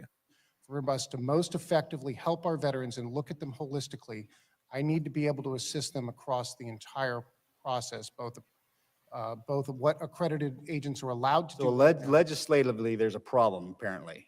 Yes, sir. So that's something that you're asking us to fix. Yes, sir. And Ms. Robert, I would assume you would disagree with that statement. So you hear that? He's saying you better change the rules before we come in and get accredited. I told you I wasn't lying. Or Mr. Again- Murray? Again, this is Congress's decision about initial claims. Congress listens to the people. We are elected by the people. We're here to do the people's work. Our members are accredited and help veterans typically after they've been denied, because as I talked about earlier, there's an appeals process. So veterans have a lot of choices to make when they get in a denial. That is typically when agents and attorneys have been involved in the process. A lot of our members do initial claims pro bono for free. So it's just a different way of representing veterans. But again, our members are accredited and are putting their names out there to say, we represent this veteran and we will be held accountable for it. Mr. Chairman, I would, the VFW's position is exactly that everybody can get accredited. If Ms. Robert and the other accredited agents and attorneys said, we want to talk about extending fees within the current system, we are here for that. But right now, people who are operating outside the system, refusing to get accredited, are saying you must change it before we start following the law. We do not agree with that. Thank you, Mr. Murray. I apologize. I went over my time. Mr. Pappas, sir, we're going to move into closing remarks. Would you like to close out? Please do. Right, closing. Well, I want to thank our panel and certainly all the veterans that are in the room here today for this important discussion. I see this problem as one of veterans being taken advantage of in our country, and us needing to insist on some basic guidelines here in Congress, yes, to prisons, and ensure that they are able to seek the help that they need and successfully obtain the benefits that they all deserve. Now, I think there's some in this room that we've heard from that think the problem is their company is not able to make as much money as they possibly can on the backs of our veterans. And I just fundamentally believe that our veterans shouldn't be a profit center. There should be penalties for those who are violating the law and ripping off our veterans. And if companies believe that they're not violating the law today, then there's no reason why they shouldn't welcome some additional teeth in the law and some oversight by VA. So I think that the GUARD Act is pretty straightforward. And I also think that there was a lot said today about choice. We should be taking steps to bolster the choice that veterans have. We can do that by encouraging the hiring of more county veteran service officers, by supporting VFW and other organizations in the work that they do, by strengthening the accreditation process to ensure that more can come into the system under that umbrella. And ultimately, and this came out today, working as hard as we can to Meaning he wants the veterans to choose from within the system. strengthen VA's response times and their customer service for the end veteran to alleviate that frustrating process that so many endure. So I think that we've got an ability to work this through, and I hope that we will continue to engage the veteran community ultimately in the work ahead on this subcommittee. So I just thank you for the opportunity to hear these bills today. I think this was really instructive for us. I yield back. Thank you, Mr. Pappas. You know, the VA, it's not a perfect machine. It's not. It's big, it's bold, it's beautiful at times, and it fails at times. And I don't mind wire brushing it and calling everything out. But the VA, it's ours. And I'm looking at the 100+ people sitting in the room with us today. It belongs to us. We dictate how it should be operated. Now, these two pieces of legislation are amazing. Yes, the veteran has every right to pick and choose exactly who moves their claims through. Colonel, Mr. Smith, 100%. They do. They have that choice. They earn that right. They put that uniform on, they can make those choices. Because yes, they do go to the VA, and the VA has failed multiple times. We hear it every day. It's no secret. We're trying to build out that infrastructure in order to handle us. And we are a very complicated group of individuals, especially the Marines. We will not let any organization take advantage of the most cherished asset we have in our country, which is those individuals on the dais and sitting behind you and amongst every other state in the country. And I hope I'm very clear on that. So as we talk about this legislation, full committee, what we will do, because we shouldn't be having this conversation. Now, if we messed up legislatively in the past, it's because we're listening to you. And we're listening to you right now. Now, it is our job on the subcommittee and the committee to fix this problem.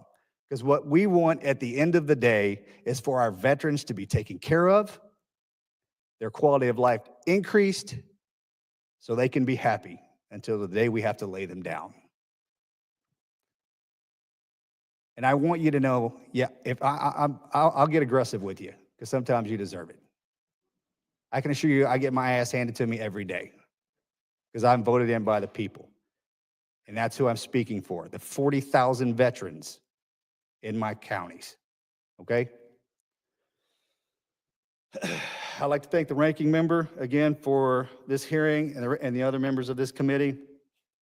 I ask unanimous consent that the statements for the record we have received today be entered into the hearing record. Hearing no objections, so ordered. I ask.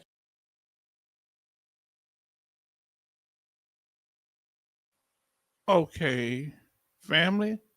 That's it on that. I appreciate y'all patience and hanging. Let me catch up with these these chats. I appreciate you. I appreciate you. Let me get this back on here. We did that. Now, if y'all can't stay, I understand. But the sixth thing that we're going to talk about is the claim shark. Now, I want y'all opinion on this. Which one did you feel that were claim sharks? Do you think any of them were claim sharks, or do you see them as veteran consultants? Where you stand? Out of the three that spoke, the Colonel, Mr. Smith, and I forget the other man that were unaccredited. Where do you stand? Are they claim sharks? Are some of them claim sharks? Or are they just veterans trying to help veterans? Because all three of them are veterans. Let's continue. And one thing I do not like, any kind of consulting agency that asks for the veterans login information. Do not give anybody do they request that? No. Now, is the VA helping veterans, or are they just gatekeepers? They just guarding the gate. Now, recap, we talked about it. We went over it, the accreditation and the VA claim representative. We went over, it wasn't the Guardian Act, it was the Guard Act. And the Plus Act, regulation or conflict of interest. We went over what was the bone of contention, the initial claim, and making that money off the initial claim. We went over representation, your choice or the VA choice. The Congress want to make it the VA choice. Now let's see. I'm gonna catch y'all chest now. Roland say some are sharks. Okay, what made you think they were sharks? What did they do that stood out to say, you know what, this kind of slick? Do y'all think that the Colonel, veteran guardian, do you think they were shark? Do you think Mr. Smith, the one that had it with his wife, he spoke a lot, him and his wife were veterans. Do you think that his organization is sharks? Do you think the one that was in the, I think he was in the Army and the Navy, or Air Force and the Navy, the last one, he didn't speak as much. Let's see what he say here. The biggest companies wasn't there, consulting companies. No, they were there last time. One of the biggest ones was Veteran Guardian. Let's see what they say here. Let me get back up here. I got to catch my brothers. So please forgive me for not let me catch up on these here, and I apologize. Brother Charleston says, one thing led to another. Lawyers started this consulting term to practice in other states. That's a slick one, because they can't practice in another state as a lawyer, but if they're consulting, they can. Look at Mr. Charleston's peeping game where they don't have license. So everybody else is pig. Look at the pigeons have come home to roast. Come on, talk about it. Now, then we got Brother Love. We're going to get through this here, family. We're going to speed it up here. There should be a fat fee for services. This is from Love that will put a stop to the claim sharks and consultants charging too much. Then we got Brother Lawson say they are getting $90,000 from the IRS by April. Man, I thank God my family already filed their taxes. Now Love say service organizations, VSOs, get paid from the VA. Yes. Why aren't they being cut? Why aren't they cutting the VSOs? If they cutting veteran, if they getting paid too? Why don't cut how much money they give them? Roland, Brother Lawson says sorry after April the 15th. Okay, it's after April 15th. Love say I watched Congressman Trail before. Yeah, I read that one from you. Now, Love say my take, just show how VA claim process is so bad. Everyone popping up to help the veteran and take advantage of the veteran. Come on now, talk about it. Now, Love say we all know the VA has failed in claim process. He said amen when Cottrell spoke up. I think he agreed, Combat agreed with him when Congressman Cottrell, when he was in Special Forces. Now, Love, the one that was moderating. Love say, my take, I see all of them being both. Okay. Now, Army George says the biggest company wasn't there, consulting company, that's true. He say some are claim sharks. I'm almost caught up. And then Love say VA just don't care. As you see, the VA was not there. But they say they're getting cut, so they couldn't have made it there. That's what some people saying. Now, listen to what Brother Charleston says. He said, I didn't see any sharks. No worse than lawyers. What's in the name? That's right. He say he don't see the lawyers as being any cleaner. Oh Lord, you must have had a bad experience with some lawyers, because he don't play with no lawyers. He know history on them too. They used to use that word consulting to practice in different places. Okay, I learned something now. Now, family. Let's check up on VA law. We're going to be moving kind of quick. If you can't stay, I understand. I'm going to check to see if there's any update on VA law on va.gov. No update. So we're going to leave that one alone. Let us continue.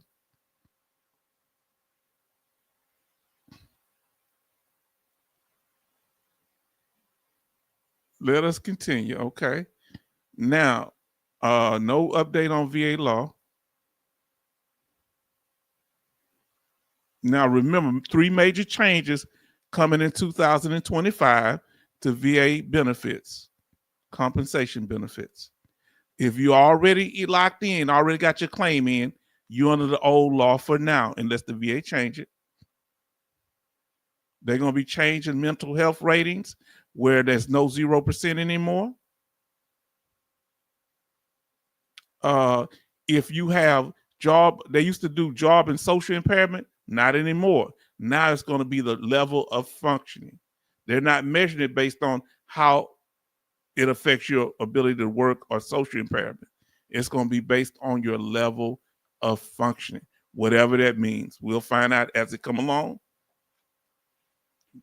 The other changes is the sleep apnea. They're going to change the rating for that. Let me get this music back on. I do apologize. Let me see. Let me get this music back on. Let me see. All right, here.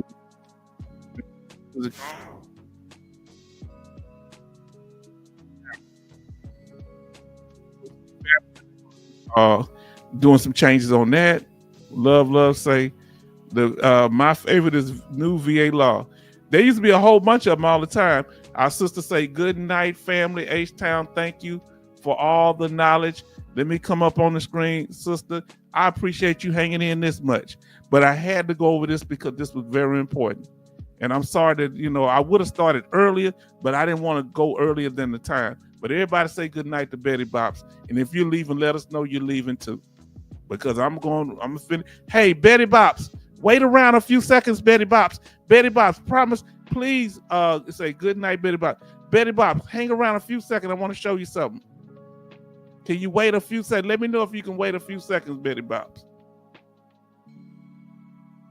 We're going to keep, oh, Lord.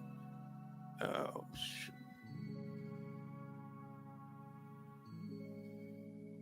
Let me know if you can stay. I want to show you something, Betty Bops. Betty Bops, if you can stay for a few. The VA law, let me go on to it. This is what I'm going to do, Betty Bops. Just for you, okay? We're going to do we're going to do the veteran news. National, okay, here we go. Okay, I didn't pull that up right. Hold on, give me a second. All right. Okay. Now, here we go. Tinnitus is the next one. I hope you still here, Lady Vet. You about to have a treat. This is for y'all to honor all our female, our women in Women's Month. Let's talk about the news. What's the news?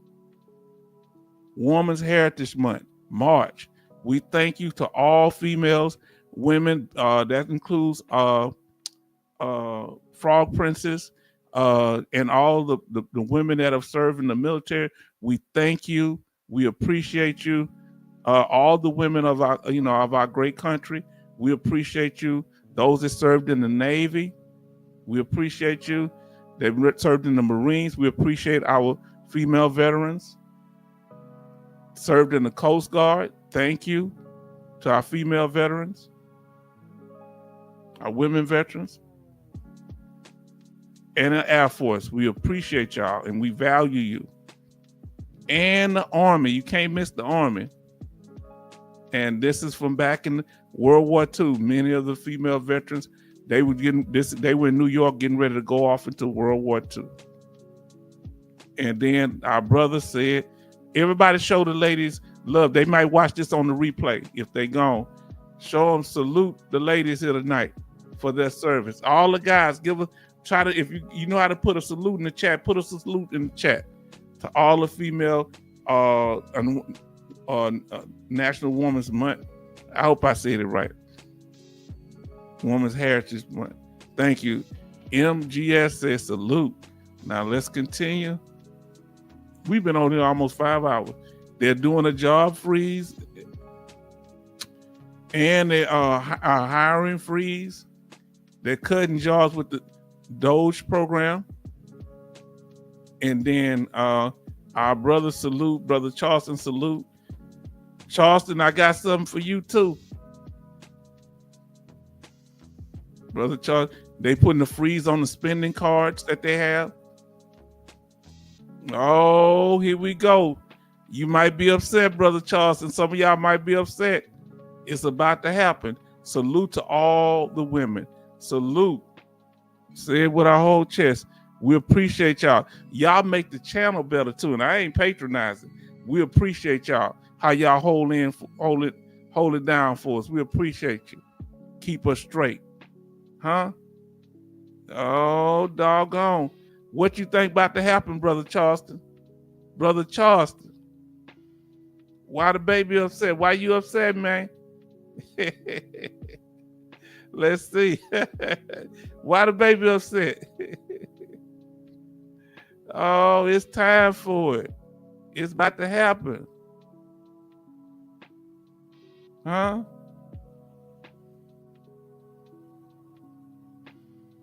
Let me pull it up here. Let me get that up. Let me get it up. But those of you that can make it, if you gotta leave, I understand. But it's time. You say what time for what? You say, God bless, folks. Thank you so much. God bless. Okay. And he say, God bless. Folks, yes, indeed. If you can't make it, I understand. We've been on here almost 5 hours. Now, look, what's time? Why the baby upset? Why the baby upset, brother? Huh? It's time for Dougie Talks. Brother Charleston coined the phrase, you got Dougie Talk. He gonna make it all right. He wasn't there at the meeting. They kept asking about him. He gonna speak to you now. He gonna tell you what's going on.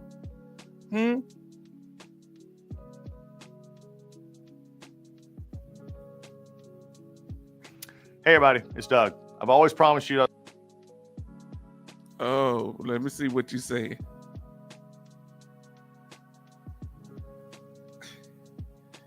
Look, I told you, brother, that Brother Dougie gonna make it all right. Huh? Let me turn off the music. Brother Dougie gonna make it all right, Brother Charleston. You just have to believe. He's like a used car salesman. He's moving, he's slicking in motor oil. Oh, let me see where I'm at. Okay, back there. He said, oh, let's listen to brother. He's armed. You out of control. Let's see what I haven't watched this, so I want to see it in real time. We're gonna see what Dougie's saying about the situation. Those of you that can't stay, I understand.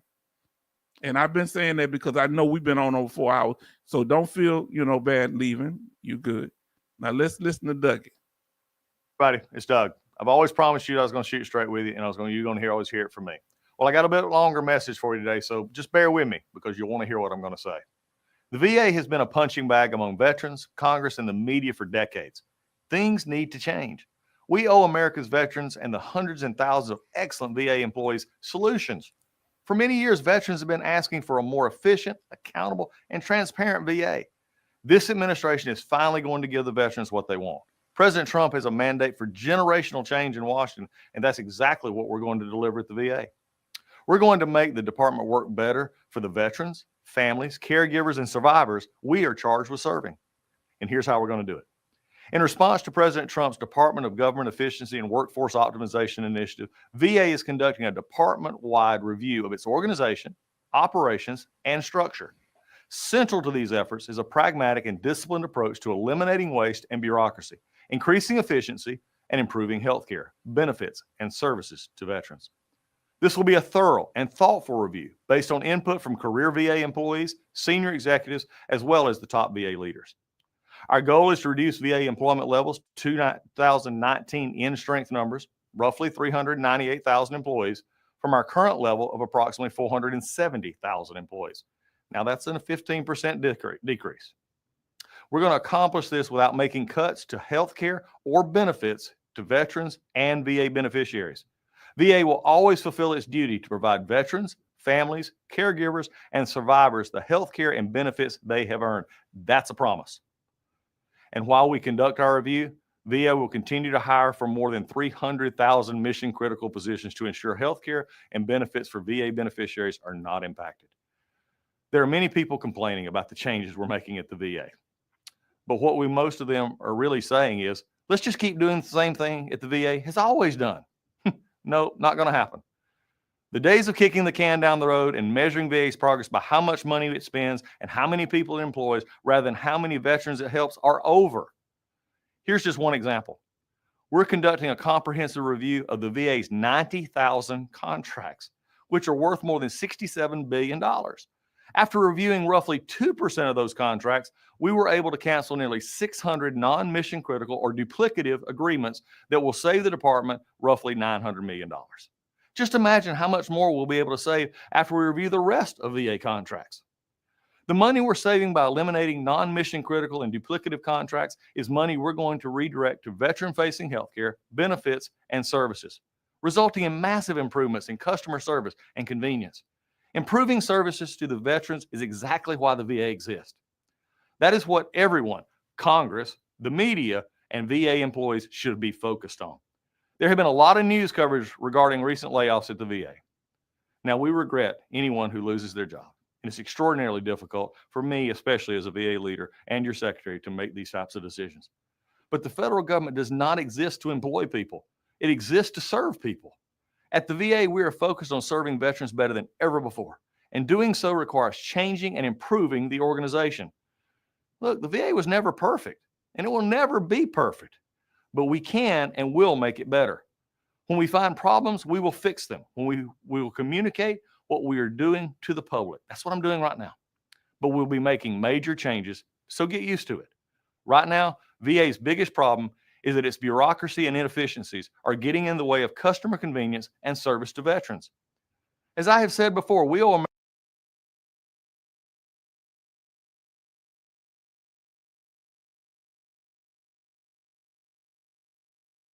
Fair use. I meant to say fair use, fair use.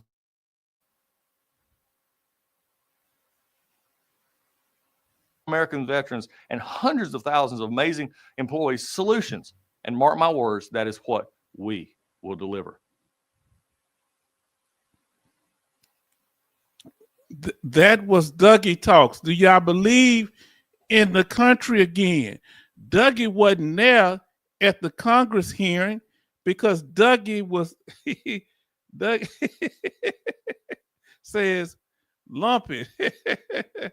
Let's see. He said, yeah, just get used to it. I don't like the way that sounds. Wow.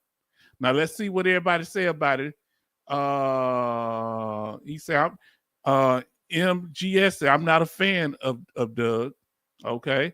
Brother Lawson say he's a preacher. He's either a preacher or a used car salesman. He's a smooth talker. Now, Brother Charlton say, that's where the 80,000 jobs, yeah, that's where they went. Then Brother Rollins say, we are moving to community care. But what that got to do with the VA regional office, them cutting so many people in the VA regional office. Now, Dougie said, lumpy, just sacrifice. Yeah, let's go. MGS says, hey, yeah, just get used to it. I don't like the way that sounds. Neither do I. But he's talking smooth. Hey, he's a preacher from what to say. So he can't be trying to do us wrong. He's supposed to be a man of God. Now, family. So let's see here. So we done the Dougie Talks. And we did that. Fair use, fair use. Now we're going to talk about, this is going to be about 2 minutes, about a minute or two, if less. Non-citizens and military service. I want to make a quick point on this, and then we're going to move to the end. We're going to close out. We're going to go through the last little information. You say, just talk politics as usual. Cuts is harm, everyone, including the claim process. Yeah, if they having trouble helping people now at the VA, okay, too many cuts for sure. He say get used to it. Did he actually use that terminology, family? He actually said get used to it. I hope he wasn't that callous. Now, I had stepped away for a second. I hope Dougie didn't say that. Come on now. Oh, no. Oh, no, man. Come on. I'm at the. Oh, Lord. I'm gonna have to play it back again when I get it when I'm through. Cause y'all trying to turn me against Dougie. Dougie a Southern man. Oh, not you, Charleston. Charleston, you gotta ask the girl. Oh, yes, he did. This man put it in all caps. Oh Lord. I thought maybe y'all misheard him, Lawson. But Charleston has to make a point to let me know that yes, he did. Oh man. Everybody's saying it. He said get used to it. That is extremely insensitive. Oh, all of y'all said he said clear as day. Wow. It say Buckwheat got shot. Oh man. I thought I could clean it up. Y'all not gonna y'all just rubbing it in because I like Dougie and y'all trying to turn me against Dougie. Y'all trying to change my view of Dougie. Man, that affect the way I see it. Now listen to this non-citizen and being in the military. This is a cautionary tale, and I want y'all to be understanding.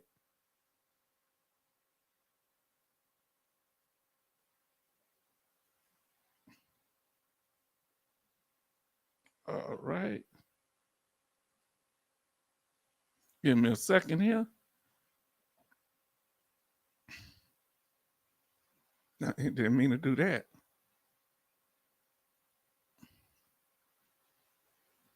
Now this one here,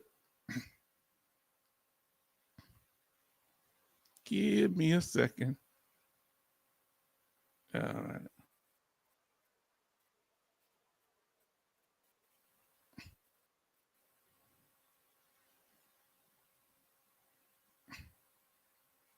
So now listen to what happened with this couple. He say H-Town, I said it was hate vets. Wow. Yeah, he did. Hate vets. Now he say at least he's being honest. Yeah, honest, harsh person. I don't know if that's gonna make it feel better, but at least he's being honest. Now, here we go, family. Let me get this up here. Now listen what happened dealing with a non-citizen, but he was a veteran who served his country.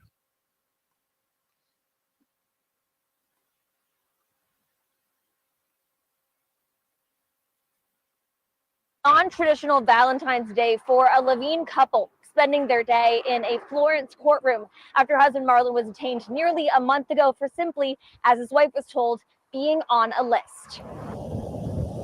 Marlon Paris and his family hoped he'd never see the inside of this immigration detention facility in Florence. But 2 days after President Donald Trump was sworn in, here he was, one of the first to be detained under the new administration. 5 or 6 unmarked SUVs that threw on their lights. He called me and he was like, I think ICE is detaining me. And I'm just like, what? The Levine man has been in the U.S. for nearly 30 years, arriving as a minor, according to his wife, Tanisha. On his way to pick up some cash at an ATM, Marlon found himself in handcuffs. Tanisha simply told Marlon was on a list. What list?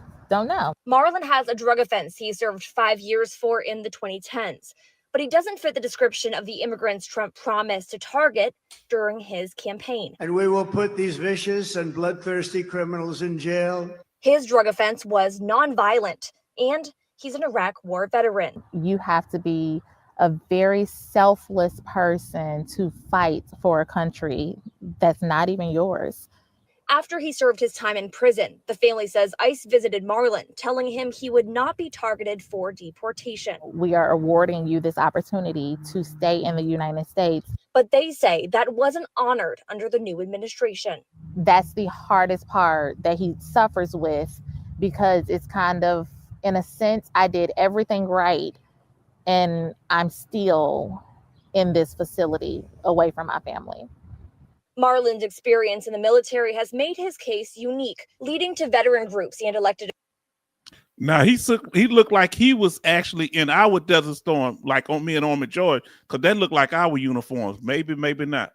Officials like State Senator Catherine Miranda to search for answers. He has a legal residency, and so he should not be on alert. Tanisha and her and Marlon's blended family, hopeful, but preparing for the worst.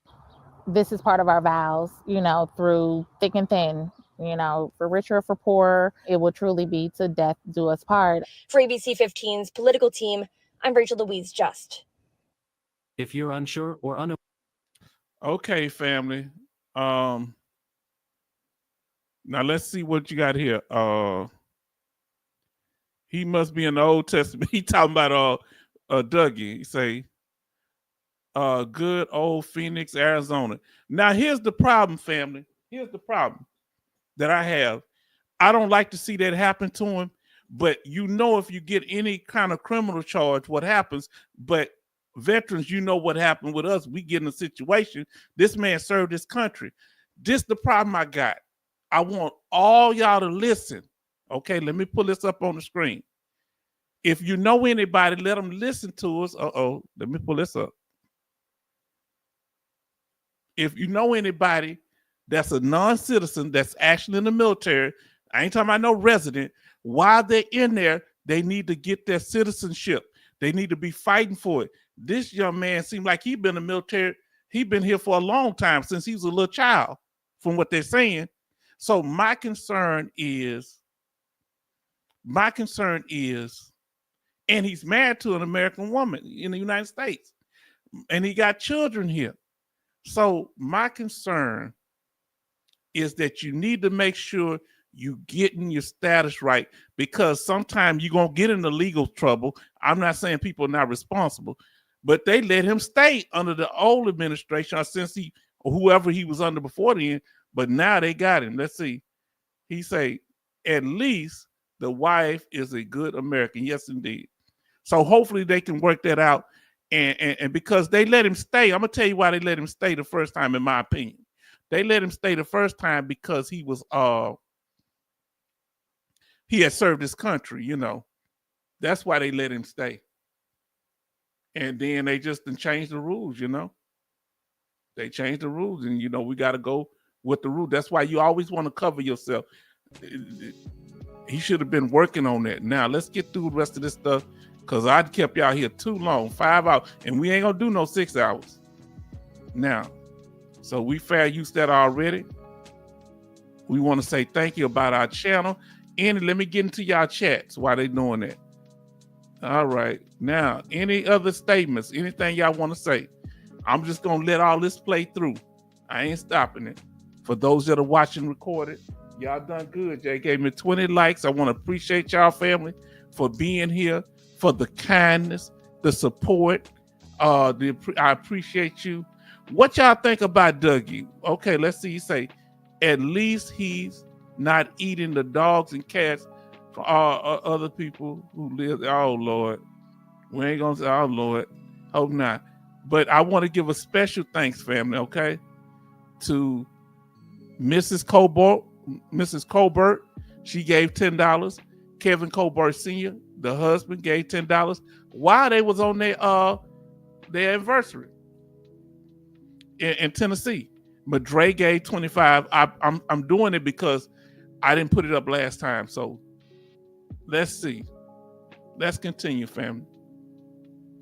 Smash that like button if you haven't, and we're just gonna let it play through. Share the program, because you know we do it like nobody else. Like Keith Sweat said, and subscribe if you're sitting in here. And here's some of the any other statements y'all got. Come on, talk to it. Go watch our veteran federal job preference, Champ VA. We did one on Champ VA. Come on, family. We did one on the Doge stimulus check, $5,000. We did one on the factors affecting 100% permanent total, 6 factors, VA educational program. Come on, family. We did it on you going to jail, you know, what happens. And we did it on the concealed carry as a veteran.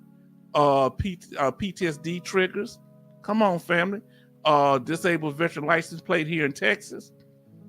Our library, please go back to the library and start watching some of the videos. Get my views up, family. We doing good. We going toward 2,000. We want to hear from you. We heard from you. We moving on with it. Now it's the after party. We almost done, family. I got a question. How's that weather where you at? And what's the temperature? What's the weather? It's snowing or whatever. And what's the temperature? And we gonna get on up out of here. Family, we've been on here 5 hours. Thank you for your patience. Thank you for your kindness. And we appreciate all. You hear what I'm saying? So, Brother Lawson, thank you for your being here. Thank you, Brother Charleston, for your continued support. Even though you kind of be hard on Doug, I'm gonna let you make it. MGS just coming in. He say he bringing Old Testament. Y'all got jokes talking about Dougie. He said, okay, yeah, he's ruthless with it.